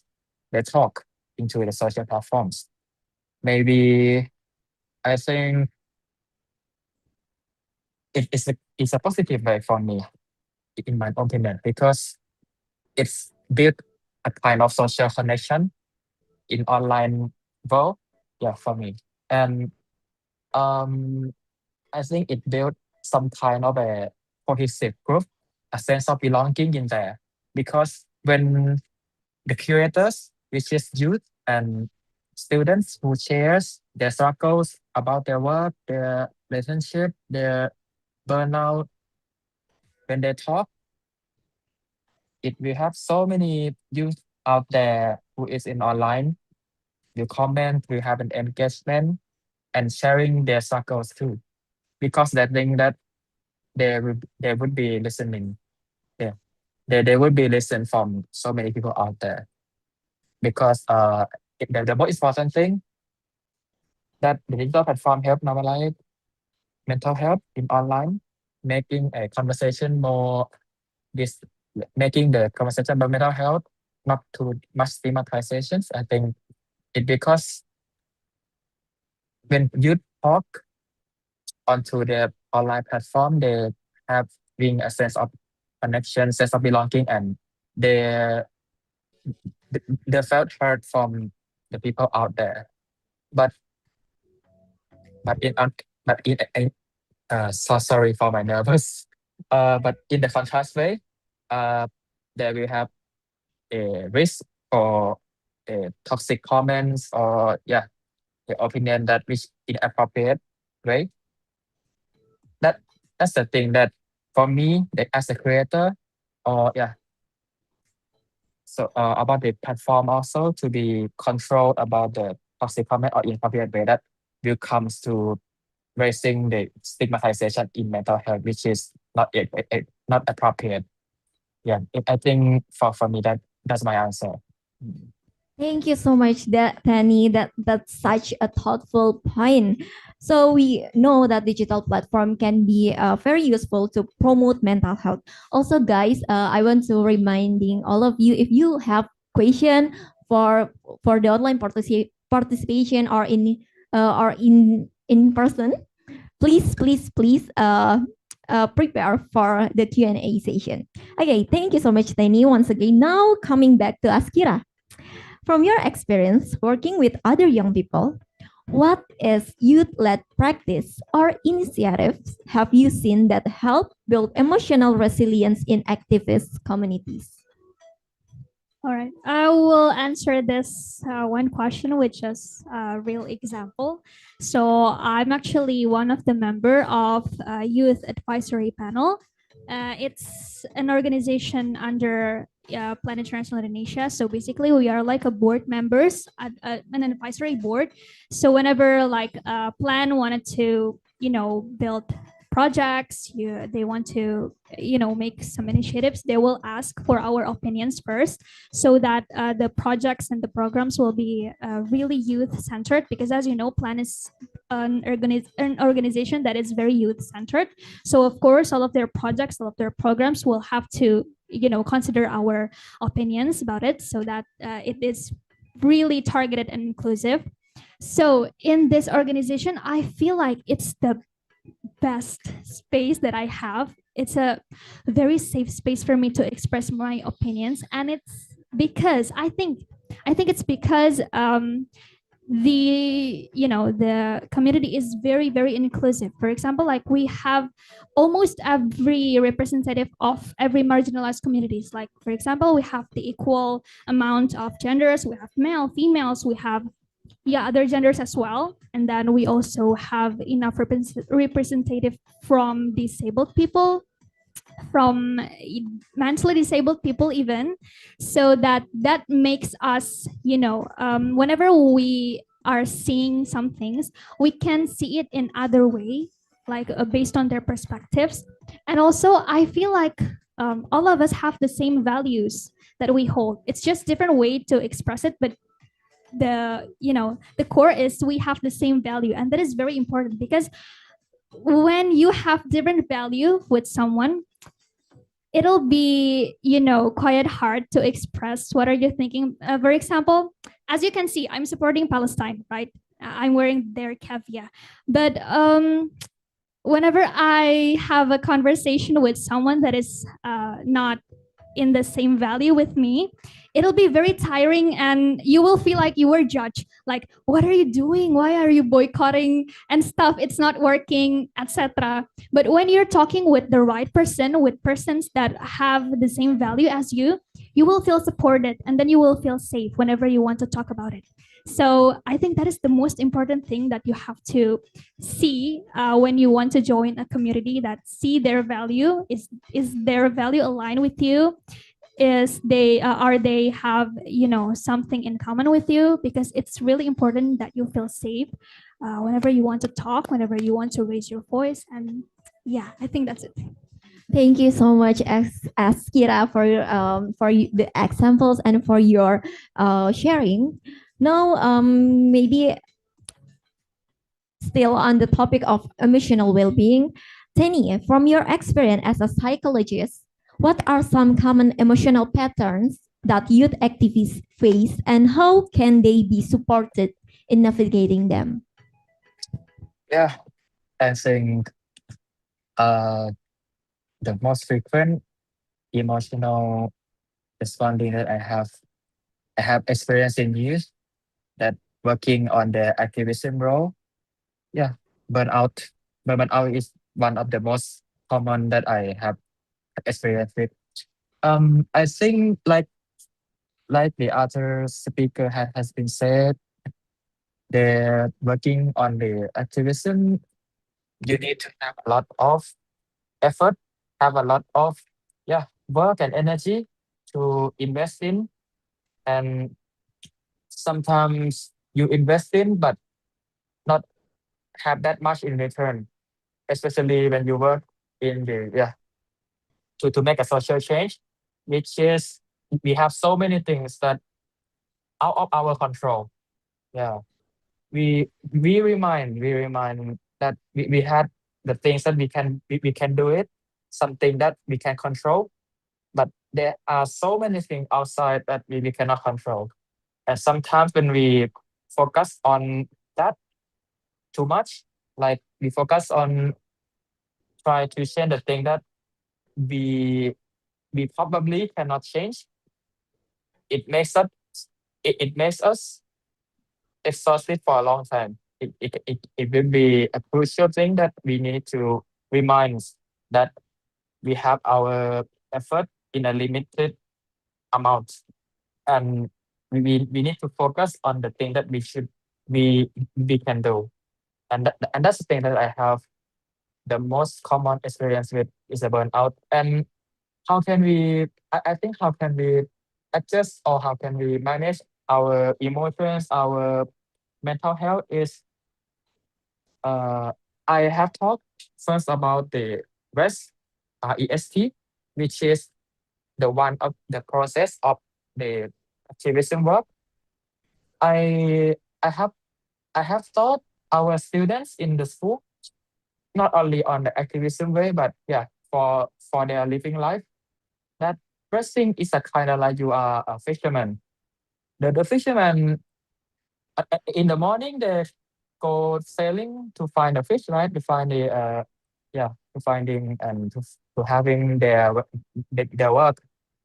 But when their ship is broken, when their tool is broken, if they are not fixing, their work would be like not good enough. Same as us as a human. When we work in every day, we live in every day, we enjoy their life, we enjoy our work. But in some days we get tired, we get disappointed. Yeah. And if we did not see our mental inside, and we still keep working, keep working, keep working, and our struggle keep increasing inside. I think that's the thing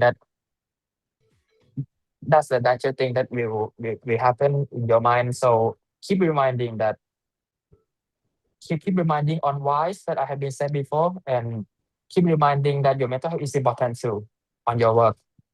It's a thing that I have to say for you guys. Thanks. Thank you, Tenny. So knowing what we can control is really important to avoid stress and burnout. Thank you so much, Tenny. And right now we are moving to the Q&A session. Maybe in this room, we'll start with our in-person audience first. If you'd like to ask a question, please raise your hand, please. Okay, over there, one, and back there. Maybe we can two. We have 2 person. Okay, okay. Please mention your name, your first name or nickname, which country you're from, and which speaker you are directing your question to, and then your question. Thank you. Um, please, for the microphone. Okay. Okay, thank you so much. It's really very insightful discussions. My name is Mama Valam Paravitra. People used to call me Alan for short. I'm from the RRC Universitas Indonesia, and I would like to ask to our distinguished speakers, Gabriela, Askira, and Penny. My question is: in time when the social, political, and economic situations in a country feels unstable, with many young people facing uncertainty, insecurity, and anxiety about the future, how can we maintain a good mental health and stay motivated to lead a positive change? Because it's totally okay when we feel it's okay, right? But sometimes it's really hard to be mindful. I think that we faces the same problems here. Maybe I'm not the only one person. Maybe that's all my questions. Thank you. Thank you, Alan. Can we have a big round of applause for him? Thank you. Next to the lady over there. Hello, thank you. My name is Josandi. I'm from IPMI Institute. I would like to asking to the speaker to you all in the front. In development era, many violence are hide in social media, especially for girls, and also many society, especially them who come from underprivileged, don't get access to learning about mental health. how can this program deliver to all the children or the youth, especially come from underprivileged, so that they can learning more about mental health. And also, sometimes many youth or many person are afraid to or shy to consultation about mental health. How can we make them to speak up? Because if we are more silent, the problem will more increase. Thank you. Thank you so much. Okay, for the first question, maybe Gabriela, you can answer it first. Yeah. Thank you so much. That's a wonderful question. And I think my answer might actually support that question as well. So I'm going to try and tackle both at one time. I think something that's been found, and this is from a research perspective. Let me start with the research and then I'll also tell you the practicalities of it. What they're finding in terms of just mindfulness, peace of mind, and happiness, what we're finding is where people are of service, right? Especially in times of instability and volatility, whether it's political, whether it's in the context of climate crisis, for example, the act of service to each other actually can go a very long way. Now, service can be in the form of advocacy, it can be in the form of physical support, or it can be in the form of creating community impact within each other. One thing that service does, a part of service or the act of service, is also being linked to community or having a community. And a large part of community aspects is actually communication and dialogue. So, a lot of the time, the reasons why we sometimes feel isolated or lonely is because we don't have enough dialogue about what we are going through.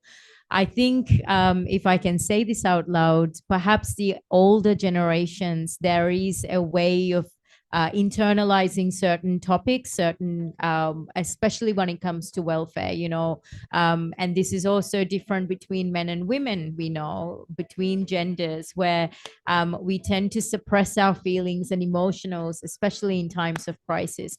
So I would say that one of the things you can do very intentionally is to engage in dialogue, whether it's dialogue amongst each other, amongst a safe community. You start with that, and then you sort of spread the words moving forward. There are, of course, risks in expanding dialogue where it might not be safe, or where there might be misinformation, where there is malinformation, where there is disinformation. So you need to take that into consideration. But I would say one of the most powerful things for something like, especially in the context of well-being, to maintain it, is dialogue amongst each other. And I think the question about taking the messages forward to vulnerable populations is, you're right. Many a times we don't have, there is a privilege in being able to use digitalizations or mobile phones or whatever the digital devices we talk about. But I think we as everyday people have a responsibility to actually take forward the messaging we hear. So that's why I say start with the basics, like dialogue amongst each other in supportive groups, in within your networks, in advocacy campaigns, and then take that forward. Apart from that, it's also important that stakeholders who are directly involved in the concept of mental health, whether it's your parents, whether it's guardians, whether it's teachers, whether it's religious leaders, whether it's social impact personnel, that they're also brought to the table at the same time, so that it's a collective action when it comes to the solutions we think about for youth well-being and health as well. So I would start with a few of those small actionable things, and then think about the bigger picture of informing, the more higher ups. Yeah. Thank you so much, Gabriela, for very useful tips for us as young people.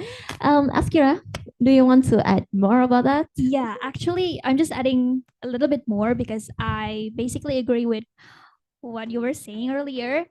I'm speaking this out of my personal experience actually, because I really relate to it. Like, as young generations in this era, we face so many emotional challenges especially because of this instability of politics.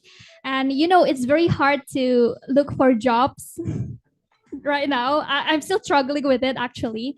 It's really hard that I applied like tons of applications and just still got rejected. Not even a call for interview. It's really hard. So that at that time I was really struggling, and you know, from that I learned that it's really okay to ask for help, whether it's to your closest friends, to your parents if you're close. And I finally reached out to this one peer support group in Jakarta. So I attend that, and it actually helps me a lot. Like I can share everything that I was feeling at the time without being judged. Even I got, just different perspectives from them. And then I finally got a solution. Even I got some, valuable networks that I finally got some work from them. So it's kind of like orang dalam.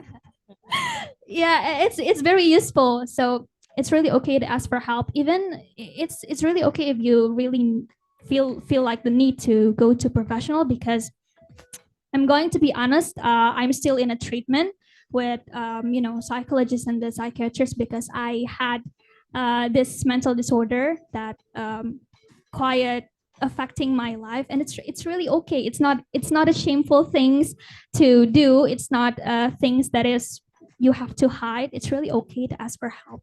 I think that's it. And for the second question, uh, speaking of my experience, you cannot just do it directly in a big forum. Like whenever you want to talk about things that is not very familiar with that community, you cannot directly do it in a big form. Sometimes you have to do it in a smaller pieces, like getting personal with the community, getting to know each other just like personally, and use words that is commonly used on their daily basis. Because if you talk to them with words like anxiety, depression, and then blah blah blah disorder, blah blah disorder, they would not understand. They would not understand that, because they have different cultural backgrounds and then educational background with us.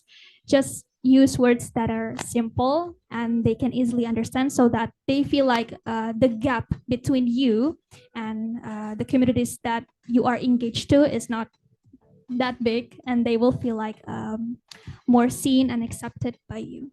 I think that's it. Thank you so much, Askira, for sharing. Well, it's okay not to be okay, right?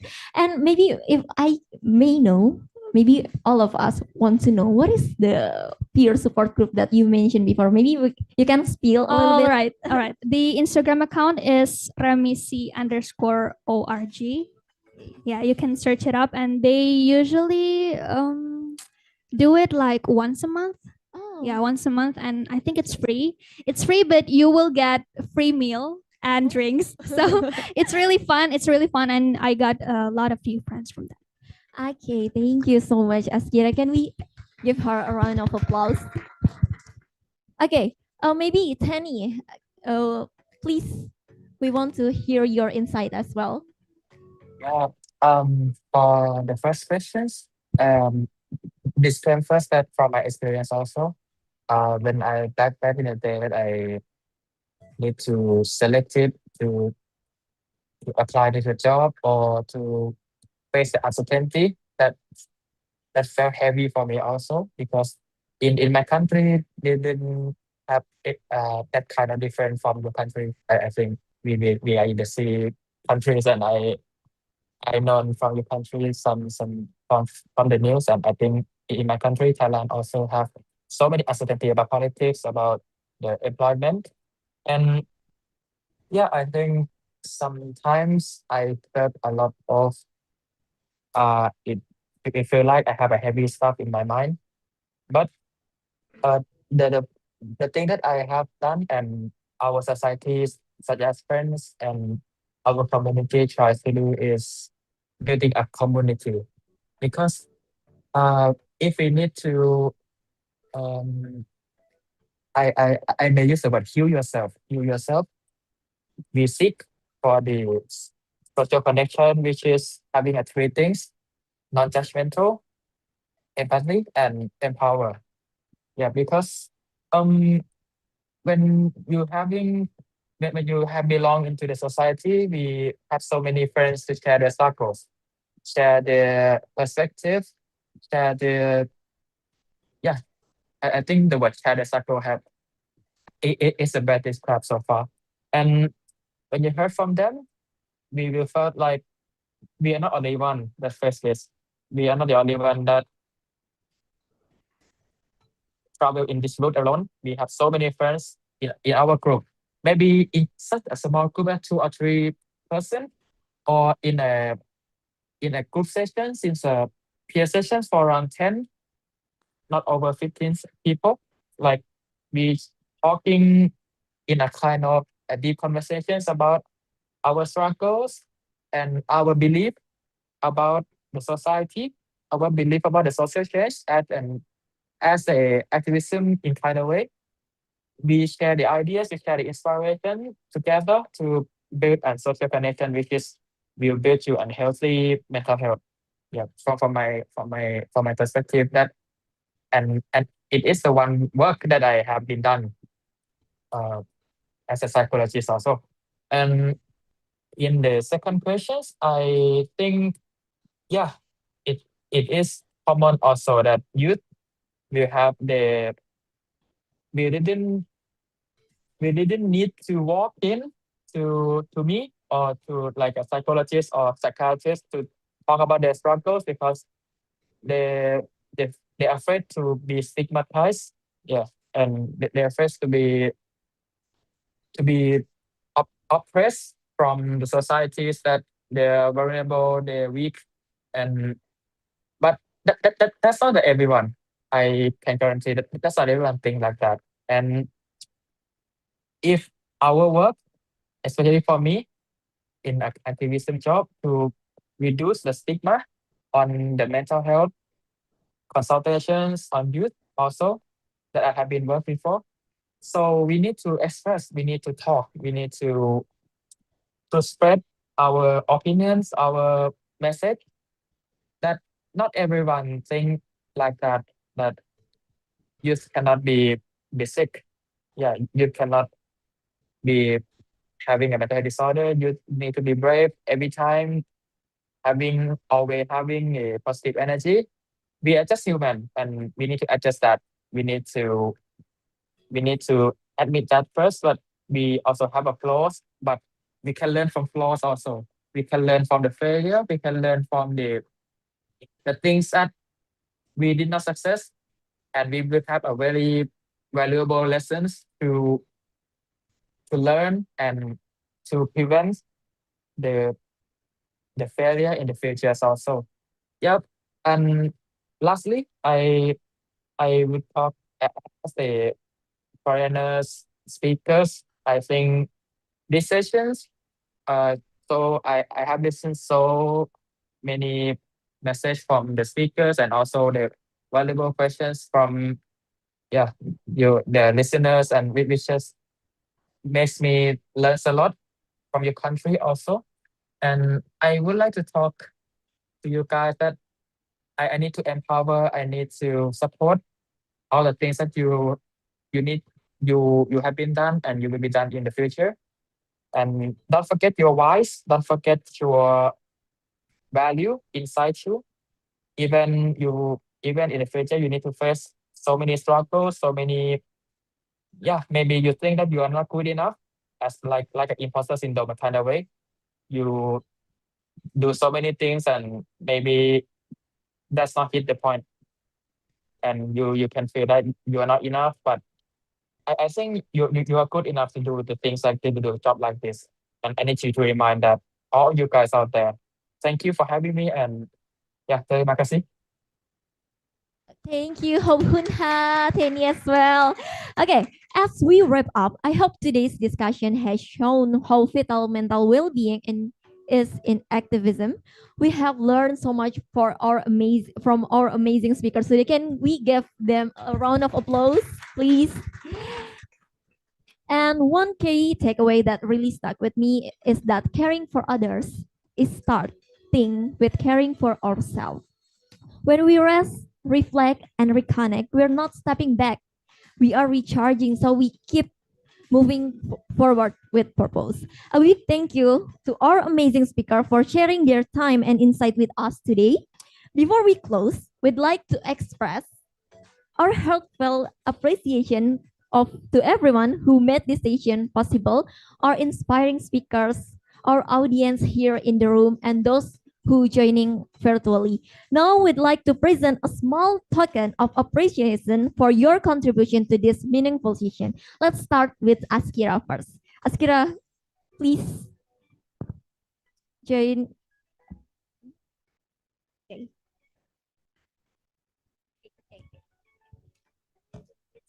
Sorry.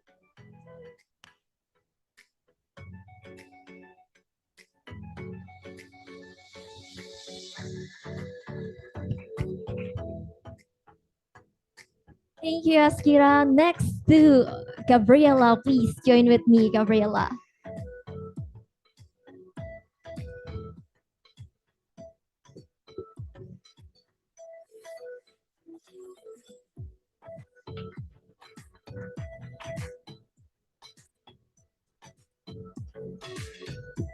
And last but not least, with our virtual speakers right here, Tenny.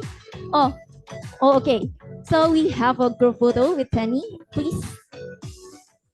Right here. Okay. Ready? Sini. Okay. Okay, Tenny. Okay. 1, 2, 3. Yay! One more. 1, 2, 3. Okay, thank you so much. Maybe before we close this session, can we have like, yes, okay, okay. Okay, maybe before we close this session, can we have like a group photo together with the audience right here? Please join with me and our amazing speaker here. Please, please, please. Please join with me, with us. Yes, okay. Okay, please, please, please, please join with us. Oh, yeah, okay. Okay, guys, please join with us here in. Okay, more closer, guys, more closer. Okay, okay.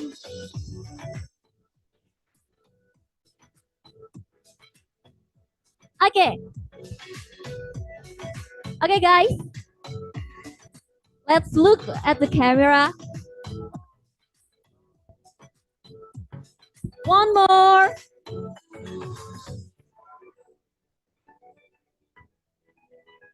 Okay. Okay, cool.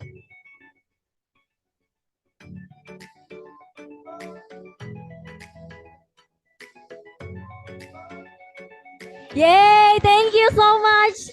Oh, video. Okay, video, sorry. Do we have jargon or something to say?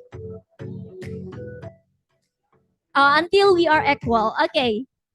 Okay. Until we are equal. Okay. Sambil dadah-dadah ya. Okay. Until we are equal. Yay! Thank you so much, guys. Thank you for having discussion with us. And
Ladies and gentlemen, we kindly invite you to re-enter the Impact Ballroom as our second plenary session is about to begin shortly.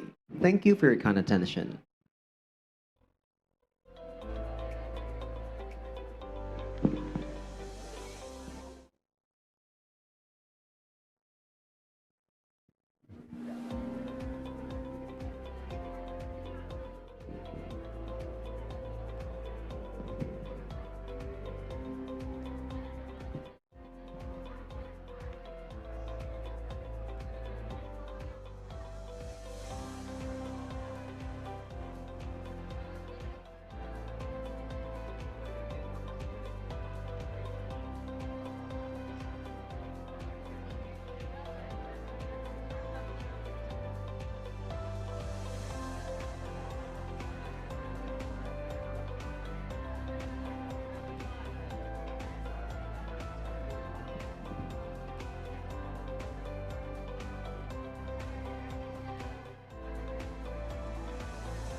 Ladies and gentlemen, before we begin, another quick reminder that this summit follows Plan International Safeguarding and PSEA policy, which means we're all here to create a safe, respectful, and inclusive space for everyone. Kindly avoid sharing any personal or identifiable information about children or youth, and remember that any form of harassment or inappropriate behavior is strictly prohibited. To our friends who are joining online, you are very much welcome to keep your camera on. Feel free to turn it off if you need a moment or if the discussion feels sensitive. For those of us here in the room, you're also welcome to step out briefly whenever you need a break. We completely understand. Finally, if at any point you feel uncomfortable or experience any inappropriate behavior, do not hesitate to reach out to Plan Indonesia's hotline at 0811 1905 6667. Thank you.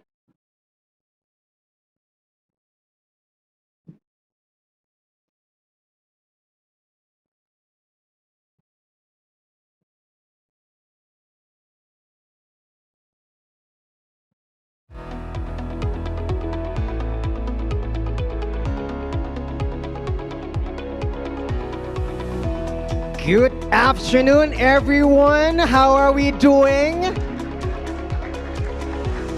Let me step here. Do we still feel youthful today? I'm glad to hear that because I still do too. I feel youth inside forever. All right, we shall proceed to our last but also not the very least agenda. But before that, can I have one small request? We're talking about climate action that makes the earth warmer, correct? But I'm pretty sure we can give a warmer round of applause. We don't want to be beaten by the climate, don't we? Thank you very much. And this upcoming session shall feed more knowledge into our sunny Sunday. Allow me to introduce the topic, which will talk about meaningful youth participation and policy and advocacy. To introduce our speaker for this second session of the plenary sessions, allow me to introduce you the Regional Partnership Lead at Plan International Asia Pacific. Give the warmest welcome for Mr. Sachal Aneja.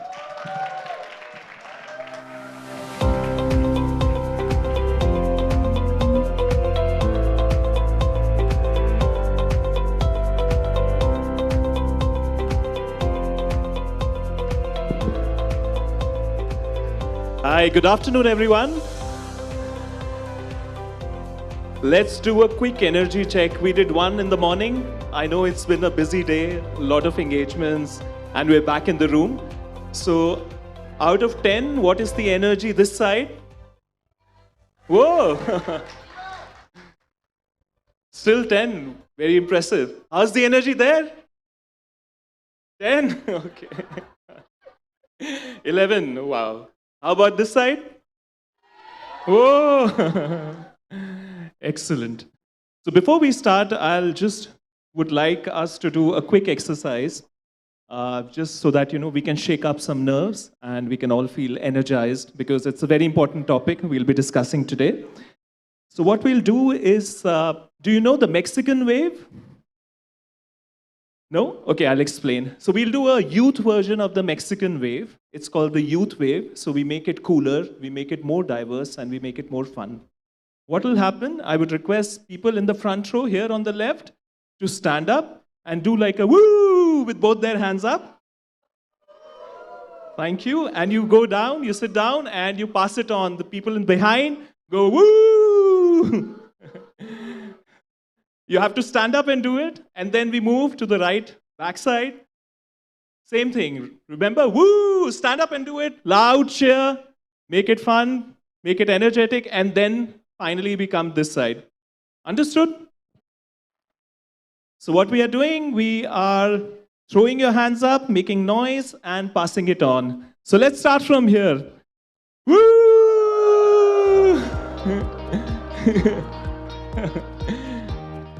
Oh, so that side does it, and then the front side, you have to do it as well.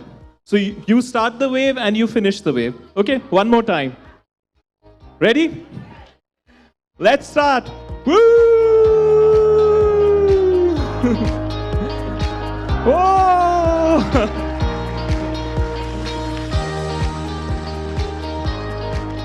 Excellent, excellent.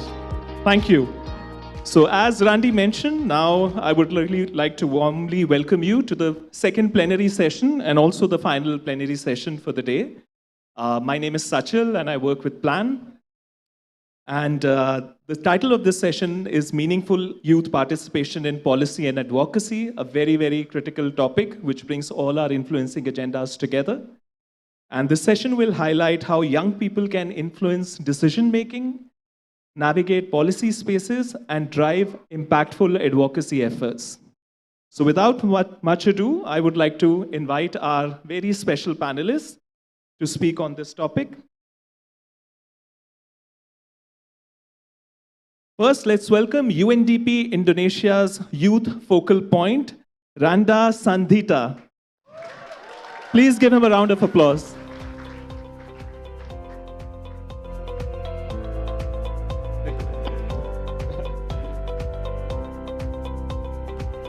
Next, joining us is the director of the Climate Reality Project Indonesia. Let's welcome Ms. Amanda Katili Nido to the stage, please.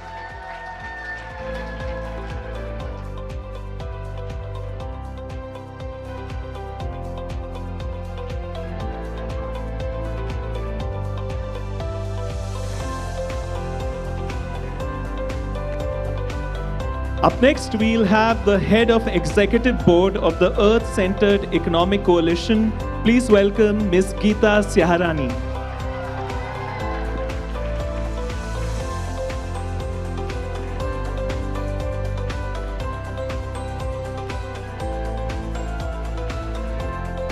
Welcome, Geeta. And last but certainly not the least, joining us on stage is the Senior Officer WPS GED-SI of the ASEAN Secretariat. Give your loudest round of applause for Ma Rebecca Rafaela Velocis.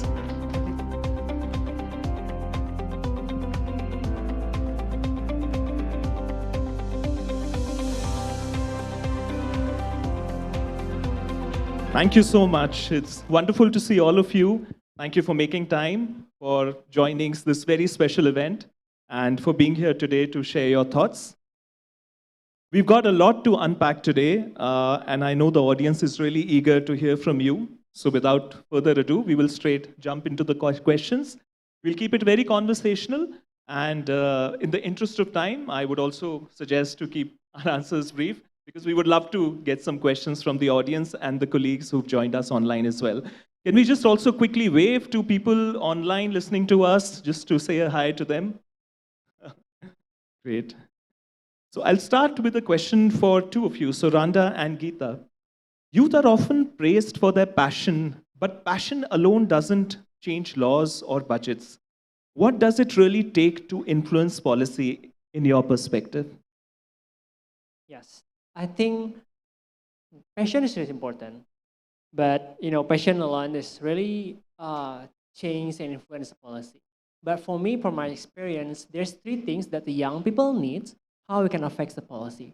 The first thing is knowledge, and the second one is evidence, and then network.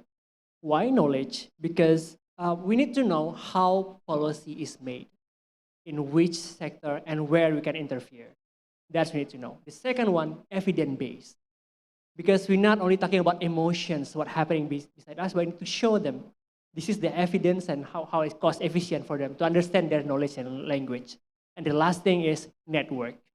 Because with network, we're seeking for allies that can help us to advocate what we have in our mind and what we have in our communities to shape their perspective about new things and to shape policy that we're going to make. It's important as well for us, the young people, to shape, to change, to transition from activism to advocacy. So not we only make the noise on the social media, but also be strategic on where we can inform or we can influence policies directly. I think that's from me, Sashal. Thank you for that, Randa. Geeta? Yeah, I think just to echo what Randa is saying, right? Hi, everyone. So just a little bit about, I guess, experiences that we got in the Earth-Centered Economy Coalition, where majority of the members are still youth, both in terms of organization that are trying to push for a better value chain across Indonesia, but also the entrepreneurs, the companies that are on the ground, doing the real work, doing the actual day-to-day activities, trying to invent this business model. I think three things that we learned from those experiences are, I agree with Randa in terms of knowledge, but it's also specific knowledge to be able to interpret what is the call to action of policy change that you would like to make. Sometimes policy feels like this big box, right? You have to be able to clarify what do you mean by addressing policy change. Is it something that happens at the national level? Is it at the provincial level, at the district level, sub-district level, village level? Those are all policy. So where do you want to start? And who are in charge to do the change that you want to see happens? So government is also sometimes associated with a generalized version. But each different ministries has different roles. Each different agencies has also different roles. All these different levels also are responsible for different things. So being able to pinpoint specifically, for example, if you want a company that is helping a cooperative in one region to be able to sell their cacao in a cost-efficient way, and you need infrastructure to do so, you might talk to the public works agency, but at the same time, you might also coordinate with the agency that's responsible for cooperative and small medium scale enterprises and have them coordinate in order to create the policy that you want to see. So knowledge is one, specific call to actions is second, but the third is also the ability to actually pinpoint from the perspective of the stakeholders that you're trying to convince, why is it beneficial for them? Why does it answers the KPI that the policymakers are supposed to also answer based on their authority? So by actually translating what you know from the ground into those kind of three different layers, you'll be able to move from actual actions on the ground to systemic change that is enabled by policy. Thank you for that, Geeta. Really interesting perspective. Amanda, my question to you is related. In this policy process, how do civil society organizations help prepare and connect young people to meaningfully engage at different levels? Hello, thank you for the question. Actually, before I answer that, I would like to mention about my organization, the Climate Reality Project Indonesia.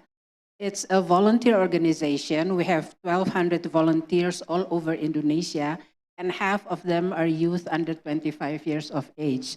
Of course, they have their voices. They would like to really influence policy. But at first, like you mentioned about policy process, we have to know the process. We have to know the steps. And of course, the end will be for the benefit of societal needs.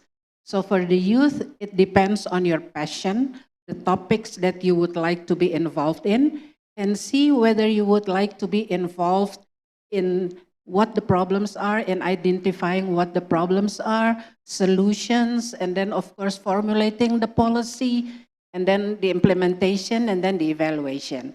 Now in Climate Project Indonesia, we elevate the youth voices through several programs that we had. For example, we have what we call Climate Cafe on NDC, on Nationally Determined Contribution. It's part of a global issue. And then we try to see the problem, talk about the problem in cafe surrounding so that it will be useful. And then the results, of course, will be local problems first, and then we will connect it to the global issues, and not only documenting the presentations, but presented them to policymakers. So that's one. And then another one that we have is, of course, the Youth Leadership Camp for Climate Crisis, where we assembled youth from all over Indonesia and talk about certain issues, and then they will come up with policy briefs. So the civil society, in this case us, we try to be the bridge between the youth voices with the policymakers, and then of course inviting the policymakers to listen to the youth aspiration. That's great. And that brings me back to you, Randa. And from your experience, how can young people effectively access and influence policy spaces both at national and institutional levels? Okay, from UNDP Indonesia perspective, I'd like to say we categorize young people from 16 to 30 years old because we're following the national policies.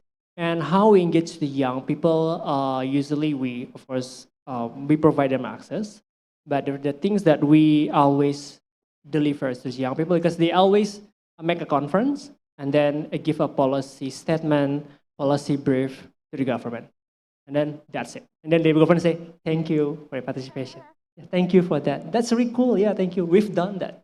And we learned about this and we found that the young people need to be more specific. More specific. Because what they always recommend, actually a really broad one. And the government can always say that, hey, we've done that in our program. There's a policies on that. So which things that the young people need to see. So based on that, you need to know where the doors are open and be specific on topic that you want to tackle. It's different between policy and its implementations. The policy is good, but sometimes the implementation is bad. But sometimes there's need improvement implementation. So be specific what kind of recommendation you like to ask to the government. And again, as Gita says, you don't have to influence a national policy. You cannot start with your provincial policy, or maybe in your region's policy, or maybe your village policy. In Indonesia, we have this called musrenbang. Even though the young people always being invited to attend the musrenbang to speak up their perspective in terms of implementation of specific things. And at national level, the government always invite the young communities to attend FGDs. And then they always ask a recommendation for the young people. And that's where the doors are open. So where the doors are open, make sure you be specific. Being like sniper, like specific, where's the thing that we're wrong, and where the thing that we can improve. And that's how you can play a role. Because at the community level, you have this first-hand experience, how to engage with the issue you work with, and then you have also specific data that only you have. But the government don't speak with this kind of language. They always, Kalita said, they speak with KPIs. They speak with, is there implemented or not? Is there any budget for it? That's why we need to speak their language by showing them this thing need to improve, and this is be most cost efficient than what they've done as business as usual. I think that's what's experienced so far. And at UNDP Indonesia, of course, we provide this connection. We're facilitating. We're facilitating their policy brief to the governments. We also explore together with the governments what the young people send to us, a policy brief. We discuss which recommendation have been implemented, which need to be improved, and then we get back to the young people to make sure, is this the correct one? So what's next action plan? And that's what we've done so far. And of course, all of you being heard, currently the young people is not only being checklist, because it's being, I think for the past few years, the young people have been seen as development partners, And because our vice president also young, as a youth, there's a concern on youth, they also put more focus on where the youth can tap in. And our Asta Cita also mentioning youth as the priorities of the country. And this is your entry point. The next 5 years, following years, your voice will be amplified, and all of your activities, and it's easy to connect with the government priorities. I think that's the door right now is open. Thanks. Thank you, Randa. That was really insightful to be specific, smart, sharp, as you put it. Geeta, that brings me back to you. You made a point about policy change at different levels, local, provincial, national, state, international.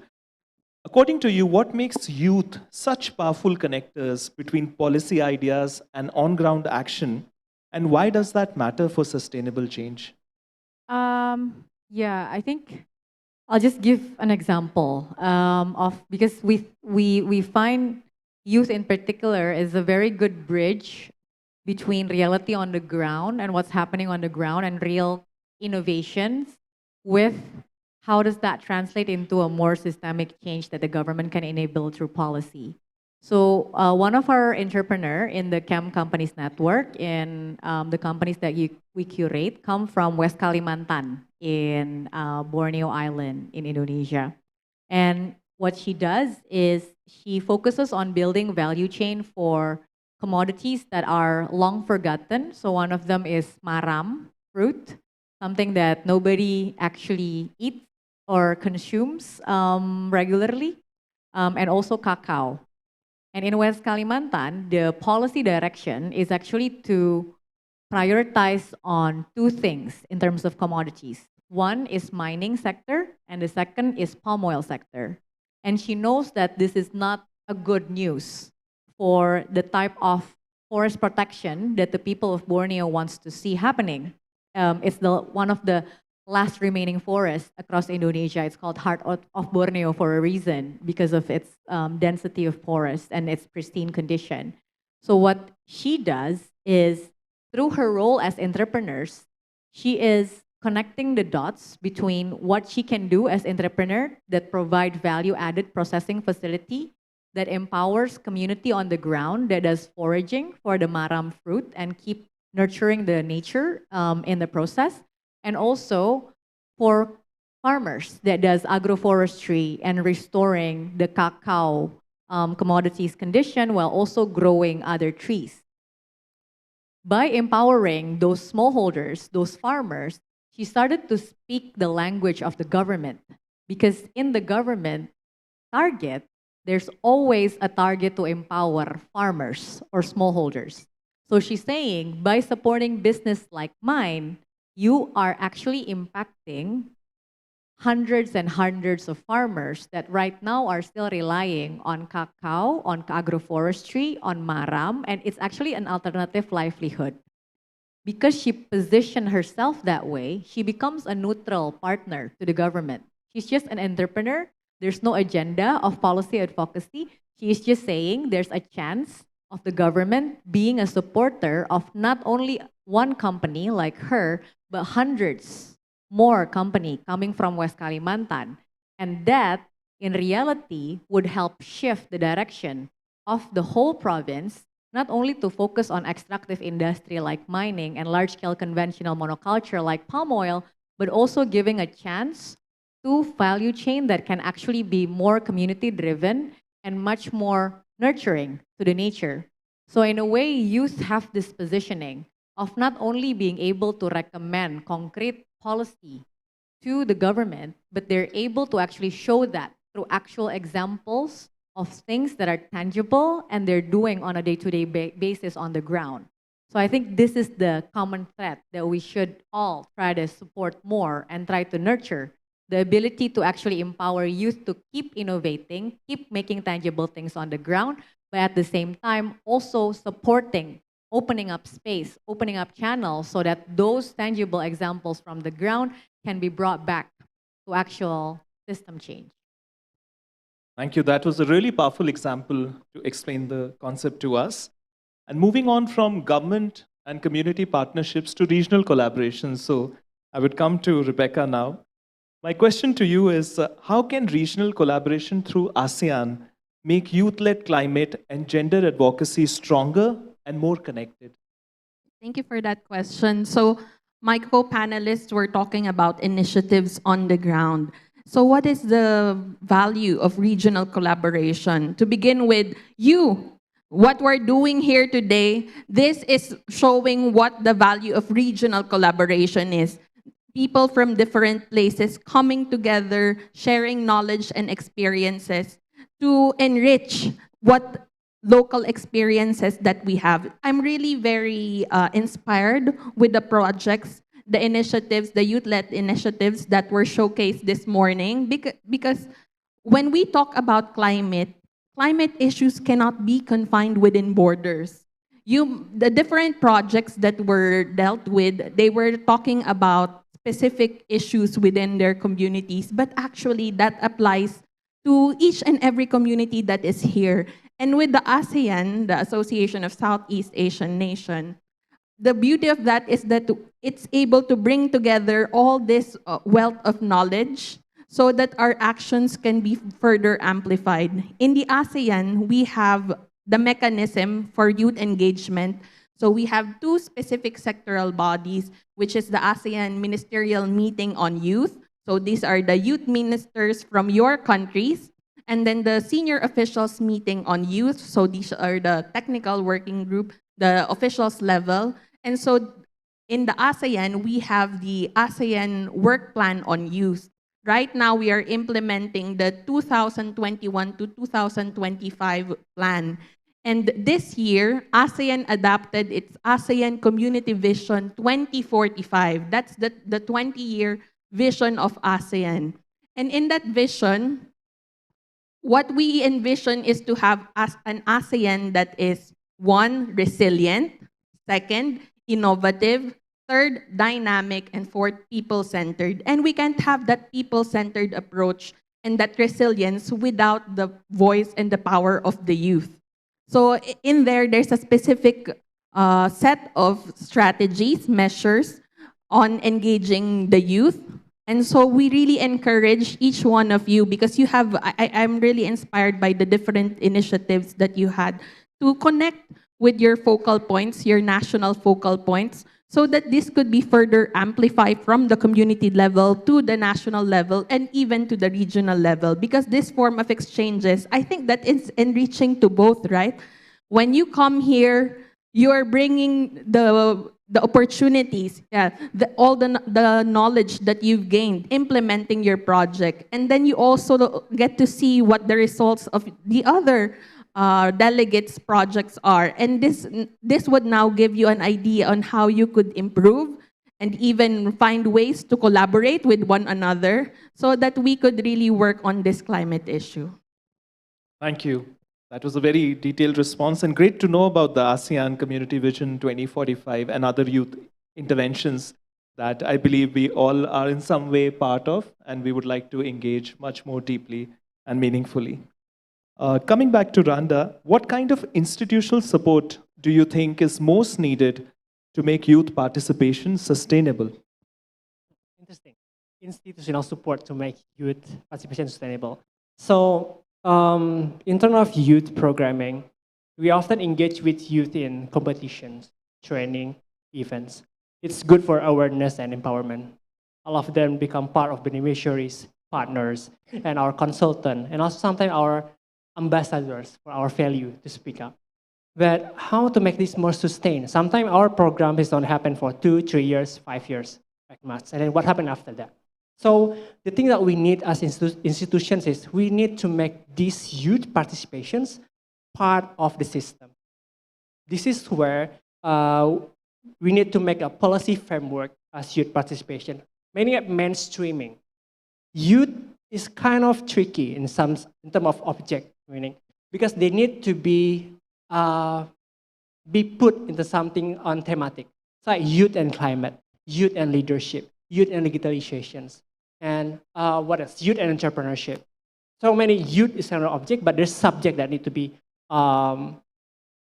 taken with. That's why mainstreaming is really important in terms of program. At UNP Indonesia, we mainstream youth in terms of core our 7 portfolios.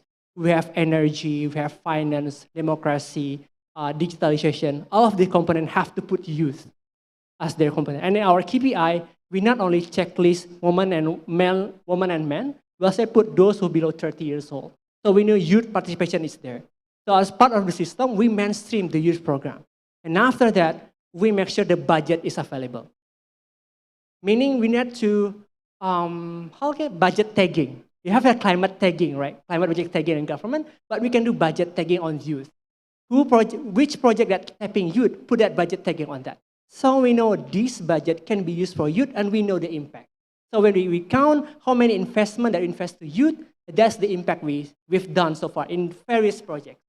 Because at UNP Indonesia, we have more than 80 programs, more than hundreds projects happening where we put youth as essential of our JETC activities. And last but not least for us is that we need to create an ecosystem with our partners. Because when we're talking about youth empowerment, we're always talking about, okay, the youth need to be empowered. We need to give them training, mentors, network, that's it. That's the whole project line. We need to give them that. But we don't even talk about what's their environment, which ecosystem that can support them without our interventions. Which is why we're talking with the government, we're talking with universities, we're talking financial institutions, we're talking with we're talking with communities, media, and private sector. And we also try out to make technical working group for youth ecosystem. And 4 regions in Indonesia have been signed by their head of regency to make this ecosystem together by working technical working group. So everyone have budget on youth. They come up together to start planning what the youth empowerment that we're tackling. And Indonesia already have this kind of index on youth development index. And we can gauge our performance on province on that. I think that's what institutions need to do to make sure our investment for 1 and 2 year on project engagement is sufficient and sustainable for next 20 or 30 years after the youth benefits from our interventions. I think that for me. That's all. Thank you. Thank you for that. Amanda, next question is to you. You work with a lot of volunteers, and we're curious to know that from your work, what strategies help young advocates to turn their passion into policy influence with long-term impact? I would like to get back to what Gita mentioned and also Rebecca mentioned, which is policy hierarchy. So we have to know the policy hierarchy. For example, we begin with international convention in terms of climate. It's the United Nations Framework Convention on Climate Change, ratified into country laws. And then there are some countries, there are government regulations, there are presidential regulations, governors, district levels. So we have to know the policy literacy, which part of the policy hierarchy we would like to be involved in. And then youth has the rights. For example, in the United Nations Framework Convention on Climate Change, there is a statement from the Secretariat that country delegates have to have youth in them. So not everybody knows that. And also, you have to know your country's regulations. For example, in Indonesia, there is a law on youth participation. So we have to know all of that, which I mentioned, which is a policy literacy. At Climate Reality Indonesia, our strategy is to transform awareness into influence. So there are 3 interlinked dimensions in our case: evidence-based advocacy, continuity and collaboration, and of course, inclusive and gender responsive leadership. Now, like you mentioned, Randa, the government will say, well, we already have this policy and so and so and so. I learned from the UN Secretary General in one of the youth summit many years ago. The UN Secretary General became a keynote listener instead of giving keynote address. He's the keynote listener, and he listened to the youth. And that's what we did with climate reality. And we said, listen, even the UN Secretary General would like to listen to youth. So don't make a border between policymakers and youth. That's why I said consistency is very important. And the role of CSO is to become the bridge between the youth voices and the decision makers. Wonderful. I think that's very well articulated to simplify the entire process that one can go through. Geeta, my next question is to you. Yeah. In such complex policy systems that we deal with, how can youth ensure their voices move beyond awareness and make sure their advocacy truly shapes decisions? Yeah, I think we talked a lot about the technical part already. So maybe I'd like to share something that we learned from the experience working with many young professionals, many young leaders, which is the essence of balancing between technical expertise, but also your inner work. The need to actually balance also the rhythm within yourself and understanding what moves you as a person and how to take care of you and nurture yourself because it's such a complex process. It's a long-term marathon that is tiring. You don't get results right away. Policy making and policy change is something that you have to be consistent, like Bu Amanda mentioned, for maybe 20, 30 years just for one policy. So taking care and exercising these three different muscles in our experience is very important. The first muscle is your own awareness to what's happening within you. When you feel that you have no energy, you're burning out, how do you take care of yourself? So all of us, and also the generation that's younger than us, is reminded that in order to keep the rhythm alive, you don't have to always act like an F1 driver, like driving fast all the time until you forgot what is it that you're driving and chasing. So that's muscle number one. Muscle number two, aside from the self-awareness muscle, is the system awareness. How do you actually navigate the things that you're doing and connecting it to the bigger picture? What is the system that you'd like to change? Is it the regional system, like what Rebecca mentioned? Is it the national system? Is it the system in your city, in your district? Define your system, and understanding what the system is actually trying to tell you means what Ibu Amanda just said, right? Listens more, observe more, and pay attention to all of the stakeholders that it's within your system, because all of them are also rhythm lever of change. That's the second muscle. And the third muscle, and I would argue that this is the most important muscle, is the trust muscle. It's an exercise to move beyond transactional relation into actually trust building among human. So looking at how policy making is a very technical things and it's a very draining things to do, but also it's a way to connect between human to human. Policy makers are human. The youth, we are human. The entrepreneurs are human. At the end of the day, it's about connecting between human to human. We truly believe that in our coalition, collaboration is not a partnership among organizations. It's a partnership that is built based on trust between the human that is leading the organization, that is taking care of the organization. So that muscle and exercising that muscle is, I think, very critical to be able to have this empathy, to be able to understand the point of view of the perspective of any of the partners that you would like to work together. So like in a nutshell, practicing and keep exercising those three muscles in balance is key to how youth can continue to navigate this complex system, but also a reminder for all of us that sometimes muscle number 1 and muscle number 3 do not get enough resources because everybody's focusing on muscle number 2, which is the technical part and the system change part. But in order to do so, you have to also nurture muscle number 1 and 3 and get resources to do so. Thank you. I think that's a very good exercise routine to work out the right muscles to find that policy change that we'd like to achieve. And really found it intriguing what you said that it's a long process. There is no instant gratification. There is a delayed gratification approach. It's not transactional, transformational. So it takes its due time. Rebecca, would like to hear from you. Like there are young people from 6 countries in the room today, and not many of them realize that there are different ways they could engage with ASEAN. So would love to hear from you that what kind of doors are open for the youth to actually shape the regional climate or gender agendas.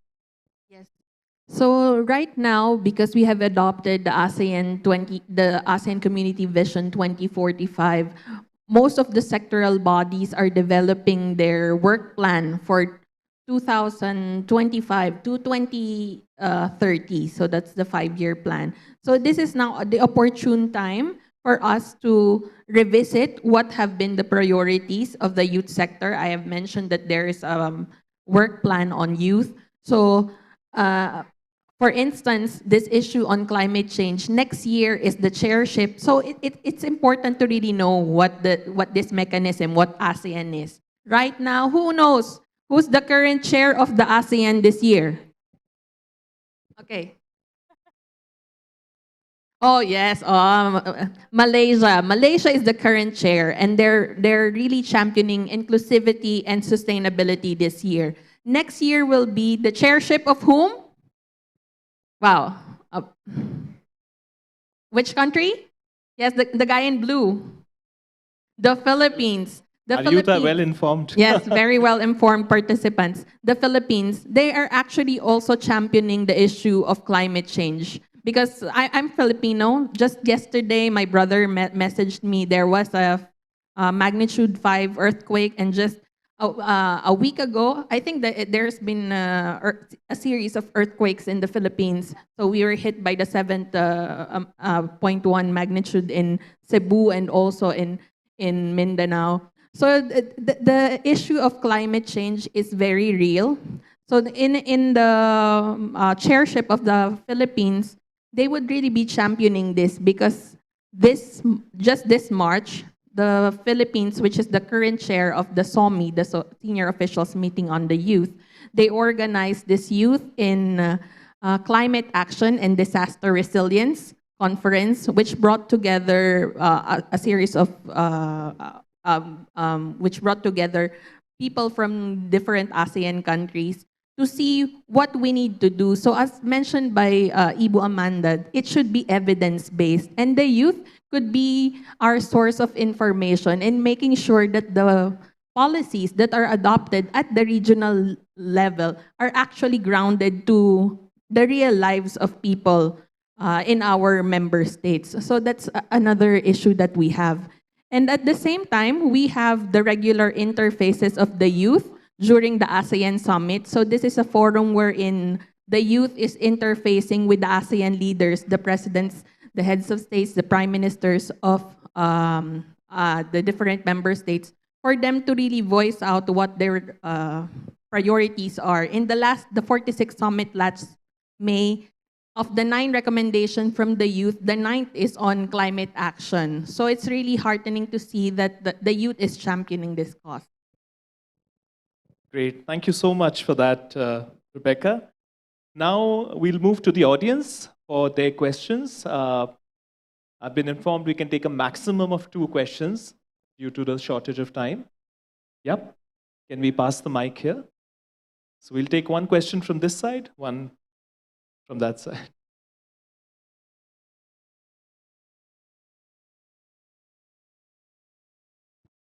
So please mention your first name or your nickname, which country you're from, and if your question is directed towards a specific speaker, and then your question. Okay, thank you everyone for opportunity. First, I would like to introduce myself. My name is Fidel Naura Ravanda, but usually people call me Aura. I'm from Indonesia.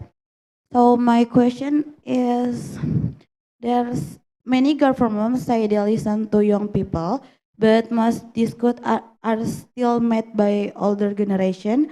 How can we push for actual share power, not just symbolic illusion? Thank you. Did we get the question? Yeah. Yeah. Would you like to show? No, I was just trying to reiterate the question. Is it about translating like concrete ways that the government is listening to the youth instead of just symbolism? Older generation to the younger. Yeah, I think maybe, I don't know, Randa probably can answer better. I can chime in. I'm just trying to reiterate. Randa is the answer in a way. Exactly. So I think I'd like to answer based on our experience. We found that in Indonesia, specifically in the village level, they invite the young people to come to the meeting, but just checklist, you know, just for a picture. This is young people over there, okay, checklist. Young people over there, attend the meeting. Okay.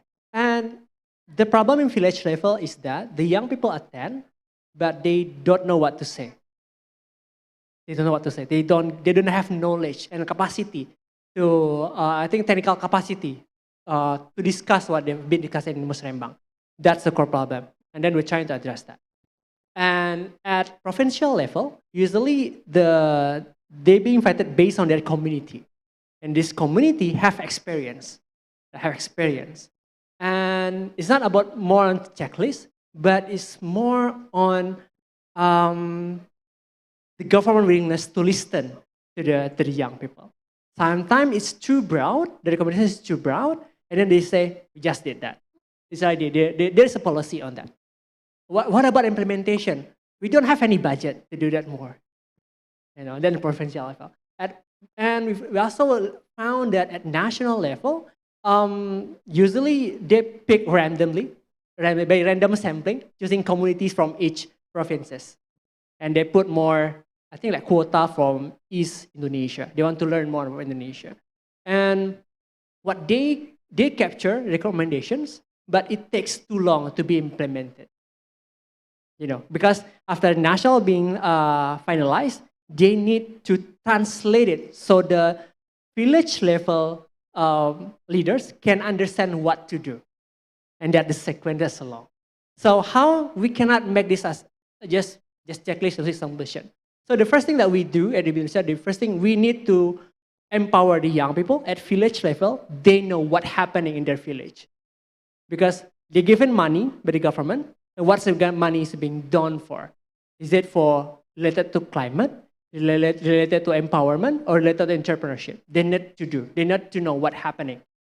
That's empowerment. And the second one, we need we empower them on how to be more specific in their recommendation. Highlight which pain point that need improvement. That also can save the government, and also can save what we're concerned on. And last but not least, at the national level, we encourage young people to be the translator. So you know what's happening in national level, right? That's why you need to create a movement. You need to create an innovation that you can implement at your own community. So when your village leader don't know what to do, but you know what to do. So let's be partner. I can deliver this for you. So that's how we can influence policy technically, and we also implement it directly. So currently it's happening in Indonesia. We're shifting to better engagement. But of course, there's several pain points that need to be addressed. But we're going to do that ideals that we're going to see. I think that's from me. That's what I will listen so far. Great, thanks for that. And one last question before we conclude.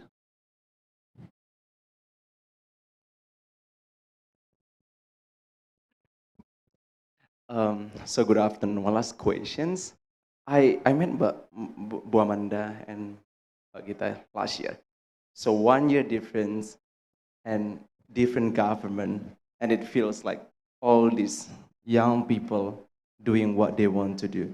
But with these current situations, asking from your perspective, How do you feel now?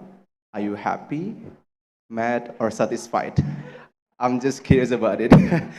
It feels like all the conversations going around, but it feels like we're trying to make the systems on our side. And then the second one, it's always easy. I mean, it's maybe hard to open the door, but how do you feel to make the door keeps getting open? Like, you know what I mean? Like every youth here is doing the things that they want to do, but to make them keep motivated to do what they want. So I think those two questions. Thank you. Thank you. Amanda, would you like to go first? Am I happy? You know, I'm Always so happy. happy because the room is almost full with youth from several countries. That's amazing. And it's a Sunday afternoon. Yeah. Yeah, and look outside at the tables. Colorful, lots of good things, good deeds. And we have to really establish our network. In this room, how many here? Maybe more than 100. We can establish network, we can keep our network. And it's a movement because you cannot be alone. We have to be together in doing this and keep doing it. Keep doing like Gita said, maybe several years, many years. I have been in this environment, climate, and sustainability field for 50 years, for 5 decades. Why am I still here? Because I'm happy. That's a great answer. Yeah, just to chime in terms of balancing emotion, right? So I feel we are not one thing, right? We're happy. I'm happy personally because I got to spend time with like my husband and my cats this morning. But then I get to spend time with you in the afternoon. So that makes me happy. But also like anger and frustration is always there. But I think one thing that from your question that triggers something in me, which is at the end of the day, we're all acting from the place of love. Because the opposite of love is not anger. The opposite of love is apathy. We don't care anymore. So if we continue to harness that love and make that a reason for us to continue to go, then either we get very angry, and when we're angry, we can do everything. We can really make the change that we want to create. That's part of like what scientifically anger can make you do. But on the other side, it also allows you to maintain your hope. Without love, there's no hope. And without hope, there's no room for action. So I think whatever is happening in this room and in this whole conference, in the table outside, it's also coming from a place of hope, right? And leading to your second question, in terms of the doors being open and the frustration of the doors being closed again, is the hope that the doors will still be open the next time, and not in a distant future. It's right now. It's just a matter of looking at which channel and which doors are actually welcoming the opportunity for you to collaborate with. Government is very big, not only in Indonesia, but like Rebecca mentioned, in all across ASEAN, right? There's different type of ministries, there's different types of agencies that you can look at climate as an issue, but anchor it in different ways. So for example, health issue. If the ministry is much more welcoming, you might talk about climate and your program on climate from the health perspective. Education perspective. If the ministry is much more open from the education perspective, then that's your entry point to still talk about climate from the education perspective. So I think looking at it from different lens are also an exercise to build your muscle to be less hopeless because there's always many doors, and whatever doors are slightly open, you just focus on that. And if you manage to do things very concretely with that opportunities, other doors will open. Yep. Final thoughts? Yes, and if I may address that second question, don't wait for the door to be opened. You know, you don't need to knock. Just open the door. And if the door is really closed, find a window. You know? Because that's true, you know. For the youth, I was also once a young person, and then I have this idea, what activities could I join, what could I do? But seeing all the initiatives that you've done today, it's really showing that you could be that, because we're always saying that the youth is the change. Be the change that we need. So don't wait for others to ask you to lead. Lead. If you see in your community, that's why I'm really inspired today, because you saw a problem, you created a solution, and you found ways to implement it. It's with the initiative of Plan International, Rockefeller, they're supporting this, but always think that this initiative, own it.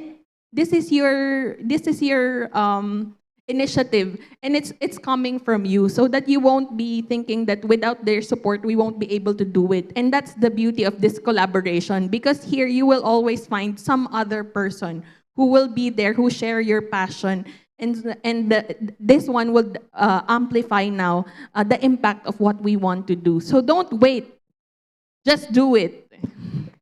Great. A wise woman once said that in the end of the story, everything gets fine. And if everything isn't fine yet, the story isn't over. So with that, we've opened a door today in the form of Youth Leadership Summit. We hope the discussions, the conversations, the engagement continues in different shapes and forms at different levels. Sorry we couldn't take more questions or the online questions, but if there are any, we would love to reply to them later at some stage. A big thank you to the wonderful speakers we have for making time for this event. And thank you all for being such a fantastic audience. Over to Randy. Big applause. Can I ask all the speakers and moderator rise? We have a special token of appreciations for you. And it was a really insightful session, especially from Rebecca. FYI, Rebecca, I've been knocking on a lot of doors. Now I come to conclusion, I can make a hole on that door. I'll take a saw and I'll make my way inside. All right. Allow me to invite once again Ibu Udini Widyastati on the stage to give out the token of appreciations to our panelists on the stage. Can I have once again a big warm applause for Plan International, Plan Indonesia, and to all of us. The first token of appreciation, we can start from, maybe we can start from Mr. Rebecca first. The Senior Officer, WPS GEDSI from the ASEAN Secretariat. And photo, 3, 2, 1. Thank you, Mr. Rebecca.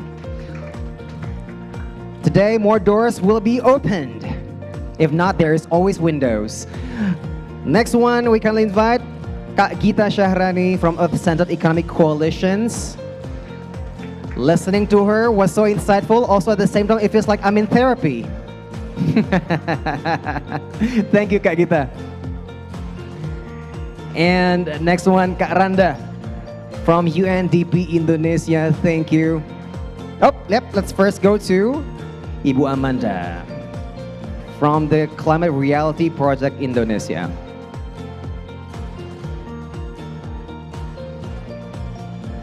Terima kasih. Kak Randa berkenan menerima the token of appreciation. Kak Randa is once again from UNDP Indonesia. Applause, go ahead. Last but certainly not least, without him, this panel will not be happening. Mr. Sachal Anuja. Thank you very much, Mr. Moderator. Thank you very much. And then everybody get together with your tokens and take a group photo session together. Yes. Silakan ambil posisi. 3, 2, 1. Another one. 3, 2, 1. All right, thank you very much. Terima kasih, maraming salamat po. We kindly request you to go back to your seats. Now we are going to summarize our entire session today of Youth Leadership Summit 2025. Terima kasih. Can we have the Mimbar back on the stage? How are we feeling, my friends? Are we doing good? Are we even more ready to be an agent of change? Yes, as I said before, if my ex can change, so can you. Okay, still talking. So, again, we would like to thank you for spending your sunny Sunday with us. You could just sip your coffee or just sleep all day on Sunday, but rather you're here with us. Once again, can I get the warmest applause ever for all of us? For a brighter future, for gender equality, and for real climate concrete actions. And you've been showing the greatest actions from the youth ambassadors from different countries. And now we have finally come to the end of the sessions, and to conclude this sessions, once again, Ibu Dini, to please give your closing remarks. Again, Bu Dini is the Executive Director of Plan International Indonesia. Silakan, Ibu. Hi, everyone. Wow, still energetic, still full of love. I don't know how I can compete with the speakers, but I'm not going to, because this is not closing speech or anything like that. In fact, I would like to thank Ibu Amanda. So I'm a keynote listener. So what I'm going to share here is actually nothing from me. It's all from you, from the speakers, and from what I hear. I listen to you, I go to rooms, I talk to people in the booth. But thank you again. I would like to say thank you first of all. For you young people who are here today with us, who spread your enthusiasm, your passion, so we can all be young again, isn't it? But this has not been mentioned that actually yesterday, on the 11th of October, anyone know what day it was yesterday? International Day of the Girl. And anyone knows the theme? Girls' leadership in face of multiple crises, including climate crisis.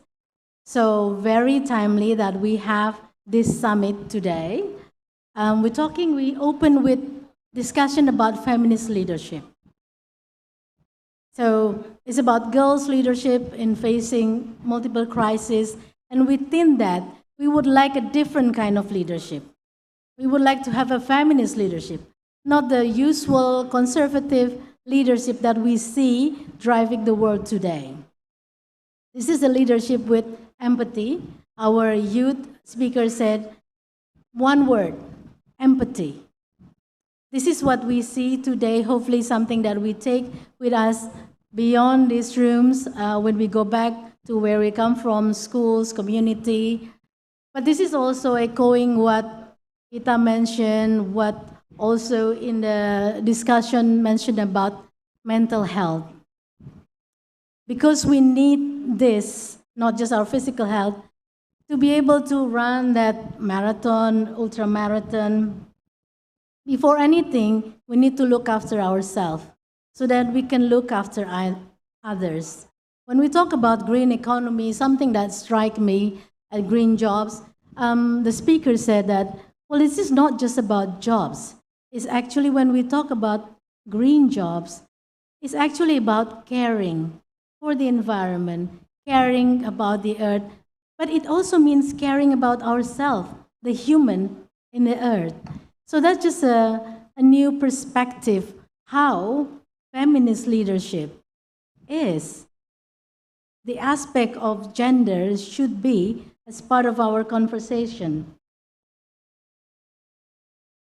We talk about, the theme is about unifying voice and amplifying actions. We see actions not just that has been done by the 40 leaders in the program, but also other activists who are, have in the booth, but also each one of you. I'm sure There are actions that you have done in your community, also in the discussions in the there's a lot of actions that can be done at individual level. There's no steps that is too small. Sometimes we feel like, oh, it's too small of a steps. But if each of one of us do small steps, it can become big.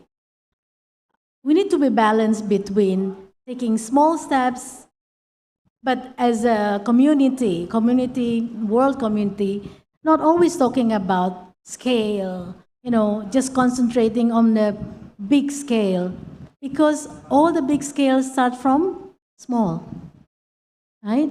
Because if we're just talking about big scale, what is the hope for children, for young people who start with community projects, school projects? But we do need to be balanced, and we need to use our voice. You guys have the power on your fingertips through art, through music, through films, any different kind of ways to channel that voice. But voice, I'm interested with Rana said, let's also move from activism to advocacy. Bu Amanda mentioned about to influence. But for that, passion enough is not enough. Passion only is not enough. We also need to know the process. We need to know, we have to have the data. And we have to know the actors who are, pulling the strings. And how can we, which doors they are, that we can knock, whose doors, or jump into the window to get into the room. I'm a determined optimist person, and I'm sure you are too. So with that spirit that we built today, collective spirit, I would like to call and encourage everyone to be connected. There's a lot of connections that have been made in this just one day. And beyond this, as planned to represent plan in Indonesia, and also I know plan regionally and internationally, we are ready to stand together with young people to make this happen for change, to combat climate change, and do whatever we can to support young people in this journey. And I know my colleagues, I would like to thank my colleagues, Royke and Hadijah, who makes this happen, this event. Mana Royke? Yeah? And a lot more in the room next to the VIP room. These are people who support this event. And thank you, of course, to the speakers, to the moderators to facilitate this whole day discussions. The media was here, so thanks to them as well. And also the one who support us, the organizing event, the EO.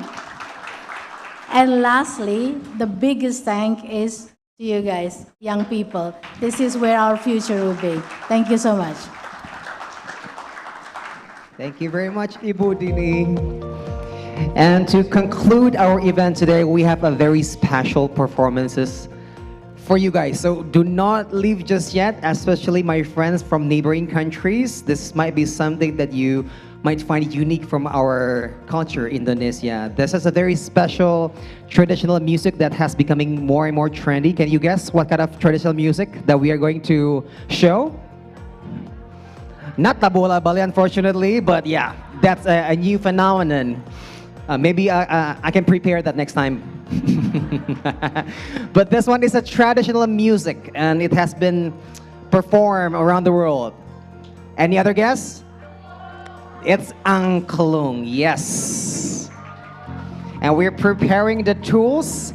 But in the meantime, allow me to extend my greatest appreciation not only to the audiences and everybody that has been mentioned by Ibu Dini, my biggest appreciations also for our audiences at home, our sign language interpreter, who bridges the communications to those who otherwise cannot understand or access this very important, insightful meetings.